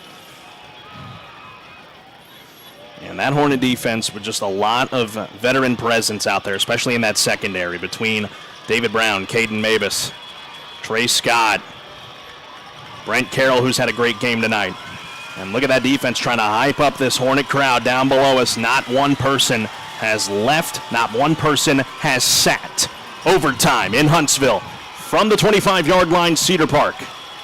Hill the back with Cooper the quarterback. One receiver out to the left side. As he gets the snap, it's a handoff with Hill to start overtime. Trying to bounce it to the outside, back over the middle, and he takes it forward to the 19-yard line. A pickup of, well, they'll mark him at the 20. A pickup of 5 and a 2nd and 5 coming up for the Timberwolves. Nice run by Hill up the middle, kind of dancing around to pick up those 5 yards. Initial contact was at the line of scrimmage. He kept working. Nice run. Overtime in Huntsville at the 20-yard line is Cedar Park in the pistol on 2nd and 5. Cooper gets the snap. Direct handoff with Hill, trying to run this to the left side. He's got some space and a first down. Across the 15-yard line, down to the 14 he goes to set up another set of downs for the guys wearing white. Well, here the Hornets really have to tighten up right here. You're in the red zone, fresh set of downs, got to get a stop. At the 14-yard line, moving left to right is Cedar Park. Cooper gets the snap. Another handoff with Hill, trying to bounce it to the outside. Up-ended ball. Did it come out at the end? No, it did not. Well, there, I thought it did for a second. I think everyone in this crowd just let out a huge gasp. No gain for Hill, 2nd and 10 at the 14. So far, Hill's gotten the ball in this overtime. You got to wonder, is David Cooper going to do a little play action and pull up and try to go over the top?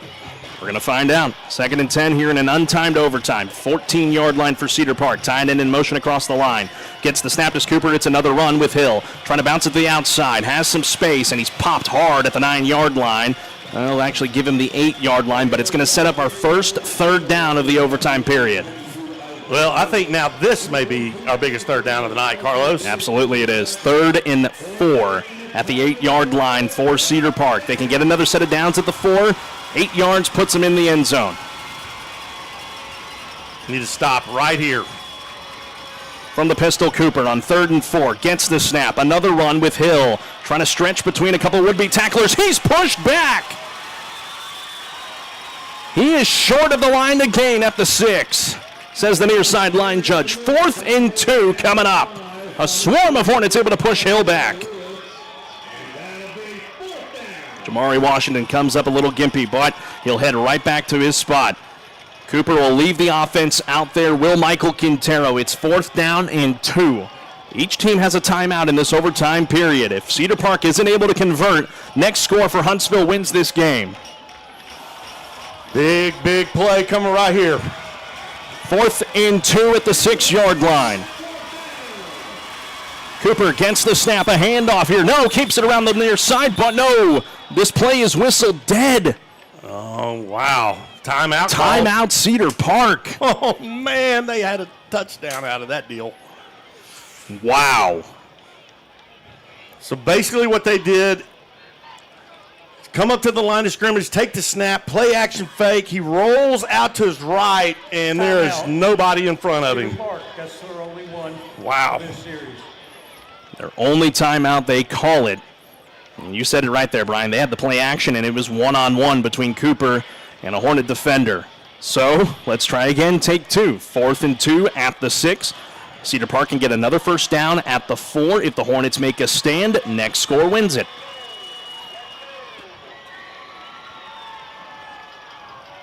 But I know that Hornet offense is itching to get out there on the field. Can the defense make a stand like they have several times tonight?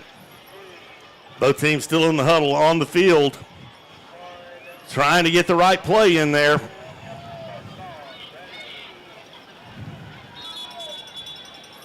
Teams will have to be called from their huddles by our officiating crew. 4th and 2. Here in overtime number 1. What a night it's been. 29-29 Cedar Park in Huntsville. Another 4th down and 2 coming up here for Cedar Park. Hill in the backfield here with an H-back offset to the right of Cooper. Cooper claps, gets the snap, handoff with Hill. Trying to bounce this one outside is Cooper, and he has got all but green grass in front of him. Touchdown, David Cooper on the play action fake. Faked it to Hill, bounced it to the left, and Cedar Park scores. And the defense just jumped on Hill. Cooper takes it around the left side, untouched, goes in for the touchdown. So now the Hornets have to score a touchdown. Indeed they do. Field goal will not do it for them. And if they are able to score another touchdown, we will do it again. Critical point after try here for Jack Girardeau. Johns will be his holder. High snap, and the kick is on its way, just tucked inside that left upright. As we go to the back half of overtime number 1, Cedar Park scores 36-29. It's our first score in this ball game since early on in the third quarter, but now the Hornet offense will head out there onto the field momentarily. Let's go to the third member of our crew, Emma Sims. She's standing by down there on the sideline. I'm patiently waiting for us to come to her. Emma, what a fight it's been. It's come down to overtime. Now the offense has a chance to equalize Cedar Park. I mean, the crowd is great for them, too, and I can see that they're having the fight in them. So they really just need to make this one touchdown. And then if they make this one touchdown, we go to next one, and then they need to make that next one to come out with a win. So here's Zay Adolph. You want to talk about a pressure cooker? Here it is. The young sophomore will line him up. First down and 10 from the 25. Adolph claps, gets the snap. Handoff with Brown, going nowhere, stays on his feet. Flags fly in from the far side, and Brown will just spin his way down to the 33. It's a loss of 8, but we do have a penalty marker on the far side of the field.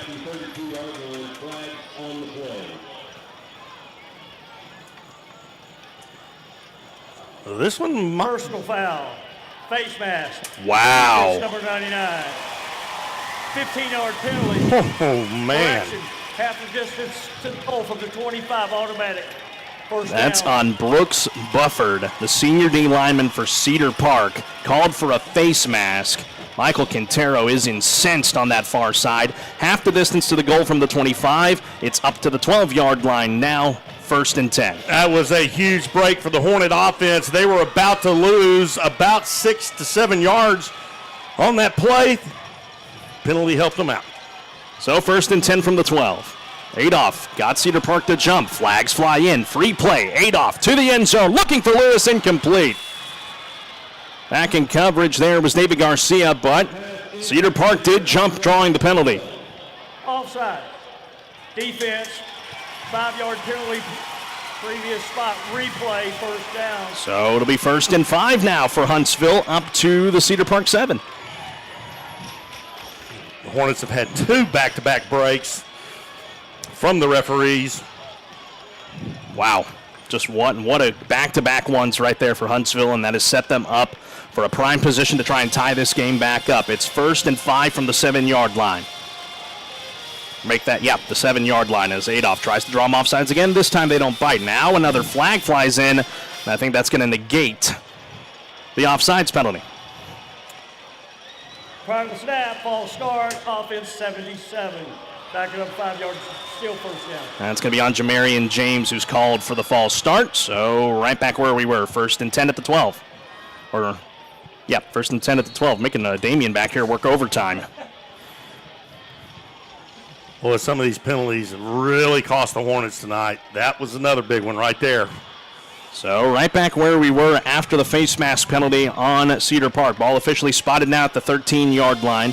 Hornets can get it to the 3 for another first down. 13 to score. Adolph gets the shotgun, snap a low one. Fakes to give to Brown. Fires, looking for his intended target. It's incomplete. Looking for C.J. Rogers on the edge of the end zone. 2nd down.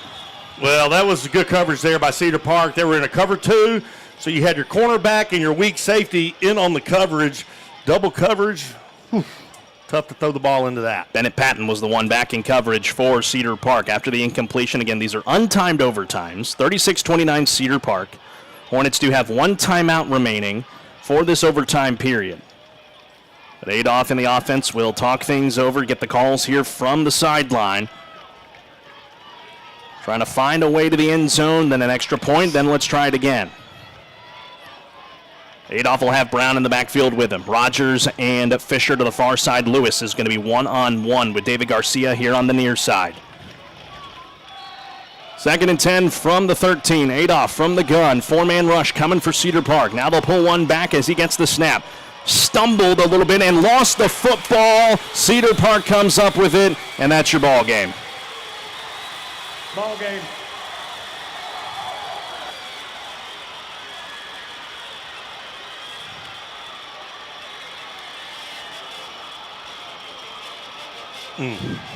That one hurt. That's your final tonight. Cedar Park 36, Huntsville 29 as it ends in overtime here tonight. What a hard-fought contest between these two teams. You tip your cap to both of them, but a heartbreaker tonight for the green and white. Coming up next is the AB Squared Self-Storage Facility post-game wrap-up. We'll have analysis of this ball game for you. Your offensive and defensive players of the game brought to you by Wiesner of Huntsville. We'll also hear from head coach Todd Mabus. He will be down on the field with Emma Sims prior or after their huddle that they have. And that comes your way when we come back in just a few moments here on the Hornet Nation Broadcast Network. We'll be back in 2 minutes. For over 40 years, Nelson Propane Gas has fueled the success of business and homes across East Texas. Restaurants, warehouses, farms, manufacturers, and homeowners get reliable propane solutions that keep them running strong. Our local team understands the unique needs of commercial and residential customers, and we back every delivery with dependable service and safety you can trust. Call Nelson Propane at 800-234-9052 or visit nelsonpropane.com. Nelson Propane, your hometown propane provider. Who's ready for some football? Here at Wiesner Cadillac in Huntsville, football season kicks off the best deals of the year. Hi, folks. Clint Mack here with Wiesner Cadillac in Huntsville. Come in and get a 25 Cadillac CT5 starting at only $49,890 or a Cadillac XT5 starting at only $43,665. Want to go green? We've got a Cadillac Optic starting at only $49,995. But you need to hurry to Wiesner Cadillac in Huntsville and take advantage of these great deals before they're all gone. Or visit us online at WiesnerCadillac.com. Wiesner Cadillac, where we make dreams come true. This is Cicely again with Hartfield Florist. In business for over 50 years, at Hartfield's we strive to meet all your floral needs every day. From birthdays and anniversaries to weddings and other special occasions, we can bring your vision to life and customize your unique request. Give us a call at 295-5448 or visit us online at HuntsvilleHartfieldFlorist.com. The Pierce family and everyone at Hartfield's wants to say thank you for allowing us to personalize your events just like we've been doing since 1957. I'm Jerry Larson at Reliable Auto Parts, your auto parts plus store in Huntsville, Texas, having great products, excellent quality, and outstanding prices. This is what you can expect from Reliable Parts, where you can purchase all your car care products, maintenance supplies, and auto parts. Our services and in-house store offerings are designed to keep your vehicle and motorized machine in proper working condition. Reliable Parts, your auto parts store, 1011 11th Street, Huntsville, 295-5747. Fall football means it's officially pretzel bun season. Go pretzel picking at Chick-fil-A Huntsville. Enjoy your favorite boneless breasts of chicken on a toasted pretzel bun with cheddar cheese, applewood smoked bacon, lettuce, tomato, and creamy Dijon mustard sauce. Available for a limited time at your Huntsville Chick-fil-A. Delicious! Now the Cherry Berry Bunch is back for fall. Add cherry to your favorite Chick-fil-A beverage made with natural cherry and berry flavors. Football and Chick-fil-A, the perfect combo. In your time of need, we're here to help. I'm Andy Graves with Heritage Oak Funeral Home in Huntsville. Heritage Oak Funeral Home provides compassionate and comprehensive funeral and cremation services, and we understand the importance of honoring your loved one's memory with dignity and respect. We believe in celebrating life and honoring memories. Visit our website at heritageoakfh.com. Heritage Oak Funeral Home, where heritage meets home, your hometown funeral home.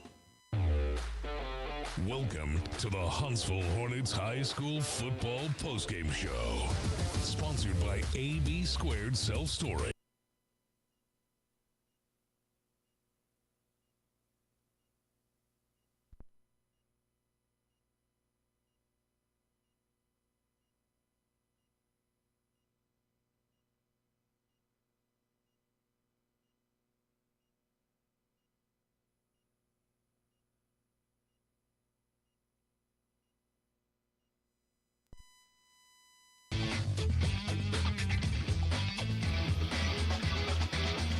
Welcome back, ladies and gentlemen. This is the AB Squared Self-Storage Facility post-game wrap-up here tonight at Huntsville ISD Stadium. A tough one for your Hornets tonight. They fall in overtime to Cedar Park, 36-29, as the fight song and alma mater being played down there on the field right now. Todd Mabus will gather everybody up and talk, and then we'll hopefully get a word with him, with Emma Sims, here in just a few moments. We'll bring you back inside the Frank's Taco Station and Cafe broadcast booth. Carlos Zimmermann with Brian Adams. Coach, not coach. Well, I mean, you could be a good coach one day. But One day. BA, just a tough one to swallow tonight for Huntsville. Tied majority of that second, actually all of second half, for just maybe a few moments where Hornets had the lead. And your defense kept you in the ballgame the whole night.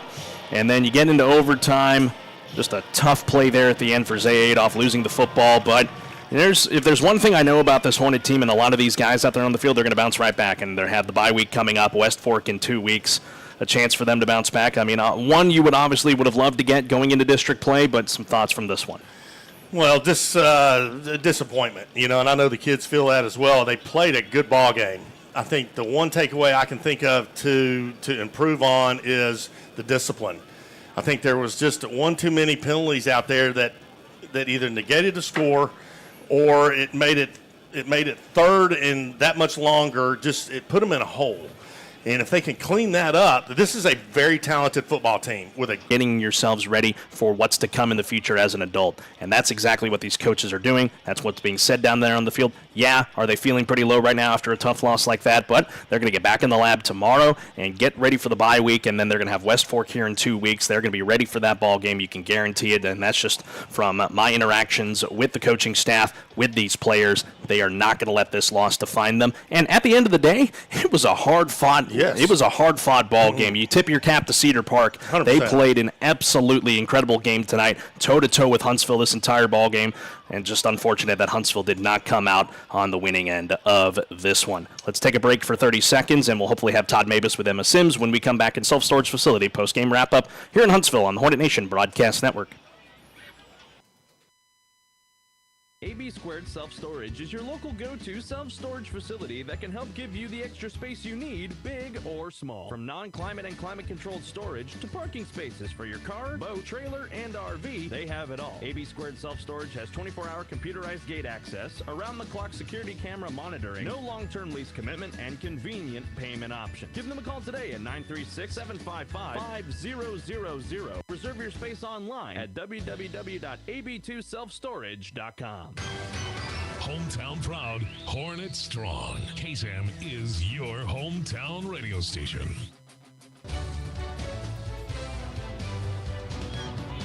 Back here in Huntsville on the AB Squared Self-Storage Facility post-game wrap-up. Your final tonight, Cedar Park wins 36-29 in one overtime. A tough loss for your Huntsville Hornets this evening, as Todd Mabus, still talking with the team down there, gives us an opportunity to tell you your offensive and defensive players of the ball game, brought to you by our friends at Wiesner of Huntsville. First, for our offensive player of the game tonight, I think we're going to give the nod to Ty Harrison. 2 big touchdowns tonight for the Huntsville Hornets. I mean, just an excellent ball game for that young man, as he just, he took the balls right out of the air that Zay Adolph was putting his direction and set the Hornets up for great success tonight. So nod to Ty Harrison, our player of the ball game here tonight on the offensive side. Now flip it over to the defensive side for the Huntsville Hornets, and I'm going to give my nod to the coach's kid, Caden Mabus. Made an absolutely incredible play that sustained this ball game and eventually got it to overtime. I think the play of the night for the Huntsville Hornets, and what a way to be in your first game here in a new town, and you come up with one of the biggest plays of the night despite the loss. Well, you know what, and he also had his grandparents, his parents, obviously his dad's the head coach, but you're right, what a play when you needed it, and it was probably the biggest play of the night, as you said, Carlos. He's one-on-one in coverage.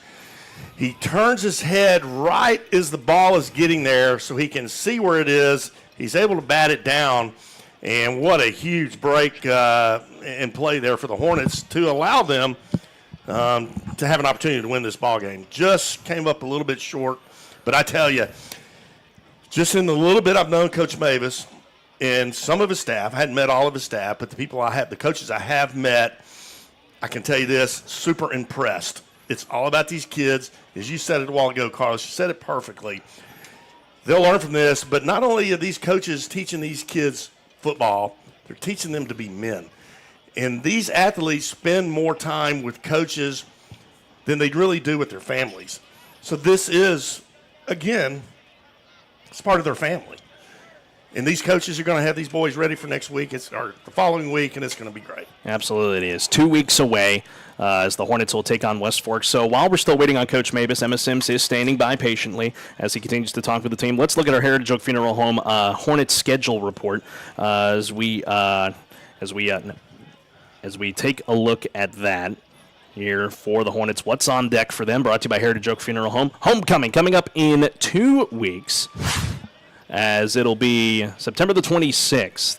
2025, 7 p.m. against the West Fork Gators. That's coming up in 2 weeks. Again, bye week for the Hornets, and then they'll be back here at Huntsville ISD Stadium. And then after that, they're going to be going on the road. They're going to take on Port Neches Groves at the reservation on October the 3rd. Arguably going to be one of the biggest ball games in not just the district, but in all of 5A Division II, coming up in 3 weeks. After that, it'll be the Montgomery Bears on October the 10th at 7 p.m., and then they'll head to Dayton on October 17th. That's your Hornets' upcoming schedule, brought to you by Heritage Oak Funeral Home. On the other side of that coin, we'll bring up the Cedar Park upcoming schedule, as we still have some Cedar Park folks still tuning in. They're going to be at home against Chaparral, Colleen Chaparral, the Bobcats, coming up on September the 25th, 2025. Then they're going to head to Leander to take on the Rouse Raiders. That's on October the 3rd at 7 p.m. as well. They'll stay on the road in Georgetown to take on the Eastview Patriots on October the 10th at 7 o'clock before coming back home against Leander Glen on October the 17th, 2025. All those games again at 7 p.m. That's the upcoming schedule for the Cedar Park Timberwolves. As, again, Coach Mabus still talking with the team down there after the tough loss tonight. So why don't we take another break for 30 seconds, and we'll hopefully have a word from him in just a few moments here on the Hornet Nation Broadcast Network. AB Squared Self-Storage is your local go-to self-storage facility that can help give you the extra space you need, big or small. From non-climate and climate-controlled storage to parking spaces for your car, boat, trailer, and RV, they have it all. AB Squared Self-Storage has 24-hour computerized gate access, around-the-clock security camera monitoring, no long-term lease commitment, and convenient payment option. Give them a call today at 936-755-5000 or reserve your space online at www.ab2selfstorage.com. Hornet pride lives on KSAM. Sting 'em Hornets. Welcome you back here to Huntsville, Texas on the AB Squared Self-Storage Facility post-game wrap-up. 36-29 Cedar Park, the winner tonight over your Huntsville Hornets in overtime, as head coach Todd Mabus and the team down there praying. And that's something I just love about this team. Just at the end of the day, it's all for the glory of God and our Lord and Savior, so we love to see that down there. Emma Sims standing by. She'll get ready to talk with him here in just a few moments, as we're going to get ready to look ahead to West Fork in 2 weeks. Will be an exciting contest. It's a homecoming night. It'll be the homecoming parade that prior Wednesday. They're going to have a worship night again at the First Financial Bank parking lot after the homecoming parade. It's going to be an awesome week in 2 weeks leading up to the Huntsville Hornet homecoming game against West Fork. Again, that comes your way in 2 weeks. The prayer is completed, and Todd Mabus will slowly start to make his way over to Emma Sims in a moment. Again, a tough loss for Huntsville tonight. Not the result they were hoping to get, but an opportunity for them to go into the lab and figure things out coming up in 2 weeks, as now the players are going to be talking with each other now, trying to hype each other up. Again, a tough loss, but, I mean, that's what we talked about it, Brian, a family. And these players, they love each other, and they just want to see each other succeed. And, I mean, you got to love that about this team. Well, you know what's amazing for me is, you know, I reflect back on my days way back then, and, you know, my teammates to this day, we are still as close as we were back when we were playing high school football. So these kids are going to have lifelong friends. But, again, I'm impressed with this coaching staff, and these kids are in good hands. Make no mistake about it. And they will learn from this. And I tell you, as this season progresses, once we start district play, I mean, look out. I mean, just Hornets, watch out. I'm telling you, man, these Hornets, they're talented, and they're for real. They have the same aspirations as every team in high school football across the country. Get to the state championship game, win the state championship game. That is the goal of every single team in the state of Texas. And we say at high school football, it's just bigger here in Texas. And you got to think that's ultimately the goal for this team. But they know to take it one game at a time. This is one obviously they would have loved to get, but an opportunity for them here to just learn from their mistakes. Yeah, were there a lot of penalties tonight? Absolutely, there were. Were there a lot of mental mistakes? Yes, there were, but there were a lot of positives to take away from this game, too. 100%. And I'm sure they're going to get into film tomorrow and through next week and pick apart the mistakes that they made to get them ready for West Fork coming up in 2 weeks, as the team is still talking down there on the field after the prayer, as the players are addressing each other, as we're still just waiting for that to finish up before we can hear from head coach Todd Mabus in just a few moments. It's been quite the night here in Huntsville. I mean, let's talk about the crowd. What a crowd it was here tonight, B.A. Great crowd. I mean, Huntsville, the community of Huntsville, the support. I mean, it's Friday Night Lights, and Huntsville making a mistake. Everybody knows it. It's a football town, and we love our football. You know, I tell you, Carlos, I have multiple people asking me all the time, which level of football do I love the best? Do I love high school? Do I love college? Do I love the pros? And I'll be honest with you, I love high school because you kids play it for the love of the game. Absolutely, they do. Todd Mabus is going to be heading to Emma Sims. She stands by. Let's send you down to Emma with Coach Mabus. All right, Coach. I know it was a heartbreaking loss, but I do know you admire the fight of your team. And what are some things, like just some thoughts coming out of this game? I mean, yeah, we got to fight. We got warriors. I mean, they're competitors, and they're going to fight each situation. But the bottom line is, I mean, we got to play football better. We got to play, mistake-free football. I mean, the margin for error is small when you play good teams at this level, and we got to play better situational football. So, I mean, we got to get better as a football team all the way around. All right, and then going into this bye week with West Fork in 2 weeks, what are some things that you're going to look at for the team to work on and going into practices and all that good stuff? I mean, we're 1-2. I don't think there's anything that we can't work on. So, we've got to be more consistent. We have great moments, in all three phases of the game, but we're really lacking in consistency. And, sometimes we take 2 steps forward and 3 steps back. So, we got to eliminate penalties. I am confident in our football team, confident in our football staff that we're going to come out and work in the open date and get better and try to push forward and be a better team against West Fork. Well, thank you, Coach, and see you in a couple weeks. All right, take care. Thank you.